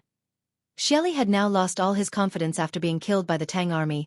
How could he dare to stop and fight with the Tang army again? Without hesitation, he immediately led Shui Yantua's remaining troops to run north, and at the same time sent out fast horses to ask for help from his father. Putting aside how Li Wangyu was chasing after Shelly, at this time, outside Chang'an City, several exhausted horses, covered in dust, were currently galloping over from the northwest. Chapter 1041. Dingzhou Village, Hu County, the Prince of Qin's residence. Qin Wangfei Su Chongqing sat behind a wide desk made of Phoebe Jinan wood, listening to the reports of a group of female soldiers across from her. The quill in her hand was incessantly scribbling on paper, simultaneously issuing all sorts of instructions. In the eastern and western markets, as well as in the various workshops, we must demand a uniform price for those who sell our wine. If anyone refuses to comply, we will immediately stop selling. The quality of the glassware produced in the workshops is still too low. Pass down the order that any craftsman who can resolve this problem will be rewarded with 100 taels of gold. I have already discussed the fluctuations in Chang'an's grain prices with Her Imperial Highness the Empress. The enemy will transport grain from Shu County as soon as possible. No matter what, Chang'an's grain prices must be stabilized. The lingerie workshop also needs to recruit another batch of seamstresses. Were it not for the Confucian robe Su Chongqing was currently wearing, coupled with her towering hairstyle, she would have looked remarkably like a domineering female CEO in the modern world. After taking care of all matters, Su Chongqing dismissed the female soldiers. Only then did she slightly knit her brows, reaching out to rub her temples. The door to the room was once again pushed open. Princess Chang'e, Aphrodite, and Perrin walked in, carrying Su Chongqing's 2 children. Upon seeing her children, Su Chongqing immediately revealed a smile. Reaching out to receive the 2 little fellows, she began to play with them. Perrin and Aphrodite obediently walked behind Su Chongqing, massaging her shoulders. Elder sister, don't overwork yourself. If Lang Jun returns safely and sees elder sister like this, his heart will definitely ache. Perrin said with heartache as she massaged Su Chongqing. Compared to when Li Wangyu had left, Su Chongqing was much more haggard, her body much thinner. Chang'e, who was currently playing with the 2 children, nodded her head in response. Elder sister, Perrin is right. You must take good care of your body. Don't overwork yourself. The estate is not lacking in copper coins. Why must elder sister work so hard? Su Chongqing smiled and shook her head. Lowering her head to look at the 2 children in her arms, her face filled with a motherly smile. Yes, the Prince of Qin's estate was not lacking in money. However, how could she work so hard for money? Chang'e, Perrin, and Aphrodite naturally did not understand Su Chongqing's thoughts. In Su Chongqing's heart, she had always felt that she was no more than a passerby of the Tang Dynasty. Ever since that incident she had, and of course of course Su. If not for the fact that she had just become a mother and was worried about her children, she probably would have run off to the desert to look for Li Wangyu. It would be best if she could find it, but if she couldn't, she didn't mind sleeping in the desert with Li Wangyu. Of Qin's, of her, of no matter what. She had to build a future for her children that was enough to provide them with food and clothing. In Su Chongqing's opinion, although her 2 children had just been born and already had titles of nobility, and the estate was not lacking in copper coins, these were not enough for her children to live a carefree life in this world. Although she did not know much about history, she knew that the Tang dynasty was different from the later generations. In an era where imperial power reigned supreme, even the officials and nobles might not be able to guarantee that they would live a carefree life. Even someone as powerful as Zhang's son Wuji was forced to hang himself after Pai Lupi's death and Li Ji's ascension to the throne. His relatives were all exiled to Lingnan as servants. Su Chongqing was absolutely unwilling to see such a scene happen to her children. In the eyes of outsiders, Li Wangyu had risen too quickly and swept across the Tang dynasty like a shooting star. Now the mansion of Qin was heavily favored by the emperor, but Su Chongqing did not dare to entrust her children's future to Pai Lupi. As the saying went, being in the emperor's company was like being in the tiger's company. Who could be sure that after Li Wangyu was gone, how long would the imperial family's imperial favor last? Therefore, for the sake of her children, Su Chongqing began to think of every possible way to increase the influence of the mansion of Qin. She wanted to deepen the foundation of the family, hoping to protect her children. For example, the future Empress Mei Nyang. Su Chongqing directly took her to live in the mansion. He cared about her and taught her carefully, completely treating her as his own child. Although this care was partly due to Su Chongqing's selfishness and utilitarianism, it still made the relationship between the little lowly and Wu Meinyang even stronger. As for Li Chengqian, Li Tai, and even the little brat Li Ji, Su Chongqing simply took over the job of Li Wangyu's imperial tutor. After all, compared to Su Chongqing, Li Wangyu, who graduated from a second-tier university, was not enough to be compared to Su Chongqing, who was a top student from the University of Pennsylvania. What Li Wangyu could teach, Su Chongqing could teach as well. After comparing with Empress Zhang's son, Pai Lupi found that Su Chongqing was indeed as good as she said. She knew everything about astronomy and geography. For a moment, she was also shocked. Regarding this, Su Chongqing only said that when the Tao father imparted knowledge to Li Wangyu, she was also listening at the side. Therefore, she could also be considered half a disciple of the Tao father. Pai Lupi did not doubt Su Chongqing's words. It was just that a woman imparting knowledge to a prince was not a pleasant thing to say. Therefore, Pai Lupi did not publicize this matter. She only tacitly allowed Li Chengqian and the others to often go to the Duke of Qin's mansion to listen to lectures. Whether it was teaching Li Chengqian, Li Ji, or Wu Meinyang, it was all a long-term investment that Su Chongqing carried out for her and Li Wangyu's child.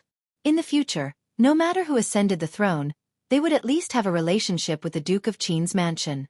However, Su Chongqing did not place all her hopes on others. Originally, Su Chongqing did business and took care of the properties in the mansion. It was just to pass the time. The business methods that she had learned in the future were just a small part of her skills. However, after Li Wangyu was gone, although Su Chongqing did not take a step out of the mansion, she relied on her female army and began to show off her skills. Not only did she expand the properties in her mansion, but Su Chongqing also wanted the Duke of Qin's mansion to have a more stable foundation. She did not choose to use her power in the imperial court. Instead, she chose to use the merchants that even the landowning clans looked down on. The merchants of the Tang dynasty were all miscellaneous, low-class, and lowly. However, Su Chongqing knew how much power merchants could have, and she did not look down on their value.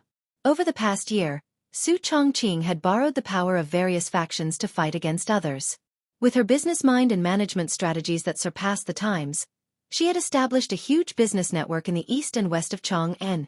Her name as the goddess of wealth was known by everyone in Chong'an and the surrounding provinces. In this regard, Pai Lupi and Empress Zhang's son had no objections. They were even happy to see it happen. After all, the imperial family also had a large share of the Duke of Qin's business. Speaking of which, the imperial family had a big advantage. Over the past year, Su Chongqing naturally had a hard time. She not only had to take care of her 2 children who were crying piteously for food, but she also had to teach Wu Mainyang and the others. She also had to remotely command a group of female army and plan her business empire. However, no matter how hard it was, Su Chongqing felt that it was worth it as long as she could see her 2 children. This might be a common problem for parents. Naturally, she could not tell Chang'e and the others about these thoughts.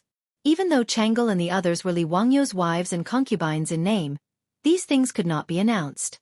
A few months ago, Duke Lu, Changyao Jin, ordered someone to send back a shocking piece of news. The Duke of Qin, Li Wangyu, actually did not die in the desert. Instead, he was captured by a group of desert bandits. However, just before Changyao Jin sent troops to eliminate the desert bandits, Li Wangyu actually escaped from the desert bandits' camp alone. Once again, his whereabouts were unknown. This news immediately made everyone in the Duke of Qin's mansion cry tears of joy. The haze that had been suppressing the Duke of Qin's mansion for more than a year finally dissipated by more than half. As long as Li Wangyu did not die in the desert, then there was hope. Chapter 1042. Ever since the news that Li Wangyu didn't die in the desert and escaped alive spread, Su Chongqing couldn't help but hold her children and cry bitterly. Even though they hadn't found Li Wangyu's exact whereabouts, Su Chongqing firmly believed that her husband, Li Wangyu, would definitely return home. As this news spread back to Chong'an, it also brought some trouble to Pai Lupi. First of all, there was the issue of Chang'e's identity. Since ancient times, Wuxia had a system of 1 husband and 1 wife and many concubines. It was the same for the emperor and the commoners. So even Li Wangyu was no exception. Back then, Pai Lupi nodded and agreed that Li Wangyu could imitate a Huang Nu Ying and have 2 wives. However, Pai Lupi didn't have the final say on this matter. Even if he was the emperor, this kind of thing that violated Wuxia's ethics and morals would definitely be criticized to death by those old masters. Not to mention other things, Wei Zheng alone would definitely be fiercely opposed to this kind of thing. In addition to the issue of 1 husband and 1 wife, Chang'e had to marry Li Wangyu. What was more troublesome was that Wuxia didn't allow people with the same surname to marry. Not only did Chang'e and Li Wangyu have the same surname, but they were also relatives. They were also master and disciple. If any of these rules were violated, those old masters would go crazy. Moreover, these were 3 red lines that couldn't be touched. Therefore, if nothing happened to Li Wangyu, it was actually impossible for Pai Lupi to marry Chang'e even if he wanted to. If Pai Lupi insisted on doing things his own way and used his authority as the emperor to force an edict, there would be a lot of trouble in the imperial court. At least, it wouldn't be as easy as the plague of locusts in Zhenguan's 2nd year. The aristocratic families led by the 5 surnames and 7 hopes would definitely not let go of this opportunity to criticize Pai Lupi from the height of morality. However, coincidentally, when Li Wangyu led the army to the west to conquer the western region, he was accidentally buried in the desert. It could be said that with Li Wangyu's death, his identity became very sensitive. To go to war for the country and die in an accident, that was a martyr, a hero of the country. Under these circumstances, Princess Chang'e's choice to marry of a lower status became a beautiful story. Even the stubborn Wei Zheng had to pinch his nose and accept it. After all, although Li Wangyu had sacrificed his life for the country, Princess Changle's insistence on marrying him, although it was unreasonable, it was the friendship of the imperial family. And no one could say a single word. In any case, Li Wangyu was no longer in this world. Although this marriage was unreliable, no one jumped out to seek trouble for themselves. But who could have thought Li's assist? When the news reached Chang'an, everyone was surprised and looked at each other. They did not know how to deal with the fact that Li Wangyu had 2 concubines. To impeach Li Wangyu? There didn't seem to be any reason. After all, when Changle married into the Prince of Qin's household, Li Wangyu was still trapped in the desert. He didn't know about this matter, so how could he be blamed? Should Changle and Li Wangyu divorce? These words were not pleasant to hear. Since ancient times, there had been a saying in China, it's better to tear down 10 temples than to ruin a marriage. Ruining a marriage was a grave sin. Regardless of whether it was the aristocratic families or the scholarly old masters, no one dared to write such a memorial to Pai Lupi. They would be spurned by the common people. For a moment, everyone was in a difficult position. Another problem for Pai Lupi was Li Wangyu's title. At that time in his grief, Pai Lupi had given the order to posthumously confer Li Wangyu the title of Imperial Prince, giving his former title to Li Wangyu. But now that Li Wangyu was still alive, this matter was somewhat inappropriate. After all, Li Wangyu and his father, Li Zhou, had already been ordered by Pai Lupi to reinstate them into the imperial family by the Zongjing Temple. What was more troublesome was the title of Prince of Qin. Prince of Qin was Pai Lupi's title before he ascended the throne after the Xuanwu Gate incident. To a certain extent, Prince of Qin represented Pai Lupi. This was also the reason why in the Tang Dynasty, no one had been conferred the title of Prince of Qin except for Pai Lupi. But now that Li Wangyu was still alive, this title was rather inappropriate. Pai Lupi had also figured it out at this time. He was somewhat regretful and felt that he had been too hasty at that time. He wanted to confer the title of Li Wangyu again, but this matter had already been issued and the imperial envoy had heard of it. Li Er also wanted to save face. He was a little embarrassed to do this kind of thing that changed orders all the time. In short, the news that Li Wangyu was still alive made Pai Lupi very happy, but it also brought him a lot of trouble. However, although there was news of Li Wangyu at that time, the Tang army had not yet found Li Wangyu. Therefore, although this matter was rather troublesome, it was not urgent. The most important thing was to find Li Wangyu's exact whereabouts. That was the most important thing. In the 5th month of the 7th year of Zhanguan, several secret agents of the 100 Cavalry Department rushed back from the western regions and finally brought good news to Pai Lupi. Mi Tua, Chang Chumo, and the others led 10,000 Tang cavalry and rescued Prince of Qin Li Wangyu in the desert. What the secret agents of the 100 Cavalry Department brought back, other than Mi Tuo's memorial, there was also Li Wangyu's handwritten memorial for Pai Lupi and a letter for Su Chongqing. This was what Li Wangyu hurriedly wrote down before he led the Tang army into the grassland to pursue Xieli, and let Mi Tuo order people to bring it back to Chang'an. In the memorial presented to Pai Lupi, Li Wangyu explained his whereabouts in the past year and the reason why he led the troops to pursue Shui Yentua's wolf cavalry. Pai Lupi carefully read this short memorial several times. He was both happy and angry. He was happy because he found Li Wangyu, but angry because he targeted Shui Yentua and the barbarian Khan. He sent Tang Songling to Shui Yentua, wanting to borrow Shui Yentua's power to search for Li Wangyu. Who would have thought that Shui Yentua's people actually ate the bear's heart and leopard's guts and actually dared to pursue Li Wangyu? If it were not for the coincidence that Mi Tua and Cheng Chumo led the army and appeared, Li Wangyu would probably have lost his life in the desert. How could this not make Pai Lupi angry? If it were not for Chang Yaojin leading 150,000 troops and still opening up territory in the western regions, Pai Lupi almost wanted to order people to kill their way into the grassland and capture that bastard Khan back to Chang and to interrogate him in front of him. Although Pai Lupi could not send out the army to pursue Shui Yentua, he immediately ordered the Tang army guarding the Great Wall passes from Ping to Luku to immediately leave the pass and head to the grassland north of the desert to meet up with Prince of Qin Li Wangyu. After dealing with official business, Pai Lupi looked at the letter on the table that Li Wangyu asked the 100 Horsemen Department to bring back. He could not help but laugh and scold. This bastard boy! He only knows how to be sentimental. Pai Lupi could not help but think so. Li Wangyu's memorial to Pai Lupi was only 2 short pieces of paper. As for the letter he wrote to Su Chongqing, although Pai Lupi did not open it, He knew how much it was just by looking at the bulging stack of letters sealed in the fire seal.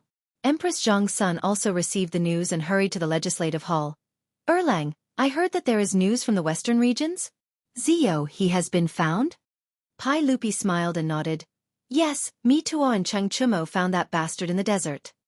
Dao Zhu bless. Empress Zhang's son also heaved a sigh of relief and then asked, Erlang, when will he return to Chang'an? Has he already set out?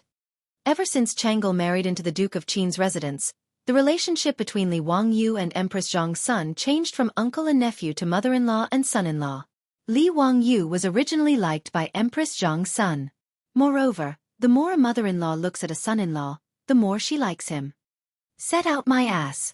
This scoundrel brat, after sending a letter back, he himself brought 10,000 soldiers and horses, charging into Ma Bei to find Xieli to settle the score.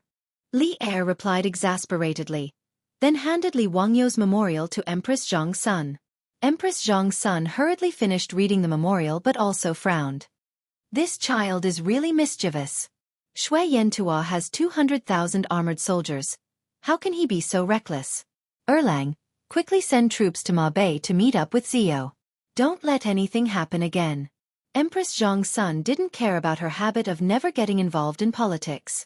After reading the memorial, she immediately spoke and had Pai Lupi send troops to meet up with Shui Yantua.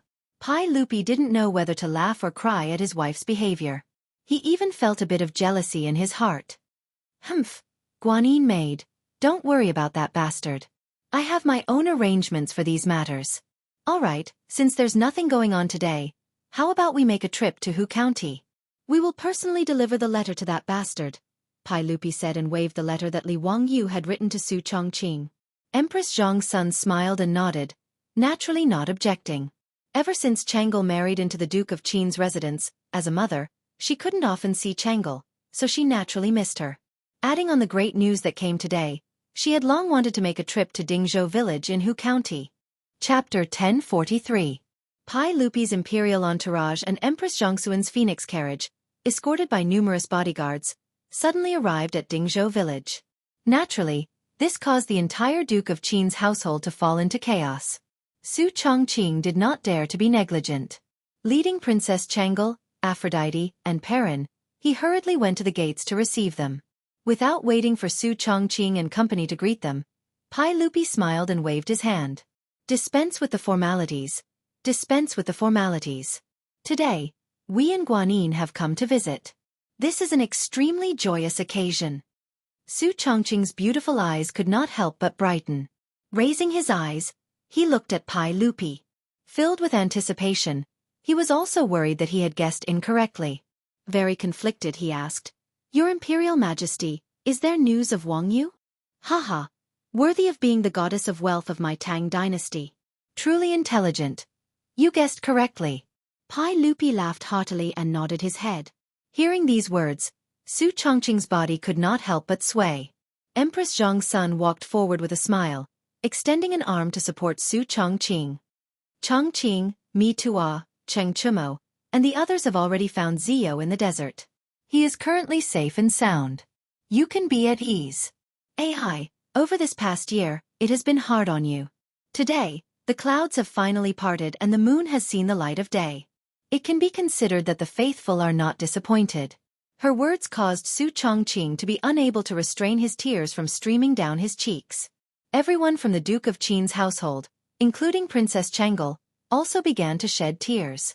The old housekeeper, Li Hang, once again began to bawl, causing those who saw him to feel sad. Pai Lupi glared at them. Enough. This is a joyous occasion. What are you all crying for? Chang'e, come to father's side. Don't cry anymore. In a few days, your husband will return. If you cry until your body is damaged, father will find that boy Zio to settle accounts.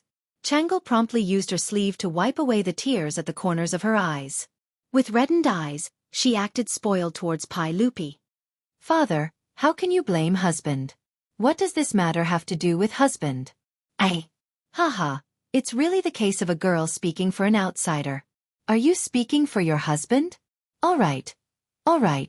Father has brought you good news today. Hurry up and prepare some good food and wine for father and mother to express your gratitude. Pai Lupi doted on his eldest daughter, Changle, the most. What he said just now was just to tease her. Su Chongqing hurriedly ordered Li Heng to prepare a banquet. He then respectfully welcomed Pai Lupi and Empress Zhang's son into the mansion and sat down. Not to mention how excited Su Chongqing was when he saw Li Wangyu's handwritten letter, and how jubilant the Qin mansion was, at this time. In Shui Yantua's court on Mount Yu military governor, there was a tense atmosphere of mutual hostility. Xie Dao's army of 50,000 was defeated by the Tang army's 10,000 armored cavalry in one strike. They fled toward the north with the wind in their eyes. Naturally with the fastest speed. This matter was sent back to the imperial court of Overseer Mountain by fast horse. After the barbarian Khan and Tang Songling parted on bad terms last time, they both hoped that their son would bring him good news. As long as Shui Yantua's army could defeat the Tang army, he could vent his anger in front of Tang Songling.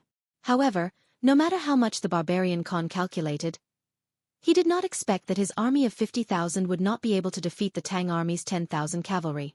After knowing this matter, the barbarian Khan directly smashed his most beloved jade cup in the king's tent and took out the scimitar at his waist, cutting the furnishings in the king's tent into a mess. Even the guards beside him were dragged out by the barbarian Khan because of some small matter, and were directly trampled to death by the galloping horses. For a time, everyone in the king's tent was as silent as cicadas in winter. They did not dare to breathe loudly, fearing that they would cause the Khan to die in vain.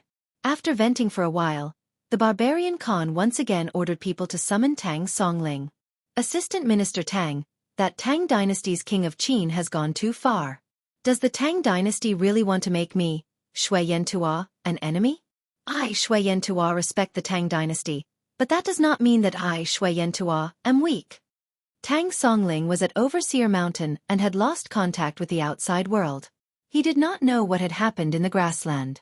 The last time he met with the barbarian Khan, he found out that Shui Yantua had sent 50,000 troops to deal with King of Qin Li Wangyu. Although he did not admit defeat, he was still worried.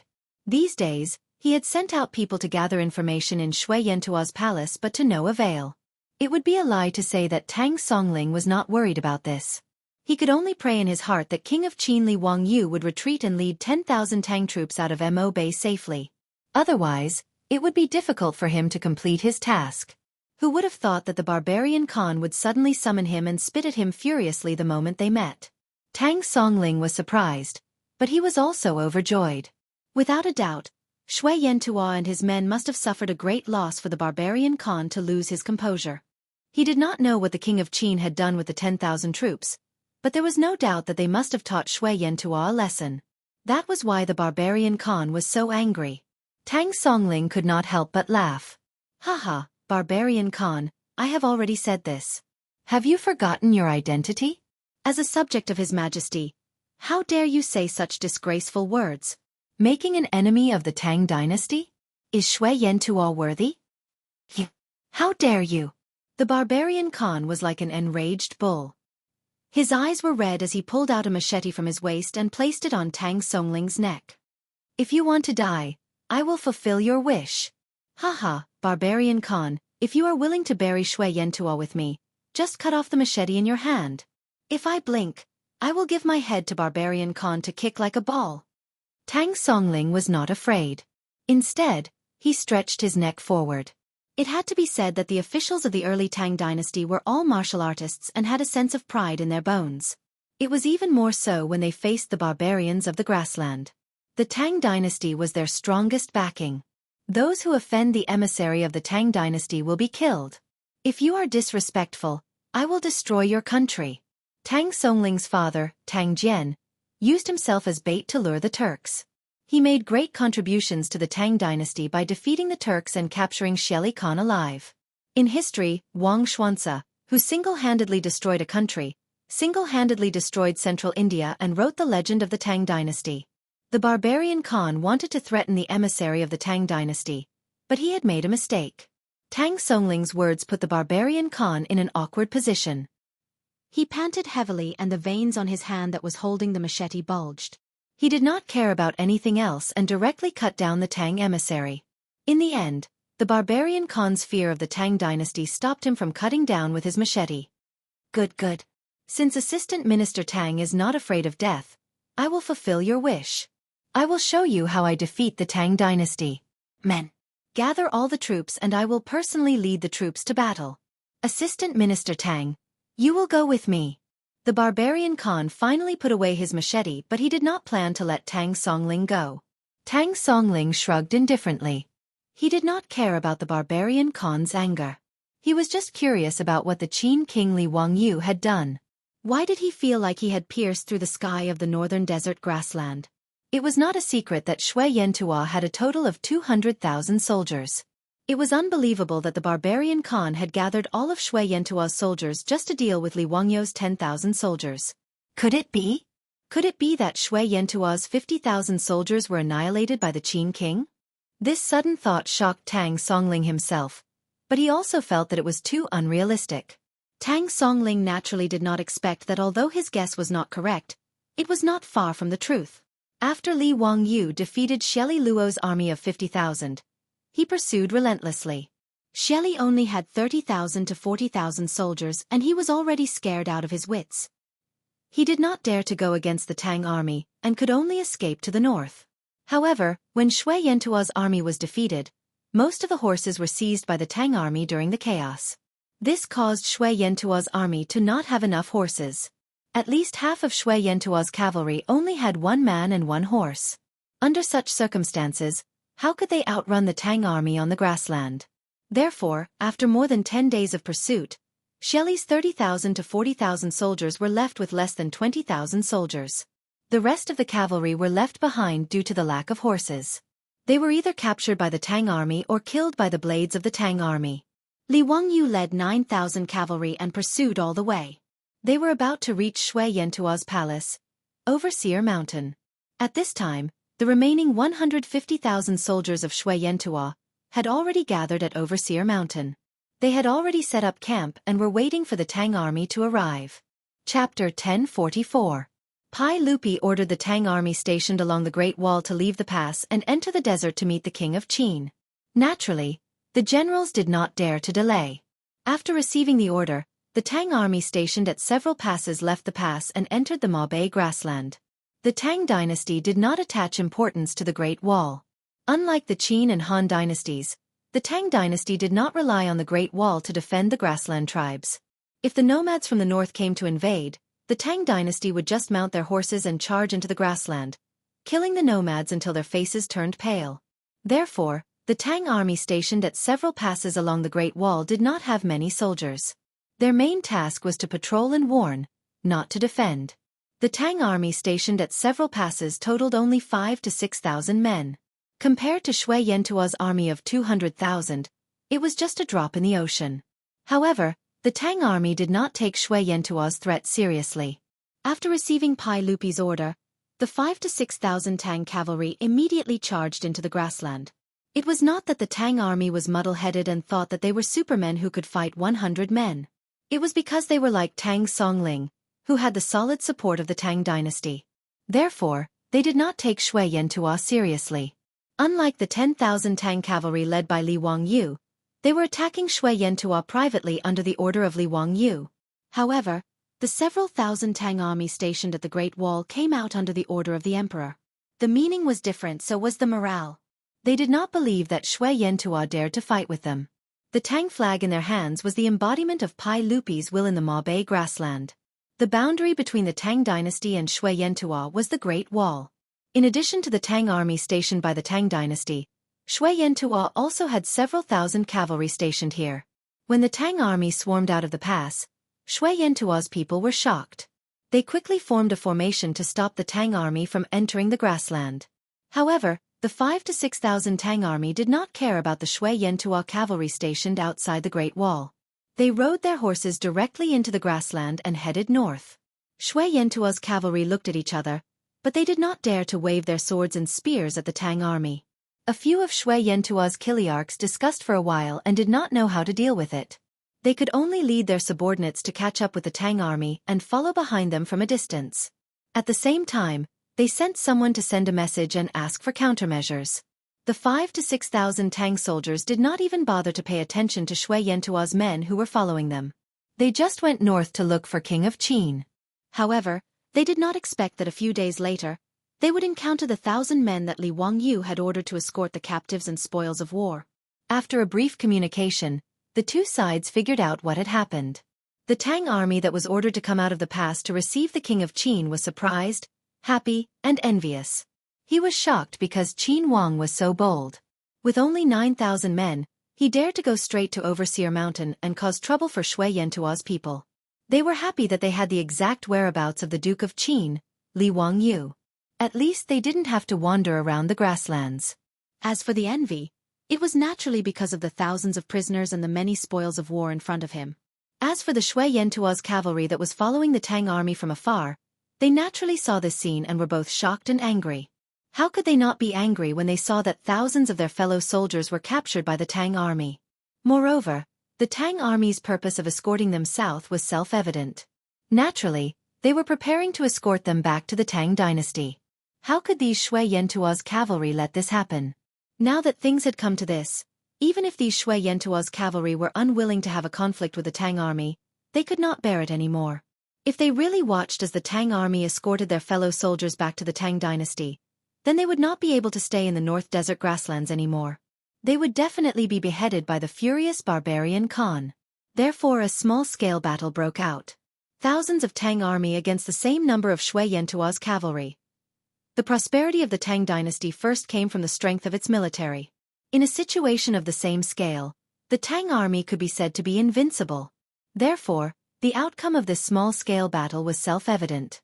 2 hours later, the defeated Shui Yantua's cavalry fled north, battered and exhausted, while the Tang army's troops heading south gained another few hundred captives. After defeating the Shui Yantua's cavalry, they did not dare to delay any longer.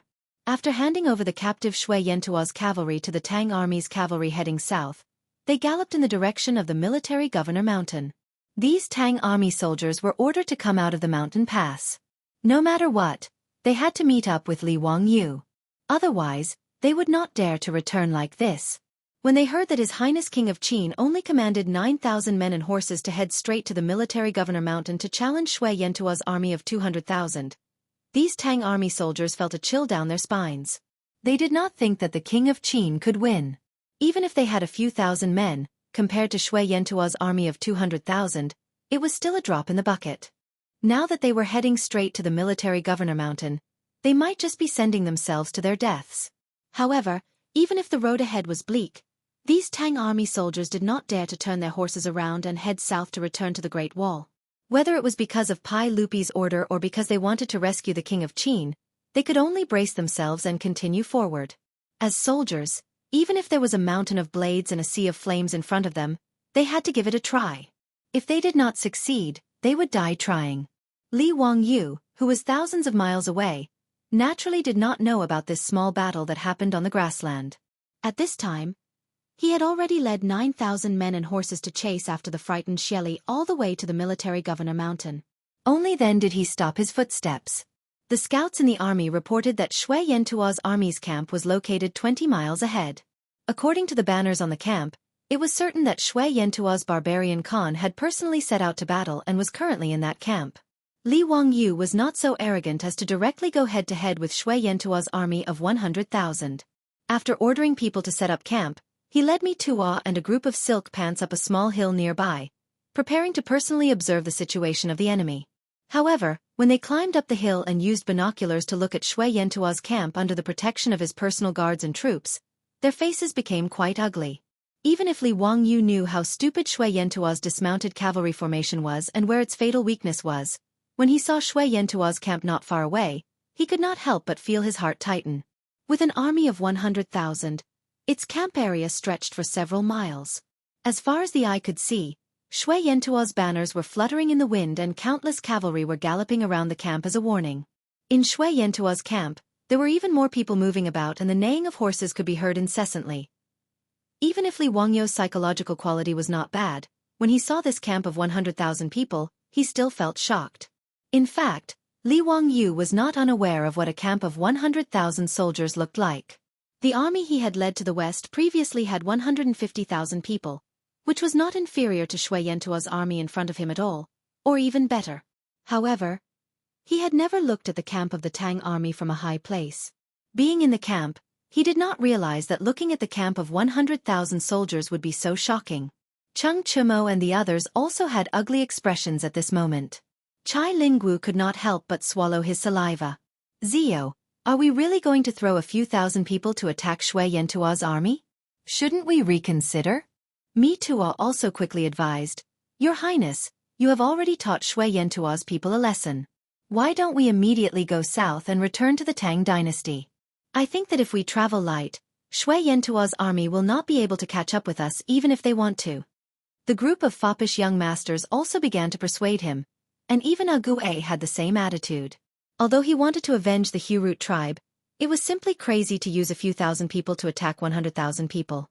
Li Wangyu was persuaded by the crowd, but his heart was beating like a drum. Could this battle really be won? F***CK. Don't tell me you're talking nonsense in the history books? Could Li Ji really defeat tens of thousands of Shui Yantua's cavalry with just 6,000 people? Li Wangyu's face could not help but turn pale. He felt that he had really made a fatal mistake. Chapter 1045. After seeing the camp that stretched for miles, Li Wangyu suddenly realized that he seemed to have made a big mistake, which was to ignore the numerical advantage of Shui Yantua's army.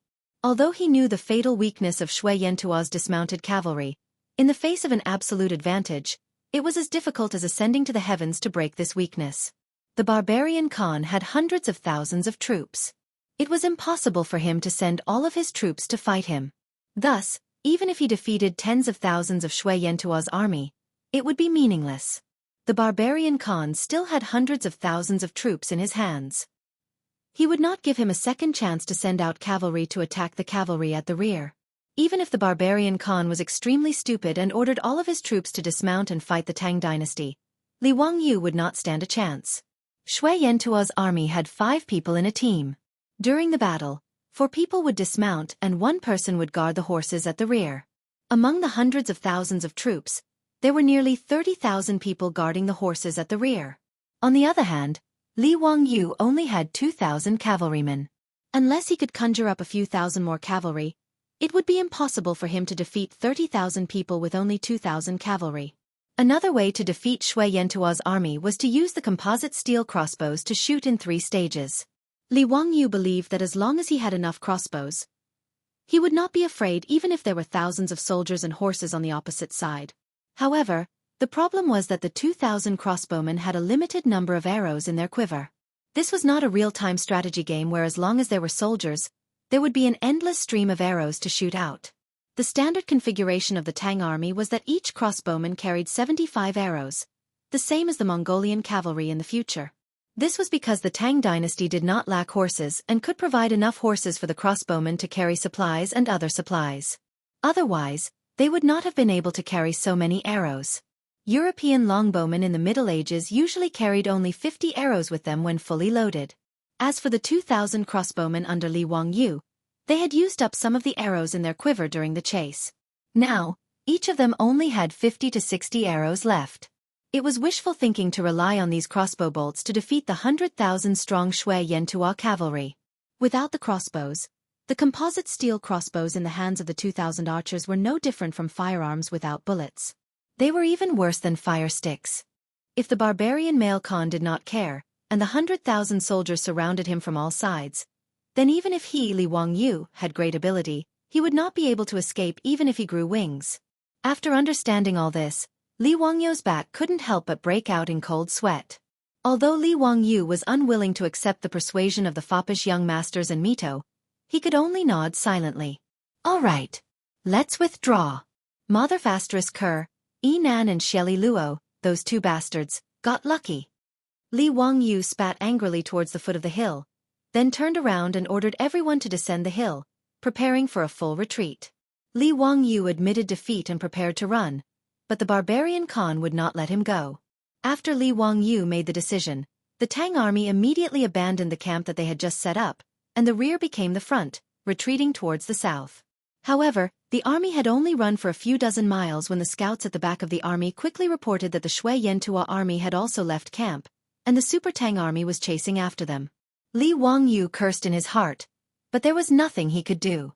He could only order the army to speed up and retreat towards the south. The current situation was completely reversed from a few days ago. Previously, Li Wangyu led the Tang army to chase after Shelly Luo, But now, it was the barbarian Khan who led his son Xieli Luo to chase after Li Wangyu. Luckily, the 9,000 Tang cavalry led by Li Wangyu did not lack horses. Each person rode 3 horses, and with a small group moving forward, they did not have to worry about being caught by the Shui Yantua army for a while. However, the sudden change in the situation caused the morale of the 9,000 Tang cavalry to drop to the bottom. A second ago, they were still arrogant victors, and the next moment, they were chased by the Shui Yantua army like dogs. This was a huge blow to their morale. The Tang army retreated all the way south, but the Shui Yantua army did not give up and chased after them. Who asked Li Wangyu to kill the son of the barbarian Khan, Bashuo, and lead the Tang army to defeat Xieli Luo's 50,000 cavalry. He even chased them all the way to where the Shui Yantua palace was. If the barbarian Khan swallowed this humiliation and did not take revenge, then his composition would not be stable. After all, Shui Yantua had just established the Khanate not long ago, and the people of the various tribes in the Khanate were not stable. If Li Wangyu was allowed to leave after slapping the face of the Xianxia Khanate, it would not be long before the Xianxia Khanate was divided. To stop the Tang cavalry from escaping south, the barbarian Khan sent out his 10,000 most elite wolf cavalry. These 10,000 wolf cavalry used the speed of their horses to cause a lot of trouble for Li Wangyu's Tang cavalry. Luckily, with the steel crossbows in their hands, they were able to suppress the arrogance of the wolf cavalry. After leaving behind hundreds of corpses, the wolf cavalry did not dare to force their way into the Tang army. They could only follow behind the Tang cavalry and harass their speed day and night. Facing this, the Tang army could not help but feel bitter. However, as their horses were not as fast as the enemy, they could not chase them away. Li Wangyu did not have any good ideas and could only ignore them. Just like this, one chased and one fled, and 10 days passed in a flash. During this period of time, the 9,000 Tang cavalry lost close to 100 men due to the harassment of the wolf cavalry. Of course, the Shui Yantua wolf cavalry did not have it easy either. To delay the Tang army's retreat, they left behind close to 1,000 corpses. However, even so, the Tang army was in a tough spot. The North Desert was simply too huge. From the military governor mountain to the Great Wall, it was 2,000 miles. The Tang army traveled light and could only travel 100 miles in a day. To return to the Tang dynasty, they had to cross the Great Wall, and they were only halfway there. However, after being chased by the Shui Yantua army for 10 days and being harassed by the wolf cavalry, the men were tired and the horses were tired. On this day before the sun set, the Tang army charged into a river valley. Li Wangyu immediately ordered the army to set up camp here. Although the North Desert was a grassland, it still had mountains and rivers. The river valley that they were in had mountains on both sides and trees on the mountains.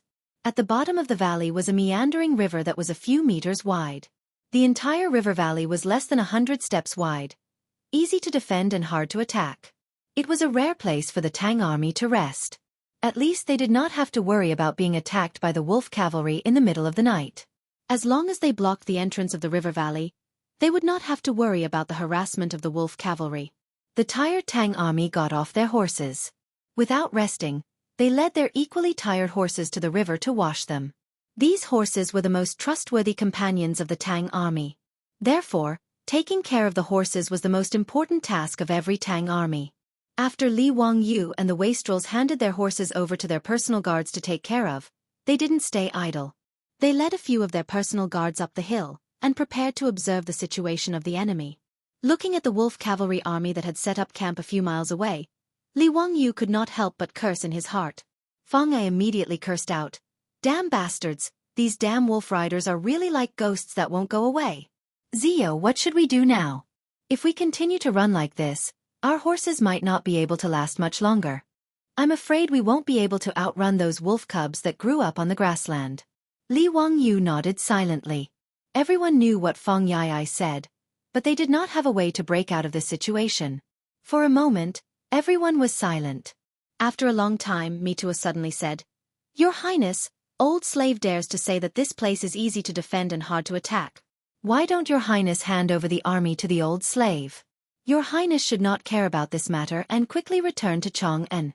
His Majesty is still waiting for your Highness in Taiji Palace."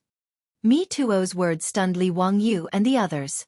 They immediately reacted and understood what Mi Tuo meant. Obviously, Mi Tuo intended to lead the rest of the Tang army to defend this river valley to give Li Wangyu and the other wastrels time to escape. With the ability of the Tang army, even if the barbarian Khan arrived with more than 100,000 troops, they might not be able to break through the defense of the Tang army in a short time. As long as they could delay for a few days, Li Wangyu and the others could easily escape from the pursuit of Shui Yantuo's army. Mi Tuo's words made the wastrels look at each other and did not know how to respond. If they said that they did not want to live, it would be a lie. But if they were asked to abandon the Tang army and escape on their own, Cheng Chimo and the others would definitely not agree. Everyone was speechless for a moment. They all looked at Li Wangyu, waiting to see how he would answer. Li Wangyu laughed and patted Mi Tuo's shoulder. Haha, Mi Tuo, I am still alive and you want to snatch my military power? Get lost. Don't forget, as long as His Majesty does not give an order, I am still the chief of the Western Expedition Army. Your Highness. Mi Tuo was anxious and wanted to persuade him again. But Ague, who was beside Li Wangyu, suddenly spoke. Oh no, there is smoke and dust on the south side of the river valley. There is cavalry. Ague's words shocked everyone and they all turned to look. Chapter 1046. Not only did Atai notice the appearance of cavalry in the south of the valley, the scouts in the army had also issued a warning. Horns were blown in the valley, and all the Tang soldiers did not hesitate. They quickly gathered under the orders of the captains and were ready to face the enemy. The faces of Li Wangyu and the other wastrels had turned ugly. The valley they were in was still in the hinterland of the Shui Yantuo Khanate, so there was no doubt about the identity of the cavalry in the south. Li Wangyu did not expect Shui Yantuo's men to be so fast. They had already bypassed the valley and appeared in the south. As a result, the 9,000 Tang soldiers were in a desperate situation. It was true that the valley was easy to defend, but if both sides of the valley were blocked by Shui Yantuo's army, the Tang army would be trapped in a cage. Even if Li Wangyu had great abilities, he would not be able to escape. After being stunned, Cheng Chimo spat on the ground. Bastard! They came so fast. Atai was very experienced, and he could roughly estimate the enemy's strength just by looking at the dust. He observed carefully and was relieved. It's not a big problem, only 5,000 to 6,000 cavalry. Li Wangyu and the others were relieved when they heard this. 5,000 to 6,000 Shui Yantuo cavalry was not a big problem. Since Li Wangyu led the Tang army to defeat the 50,000 Shui Yantuo cavalry, the few thousand cavalry were not taken seriously by the others. Such a small force was not enough to stop the Tang army from leaving. Not to mention 5,000 to 6,000 cavalry. Even if it was 10,000 Shui Yantuo cavalry, the Tang army would not be afraid. It was only because of the threat of Shui Yantuo's 100,000-strong army that they did not dare to tangle with the Shui Yantuo cavalry. Li Wangyu did not dare to delay, and he ordered everyone to go down the mountain. Just as he was about to break out, he heard the sound of a gong coming from the camp of the Tang army. Sun Zi, discussion of troops. Enter when hearing the sound of the drum, retreat when hearing the sound of the gong. Since ancient times, China would beat the gong to retreat. The sound of the gong meant that the troops were retreating, and the Tang dynasty was the same. The sound of the gong meant that the battle alarm was lifted. Li Wangyu and the debauches couldn't help but be stupefied. Could it be that the cavalry that appeared at the southern end of the valley wasn't Shui Yantuo's men, but an ally? However, why would there be allies in Shui Yantuo's territory? No one dared to tarry and hurriedly descended the mountain. Only when they arrived at the valley did they find out the reason. It turned out that the cavalry that appeared at the southern end of the valley was the Tang army that was ordered by Pai Lupi to go out of the Great Wall and enter the northern desert grassland to support Li Wangyu. They went all the way north, but happened to encounter the Tang army going south in this valley. After the scouts ascertained their identities, they sent back a message and removed the battle alarm of the Tang army. When the 5,000 to 6,000 Tang cavalry that had come to support met up with the Tang army led by Li Wangyu, it naturally caused waves of cheers. Although the threat of Shui Yantuo's army had not been eliminated, to be able to receive reinforcements at this time was a good thing to boost the morale of the army. When Li Wangyu went down to the valley, the 5,000 to 6,000 Tang cavalry had already entered the valley. The valley was bustling with joy. A few Tang cavalry officers that were ordered to come to support immediately knelt down on one knee when they saw Li Wangyu and greeted him. I am Xueli, the Jianghu commandant of Zhichong Mansion in Daizhou of Hedong Province. I am following His Majesty's order to come out of seclusion to support His Highness Duke of Qin. Greetings to His Majesty. I am Zhenwei, commandant of Zhichong Mansion in Shizhou of Hedong Province. Li Wangyu was in a good mood and hurriedly went forward to help the young commandants up. Haha, I was just worried that I didn't have enough troops. You all appeared just in time. Don't be so polite, please rise. Li Wangyu had been conferred the title of queen by Pai Lupi, so he should change his title to I. To this, Li Wangyu was not used to it. However, under the repeated requests of Mi Tuo, the minister of imperial household, he was slowly getting used to it. The commandants of the Tang army called Li Wangyu His Majesty, which was the official title of prince in the Tang dynasty. Although Li Wangyu always felt that this title sounded like a bandit leader, he could do nothing about it. As for Cheng Chimo and the rest, although they usually called Li Wangyu by his courtesy name, when it came to formal occasions, they still had to call him His Majesty. Li Wangyu praised the commandants of the Tang army and invited them to sit down and chat. At the same time, he ordered people to prepare wine and food. He wanted to reward these commandants. In the Tang army, there were a total of 9 ranks and 16 grades. These commandants were only secondary rank 6 and primary rank 6 commandants. They were low-level officers in the army and were far from Li Wangyu's status. Seeing Li Wangyu, the famous king of Qin, treating them so kindly, the commandants couldn't help but blush with excitement and straighten their backs. Li Wangyu chatted with the commandants for a while and suddenly remembered their self-introduction. He turned to the commandant named Xueli and asked, "Commandant Xue, are you from Hedong? Yes, I am from Longmen County in Jianghu of Hedong. My ancestors are from the Xue clan's southern ancestral house." What? Li Wangyu suddenly stood up, which startled everyone. Li Wangyu ignored everyone's surprise and stared at Xueli and asked, "Do you have your courtesy name?" "Your Majesty, my courtesy name is Rengue." "Xueli? Xue Rengue?" Li Wangyu couldn't help but be in a daze. This young commandant in front of him was the famous Xue Rengue from the beginning of the Tang dynasty? The Xue Rengue who defeated the 9 surnames Tai Lu, subdued Goguryeo, and defeated the Turks. He had outstanding achievements: 3 arrows set the heavenly mountain, divine bravery conquering Liaodong, and taking off his hat and repelling 10,000 enemies? Li Wangyu had asked that question because he felt that Xueli's name was somewhat familiar, which was why he had asked. Xueli, courtesy name Rengue, was from Longmen County in Jianghu of Hedong. He was from the Xue clan's southern ancestral house, a famous general from the beginning of the Tang dynasty. In history, Xue Rengue joined the army at the end of the Zhengguan era. He followed Goguryeo and was promoted by Pai Lupi. When Li Wangyu thought of this, he couldn't help but be surprised. The timing didn't match. Xue Rengue joined the army when he was nearly 30 years old. At that time, it was already the 17th year of the Zhengguan era. Previously, Xue Rengue had always been farming at home. It wasn't until Pai Lupi went to Liaodong and recruited soldiers that Xue Rengue joined the army under the persuasion of his wife. However, now that it was the 7th year of the Zhengguan era, why was Xue Rengue in the army? Was this Xue Rengue really that famous general in history? Li Wangyu was a little confused. His excitement from before calmed down a little. "Commandant Xue, when did you join the army?" Li Wangyu asked again. "I joined the army in the 5th year of the Zhengguan era." "Oh? Since Commandant Xue is from the Xue family's southern ancestral house, you are also the descendant of a famous person. Why did you join the army?" Xue Rengue's face turned slightly red. He looked up at Li Wangyu and replied embarrassedly, "Your Majesty, although I am from the Xue family's southern ancestral house, my family has been poor since childhood. Although I have practiced martial arts since childhood, I have never thought of joining the army. The reason I joined the army, apart from my wife's persuasion, was mainly because of your Majesty." "Because of me?" Li Wangyu couldn't help but be surprised. He didn't understand what Xue Rengue meant. "I won't hide it from your Majesty. After I read your Majesty's Romance of the Three Kingdoms, I felt that men should be like Guan Yu, Guan Yuncheng, Zhang Fei, Zhang Ida, and Zhao Zilong of Changshan.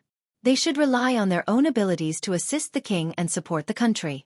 Only then would they not have wasted their time in this world. I also have some martial arts skills, so I chose to join the army. I want to make some achievements and bring glory to my ancestors. I want to bring glory to the Xue family." Xue Rengue's words made Li Wangyu's teeth ache. He felt that plagiarizing the romance of the Three Kingdoms could make the butterfly wings of history flutter like this. Even Xue Rengui's life had been changed. He really didn't know how to evaluate this. However, when he thought about it carefully, it seemed that not only Xue Rengui, but also Li Chengqian, Li Tai, Wu Meinyang, and the others' lives had changed because he and Su Chongqing had transmigrated to the Tang Dynasty.